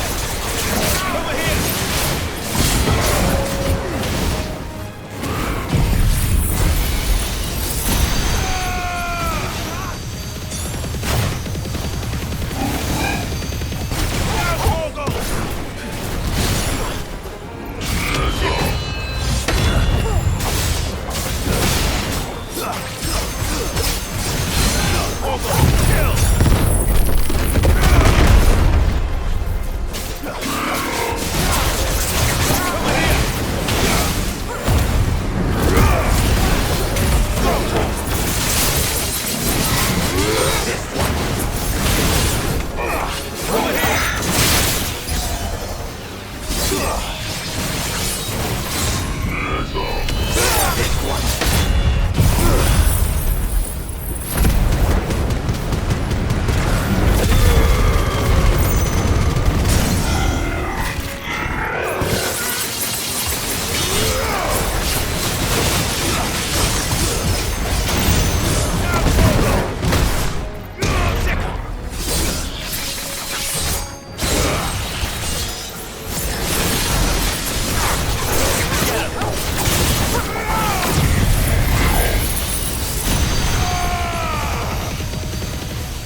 That makes two.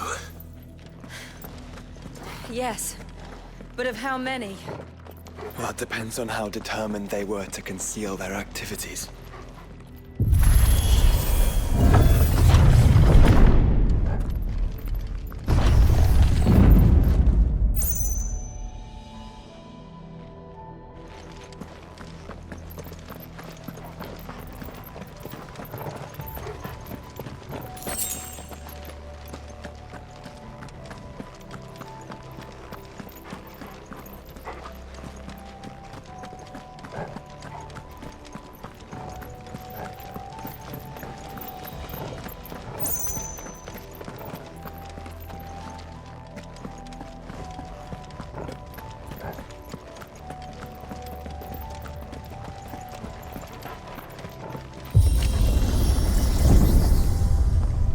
This is all too easy. If the tower is in control, why not simply disable the lift? What are you suggesting, Joshua? That it's hurting us.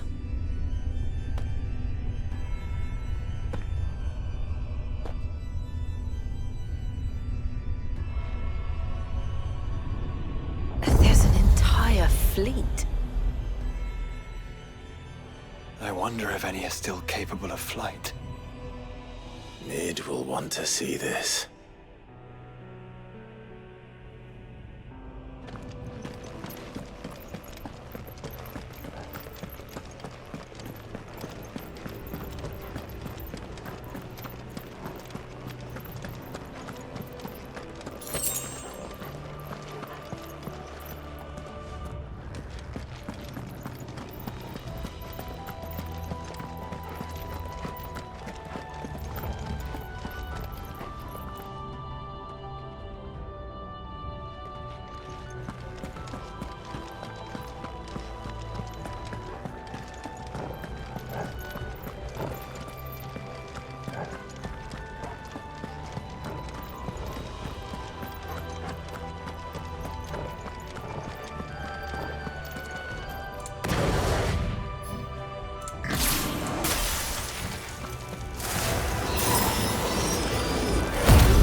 Anomalous activity detected in Hangar Bay. Mobilizing Aegis units. We're being watched. Then let's show them what we're capable of.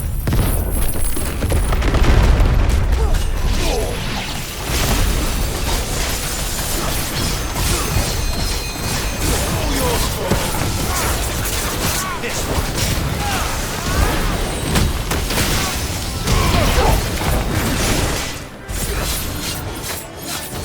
Get him.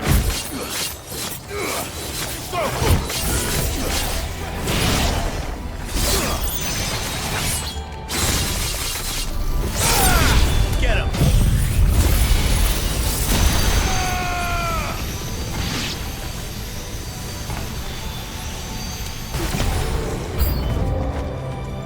This one.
Transferring Sentry Prototype AM2 to Stasis Silo West.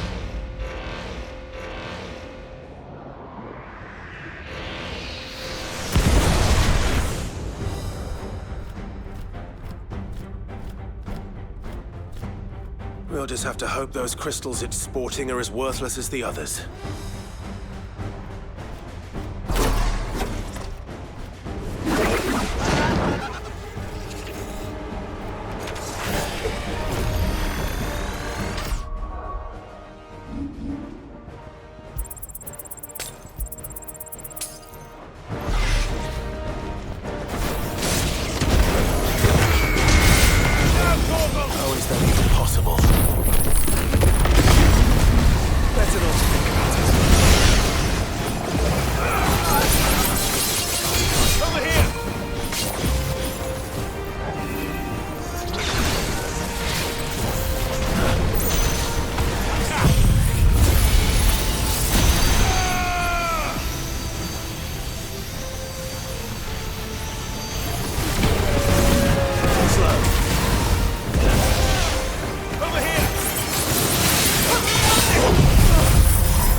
the ether, Clive. Right.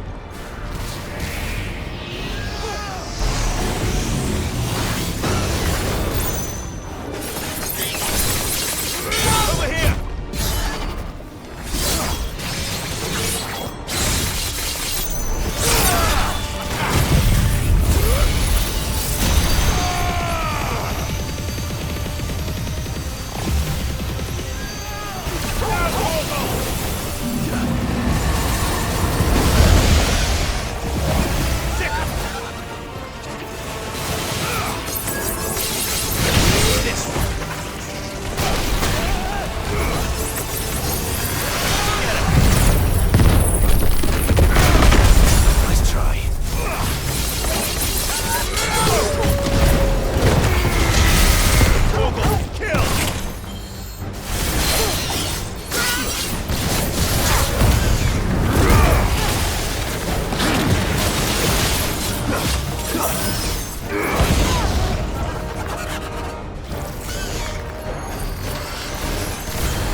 This one.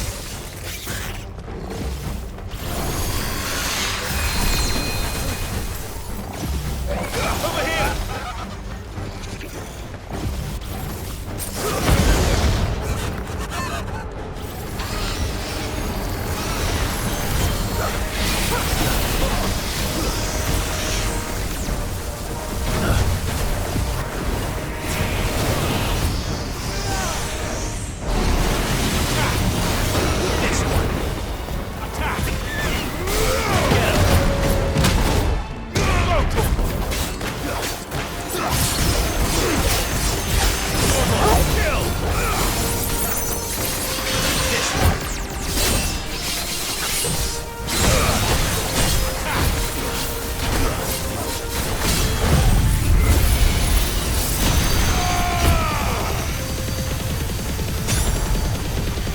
It's over.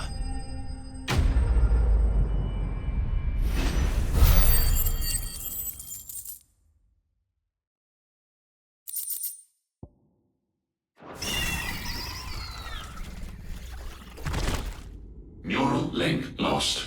Re-establishing connection.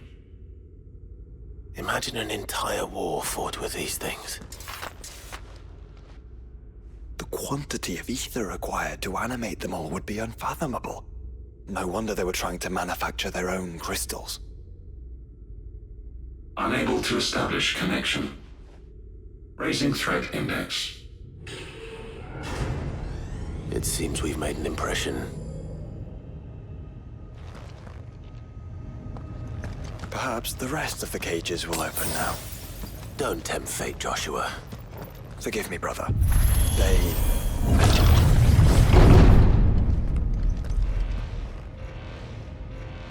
Primary firewalls breached. Code orange. Bypassing safety protocols. Research staff are to proceed to the nearest command zone immediately.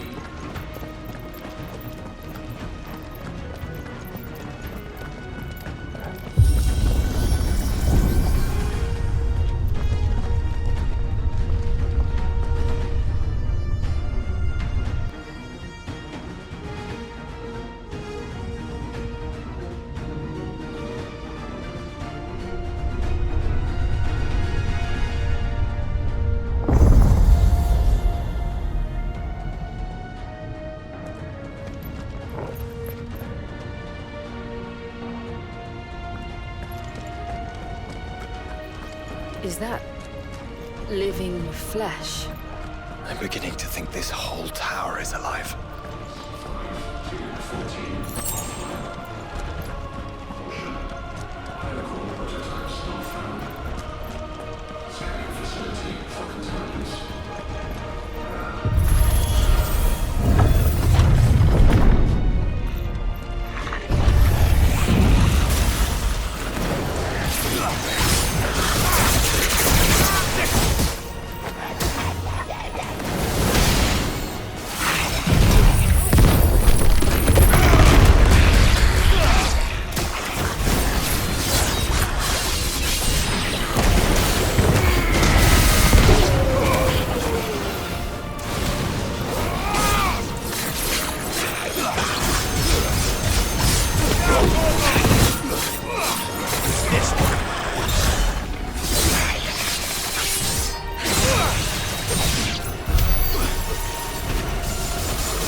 This one.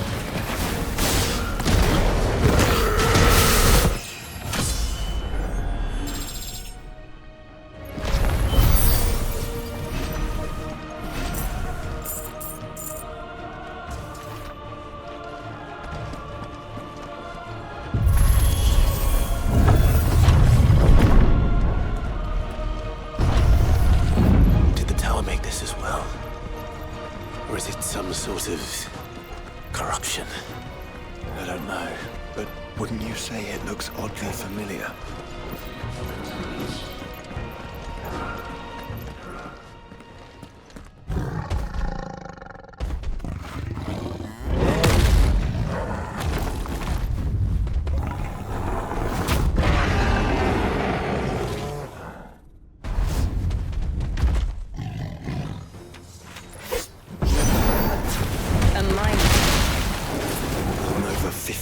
100 years ago.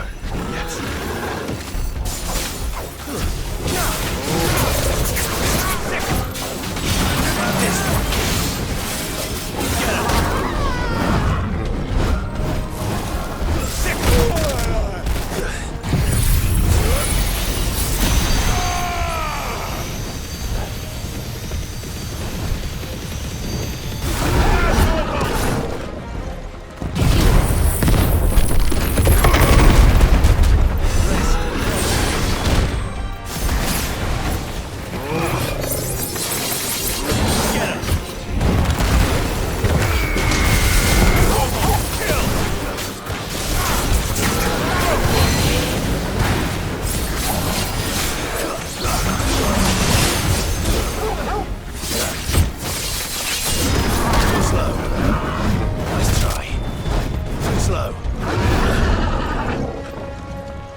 Emergency subroutines.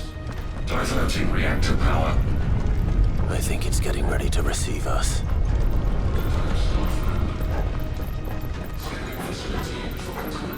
Ah, there's another one of those devices.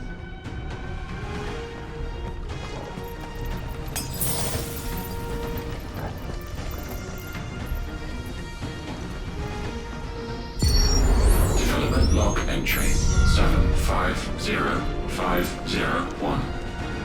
Average improvement of crystal resilience 492% when biological core exhibits high ethereal congruity.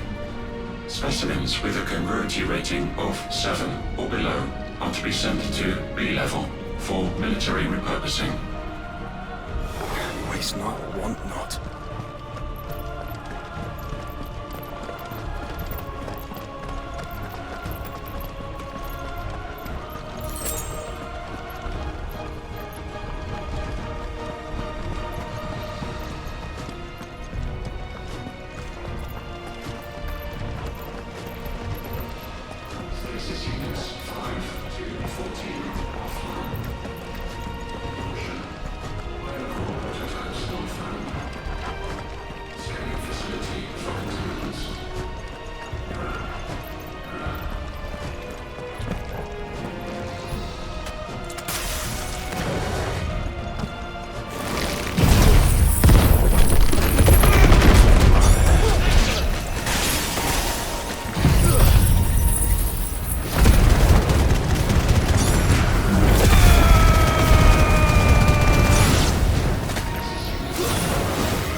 Joke's over!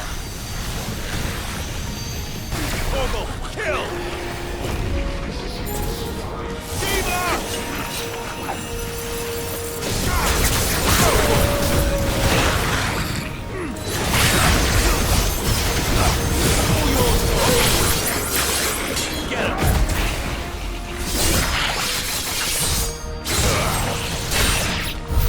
If all of this truly was the work of the Fallen, then they were closer to attaining godhood than we ever imagined. No wonder Ultima struck them down.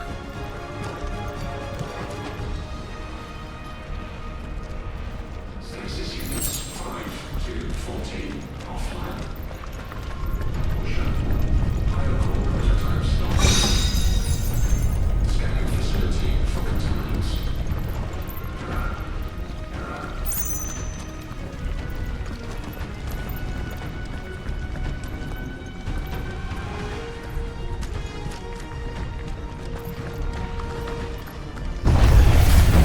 They built an army.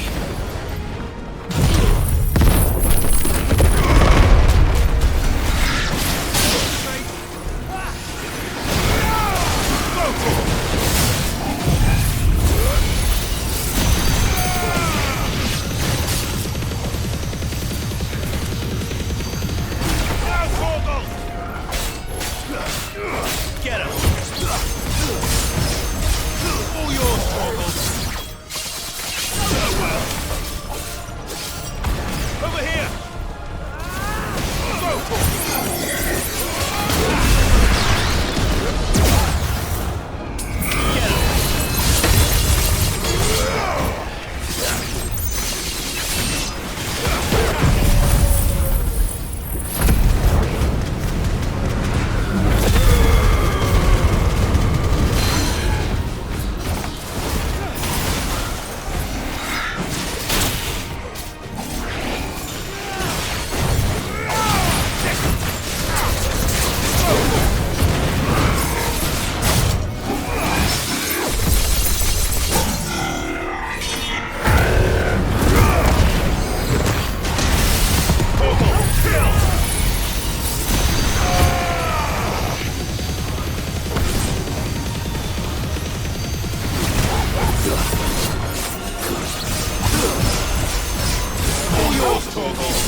Secondary and tertiary firewalls breached.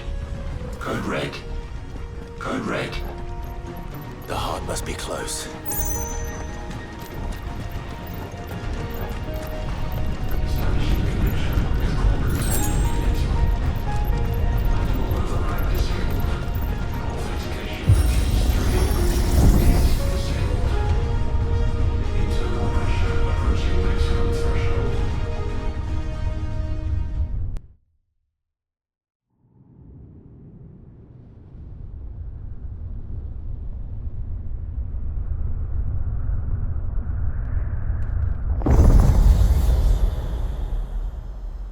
There. Now's our chance.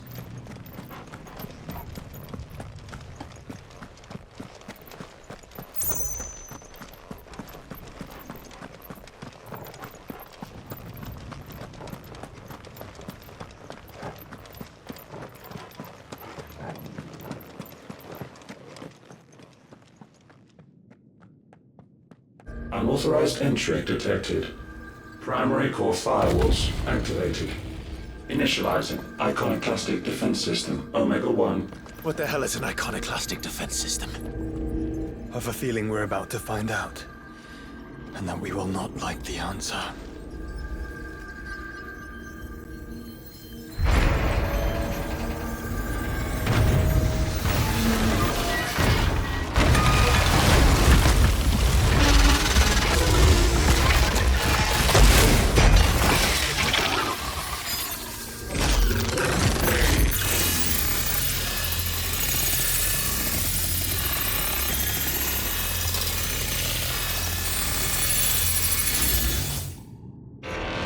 Core containment complete.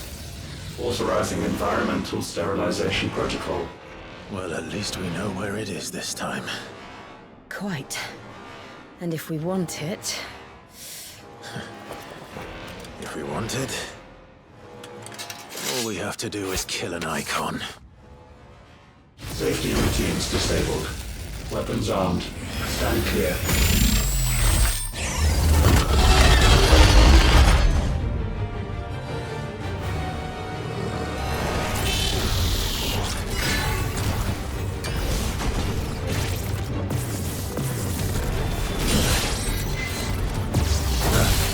Nice try. This one.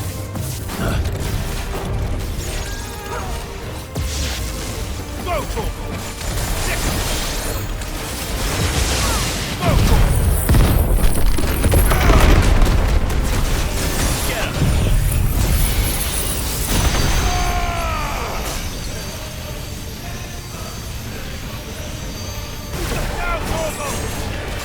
Too slow.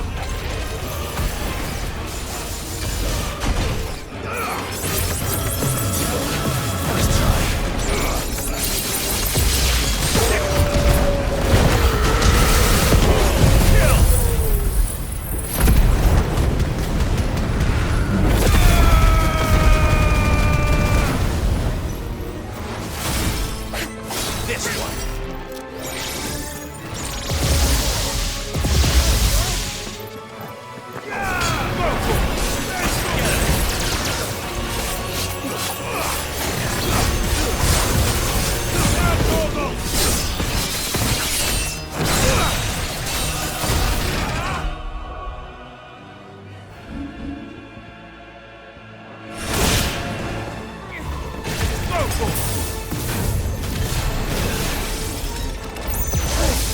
Over here!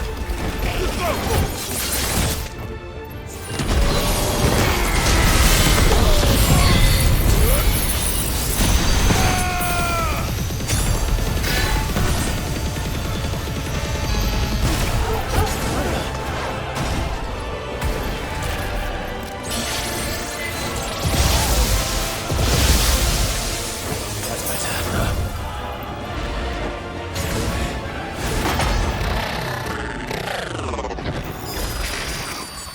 Is it over? Please tell me it's over. Data assessment complete. Recalculating threat level.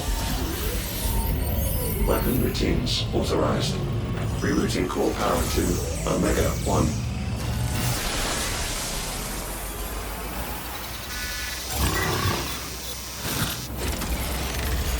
Not yet.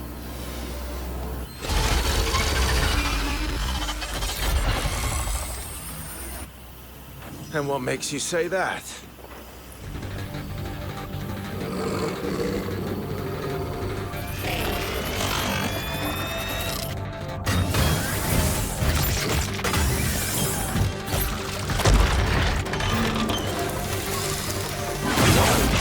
Those new arms, for one.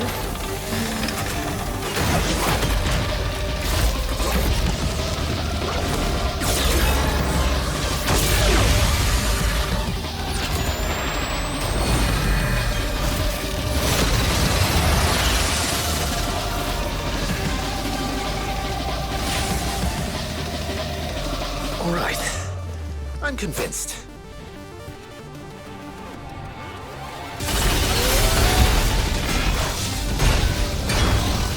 This one.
overheat, brother.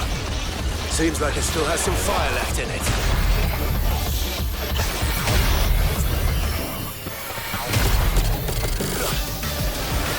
Over here!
This one.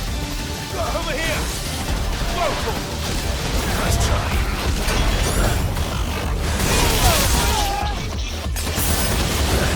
Over here.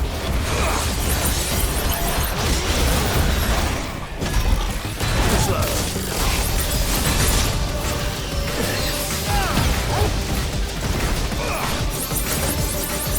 This one. My strength is yours. Go for it. Over here. This one.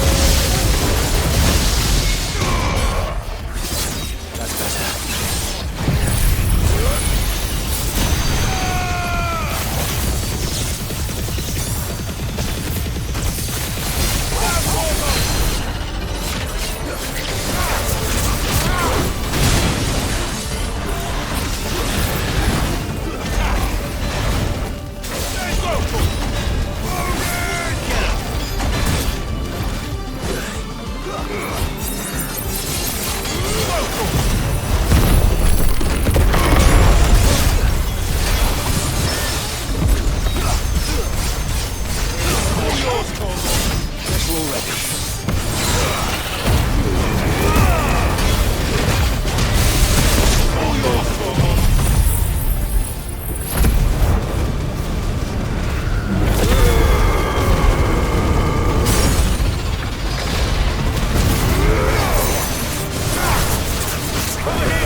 Safeguards removed. Commencing dimensional compression.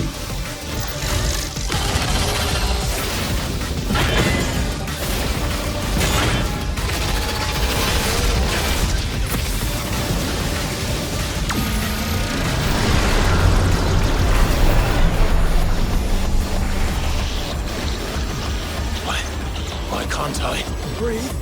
Because it's constricting all of creation. Well then. We'd better kill it quick.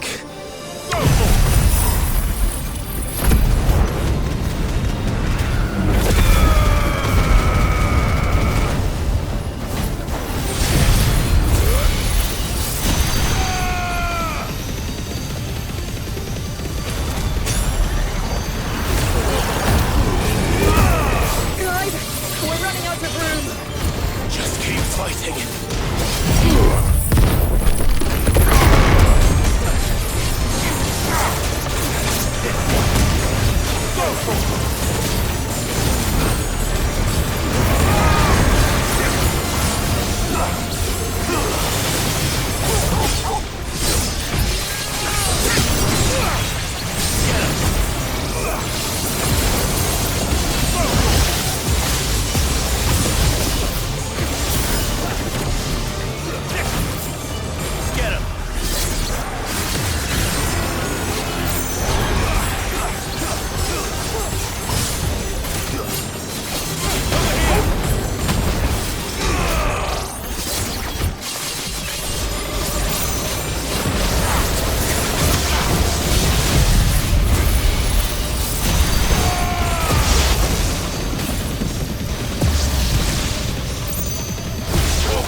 control unit.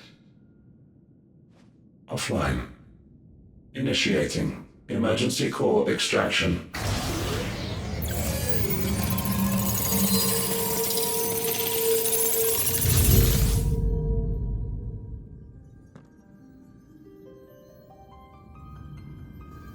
Would you care to do the honors, Clive? Gladly.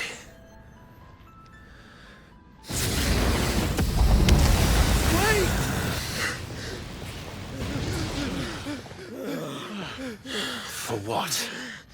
I thought I told you to leave this place. What must you ruin us all? I cannot let you do that. We need these crystals. They're all we have. And just who is this we? We are of an ancient tribe, one of the first to lose its lands to the Blight. For countless years, we were forced to roam the Twins. A nation without a mother crystal, a people without a blessing. So we found our own. The dust crystals provide us a means to survive. Yes, but at what cost? Like all crystals, these shards channel ether. And where do you think that ether comes from? It's sucked from the land, as a leech sucks blood from a beast. And what? You just expect us to believe that? No, but that doesn't make what we've told you any less true. If this heart is anything like the others, it will bleed the Twins of their life force, till naught remains, naught but death. The proof is all around. What do you think robbed your people of their home in the first place? We are trying to stop that from happening again. And this is the only way. Fuck me. You're Sid. You saw what happened after the Empire lost Drake's head. What do you suppose they will do when they find out, as they surely will, that there is another heart hidden right here under their noses? Your people's need will count for naught.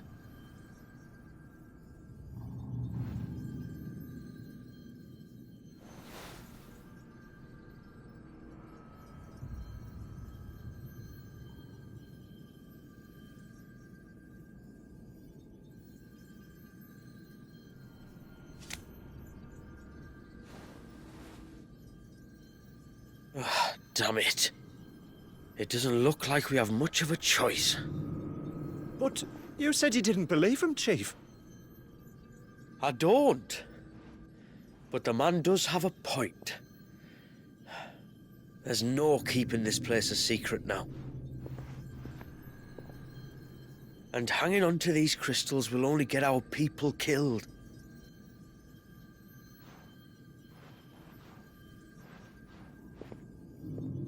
Have it your way, then. Just promise me you'll leave my people out of it.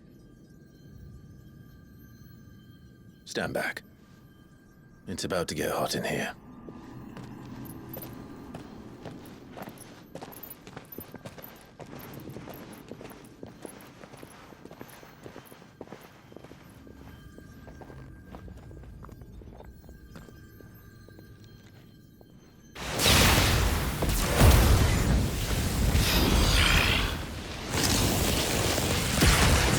Surge detected. Warning. System overload. System overload.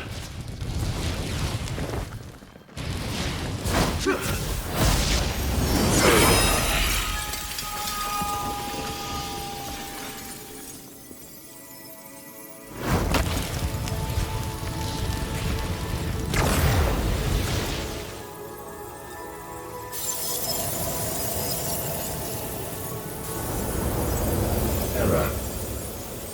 Core not found. System failure imminent. System failure.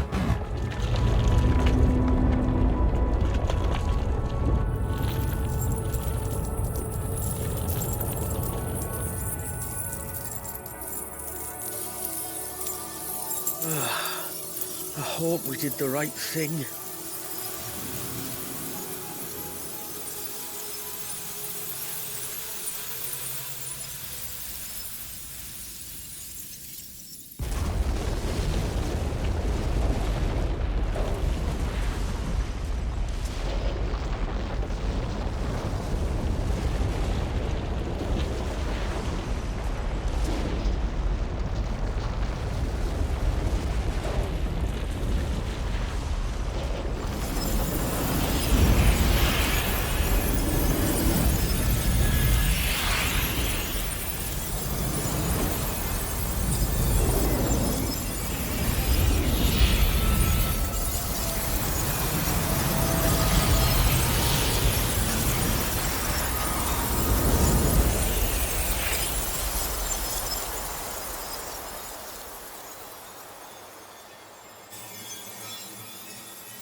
We all saw the crystal's fate, but what of the cages?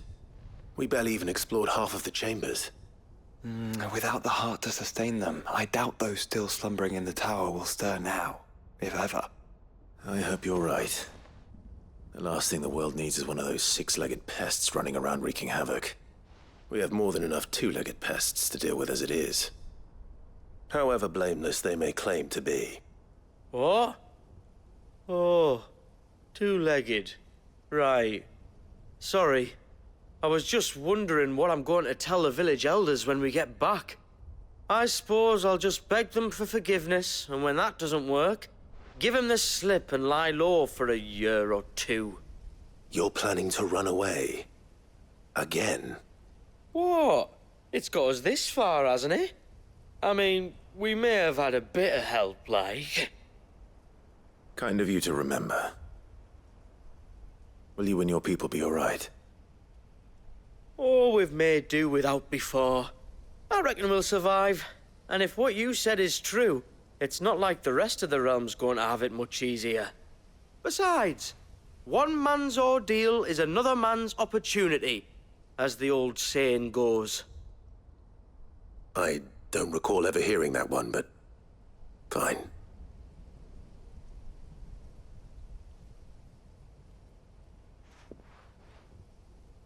Now, if you don't mind, we've got places to be.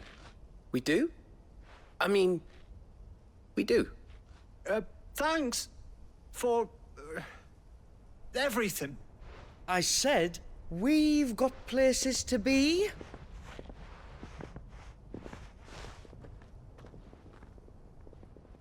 Back to the hideaway, then. Karen and Hippocrates will want to hear about this. I was thinking we might first return to the tower and see if we can... Back to the hideaway, then.